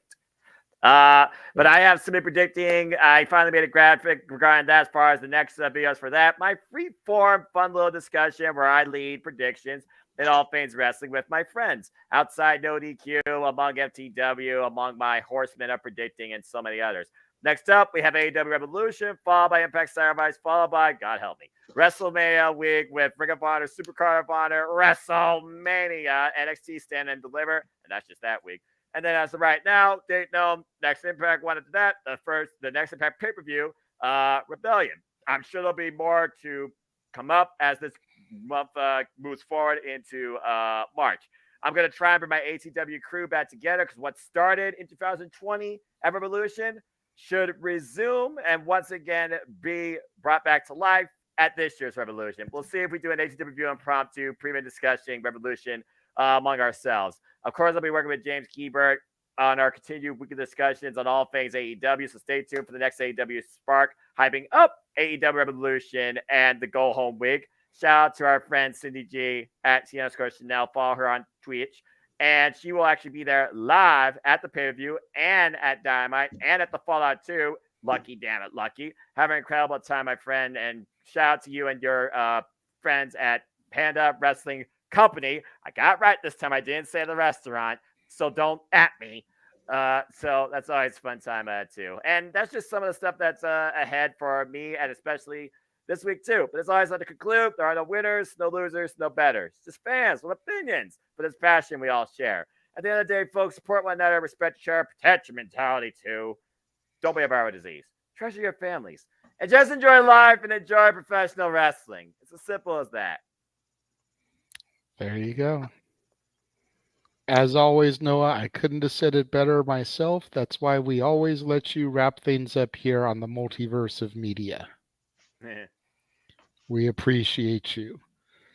So, until next week's open mic night, since AEW's pay-per-view is actually a Sunday next week. Or it's Sunday night. Yeah, actually, the next open mic that's going to be on a pay-per-view day will be WrestleMania, brother. We're going to be up all night. Because we've got Sacrifice on a Friday. Mm-hmm. And then the next NXT shows are either Tuesday night, which will be followed by Talk Wrestling in this case, or WrestleMania Saturday morning. Wow. So the next time we have open mic night post a super card will be day one of WrestleMania, which means we're going to be up all night, USA Network style. Let's just make sure we don't extend past 12 hours because apparently StreamYard's like, can't do that. Well, I doubt we will because yeah, I know. We usually start for the pay-per-views at 3. Right. Yep. So 3 to midnight would be 9 hours. Yep. If we get on 3 a.m. on a day, I got to be there the next day. Somebody's going to die. Stand and Deliver would be its own stream because it's earlier in the day. We've got enough break where we're have intermission there, but yeah. Bring it. I'm looking forward to that weekend, and I'm dreading that weekend because. And don't forget, JJ, on that Tuesday after the Monday Night Raw WrestleMania, our WrestleMania Simple Take, the newest platform you and I created exclusively between our channels. Absolutely, I'm looking forward to it. You know, me and Jeff were joking the other day when they added that New Japan Impact thing to Thursday. Yeah, I half was joking and I was half serious when I was like, "You think Noah would call the Dynamite the night before?" And then we just add a whole nother thing, another show. It depends on that card stack, because I'll tell you right now, if Tony Khan tries to do anything AEW during WrestleMania week when he's already got to run a Ring of Honor pay-per-view, boy's on something. Well, because he and I went, we decided for that week or the week after, no sleep for Noah. Yeah. Let's sleep. See, that's his attitude. That's how I know he doesn't mind, but I'm old. 46. You'll see me yawning as we're doing open mic night, and yet I'm going to try and do Stand and Deliver. Yes. And then WrestleMania. Legit, yes. I may go crawl in my bed for an hour or two, nap in between them. And Jeff knows I am not a napper. No. I am not a napper, but I may legit go and crawl into bed and nap for a little bit, because knowing that Mania, we're going to be on the air for like 9 hours. Right. And then we're going to have to come back and do it all again the next day. Right. Luckily for to call Hall of Fame, Stand and Deliver, and 2 nights of WrestleMania. Right. 4 shows in 3 days is something I am physically not used to. No. You have kind of gotten used to it, doing the back-to-back calls and the double headers and everything. But when you do the double headers, usually one show is James or Jeff, and then the other show is me. Right. So your color person isn't used to having to do that. I got you. That's why I say, like, I'm looking forward to it because I want to prove that I can do this. I want to prove that I was the right guy for this job to be your color guy. You know, I mean, we talked about it earlier and how part of my passion for all this is what has helped elevate you to be excited in the product again. And I want this to be so good, but at the same time, I'm like, man, I don't know if I can do this. Just relax. Don't look at the clock, and I the know. show will carry us through as long as they don't do 3-minute constant superstar showcases and 3-minute freaking marketing promos. But I digress. I mean, at least the marketing promos will give me a chance to run to the bathroom and refresh my drinks. Okay, that's fair enough. That's fair enough. Yes, Keen Mike X, we're doing the Raw After Mania 2. Generational commentary edition again. 6 hours. Yes, but because, like Noah just alluded to, because me and Jeff get it at a different time than James and Noah, James and Noah will do it for 8 o'clock East Coast time, and then Jeff and I will come in and do the West Coast feed for it. And that's if I'm not there. Right. Oh, that's right. If that match actually happens and it's not a red herring. I mean, that's fair. He makes a good point, though. If it does happen, you can always catch up. I mean, that's just one where you can just sit out because at this point, Brock, all he needs to do is F5 the man once, game over. Yeah, I was gonna say that's the other thing is that if the match actually does happen, that what if it's just a complete and utter squash on Omos? Right. I mean, at this point, you got to consider what the content they're going to put into this WrestleMania, even if it's Triple H created one. They got to have something that's not, go the distance. Especially if you got the name of Brock Lesnar on your marquee, that's not going for a top prize. Let's just put it out there. Right, but I don't think Triple H wants to book Big Show versus Aki Bono Part 2. Well, not even that gimmicky. If they have him squash Omos, they might as well fire Omos on Tuesday. Seriously. If they have Brock just obliterate Omos, they might as well have him report to Raw and have DX throw him in a dumpster, bound for developmental, and then fire him on Tuesday. That bonus question for predictions: how long does Omos versus Brock Lesnar last? Under 5 minutes. There you go. I will say this though: if they send him to NXT for seasoning and help him work on things, I'm all for that. Right, exactly. True. Throw him into this Apollo Crews, Debo, Umbaba, whatever thing is. DK Batumbo. Sorry, General Aziz's former. Dabacado. Thank you, Dabacado. That's what a weird name. Debo Avocado. What? Hobie Avocado. I don't like avocado or guacamole. I'm okay though. But yeah, throw Omos into this. Okay, I can see that. That would help things, I think, Yeah.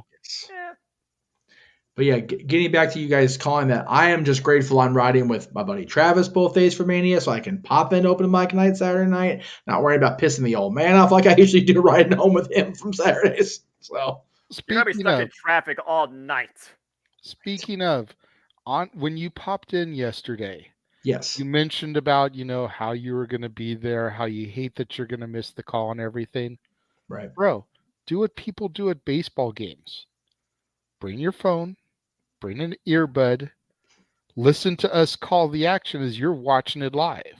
The problem with that is, and I trust me from the voice of experience, I did this in the old days when it was literally a transistor radio in your hand. It was about this big, or even ones about this big.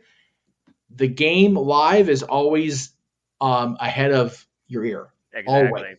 And I know there's a little bit of a delay, whether it's 5 seconds or whatever. But it's more than that now because I brought an actual legit radio to Staples Center and other crypt, and I brought my phone with the hockey. The iHeartRadio and what we had before is way behind. Yeah. Like even in the arena when they tell you tune to AM 5:30, whatever it is, to hear Nick and Daryl calling it, even that's behind. So I appreciate the thought process, but what I was saying was what I'm going to try to do. It's not about missing being on the call because you guys own this shit. You guys got this. I'm not worried about you guys calling it. I just was not worried. I was bumming about having to miss it live as it happens. Right. Having that in my ears is just going to throw off my in-person experience. But I will be doing my best to at least call in or pop in between matches. Not every single match because then I'm going to be running my data bill through the goddamn roof, have my mom kill me before I even make it tonight too. Oh Lord, but, anger the warden. You will. Yeah, that's it for me. But coming home from night one, I will definitely be popping open mic night because that's going to have to be talked about. And then night two, I'm not saying do open mic night because that's late as hell on a Sunday, but at least a brief little recap show.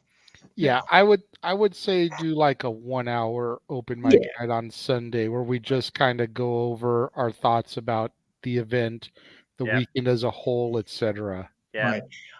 Right. I would say 90 minutes just to give Travis time to get the car.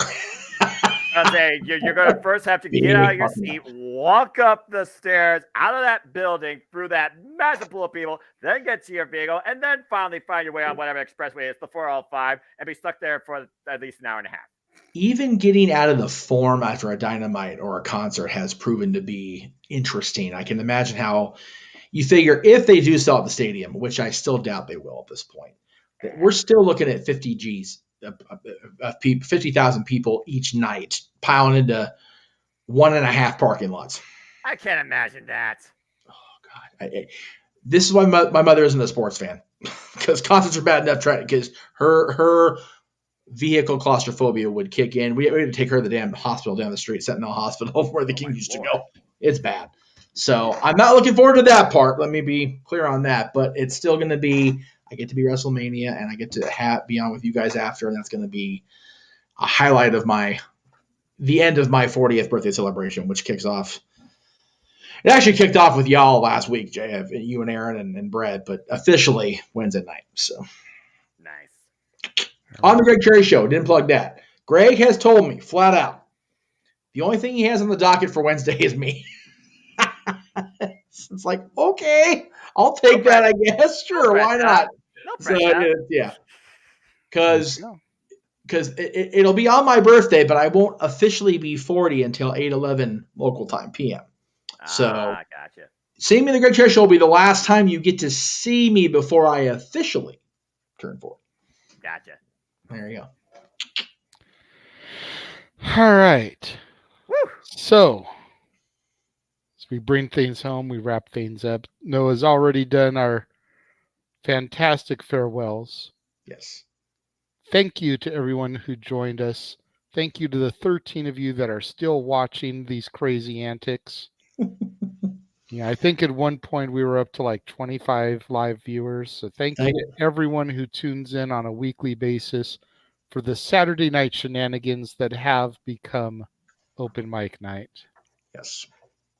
For the movie star Mike E.T., for the Heb Man James Hebert, for the simple man with the spectacular voice Noah Foster, for the man whose name is not on the marquee because I didn't put it back up, but it's on the marquee, the West Coast professor, Jeff motherfucking Meacham. There it is.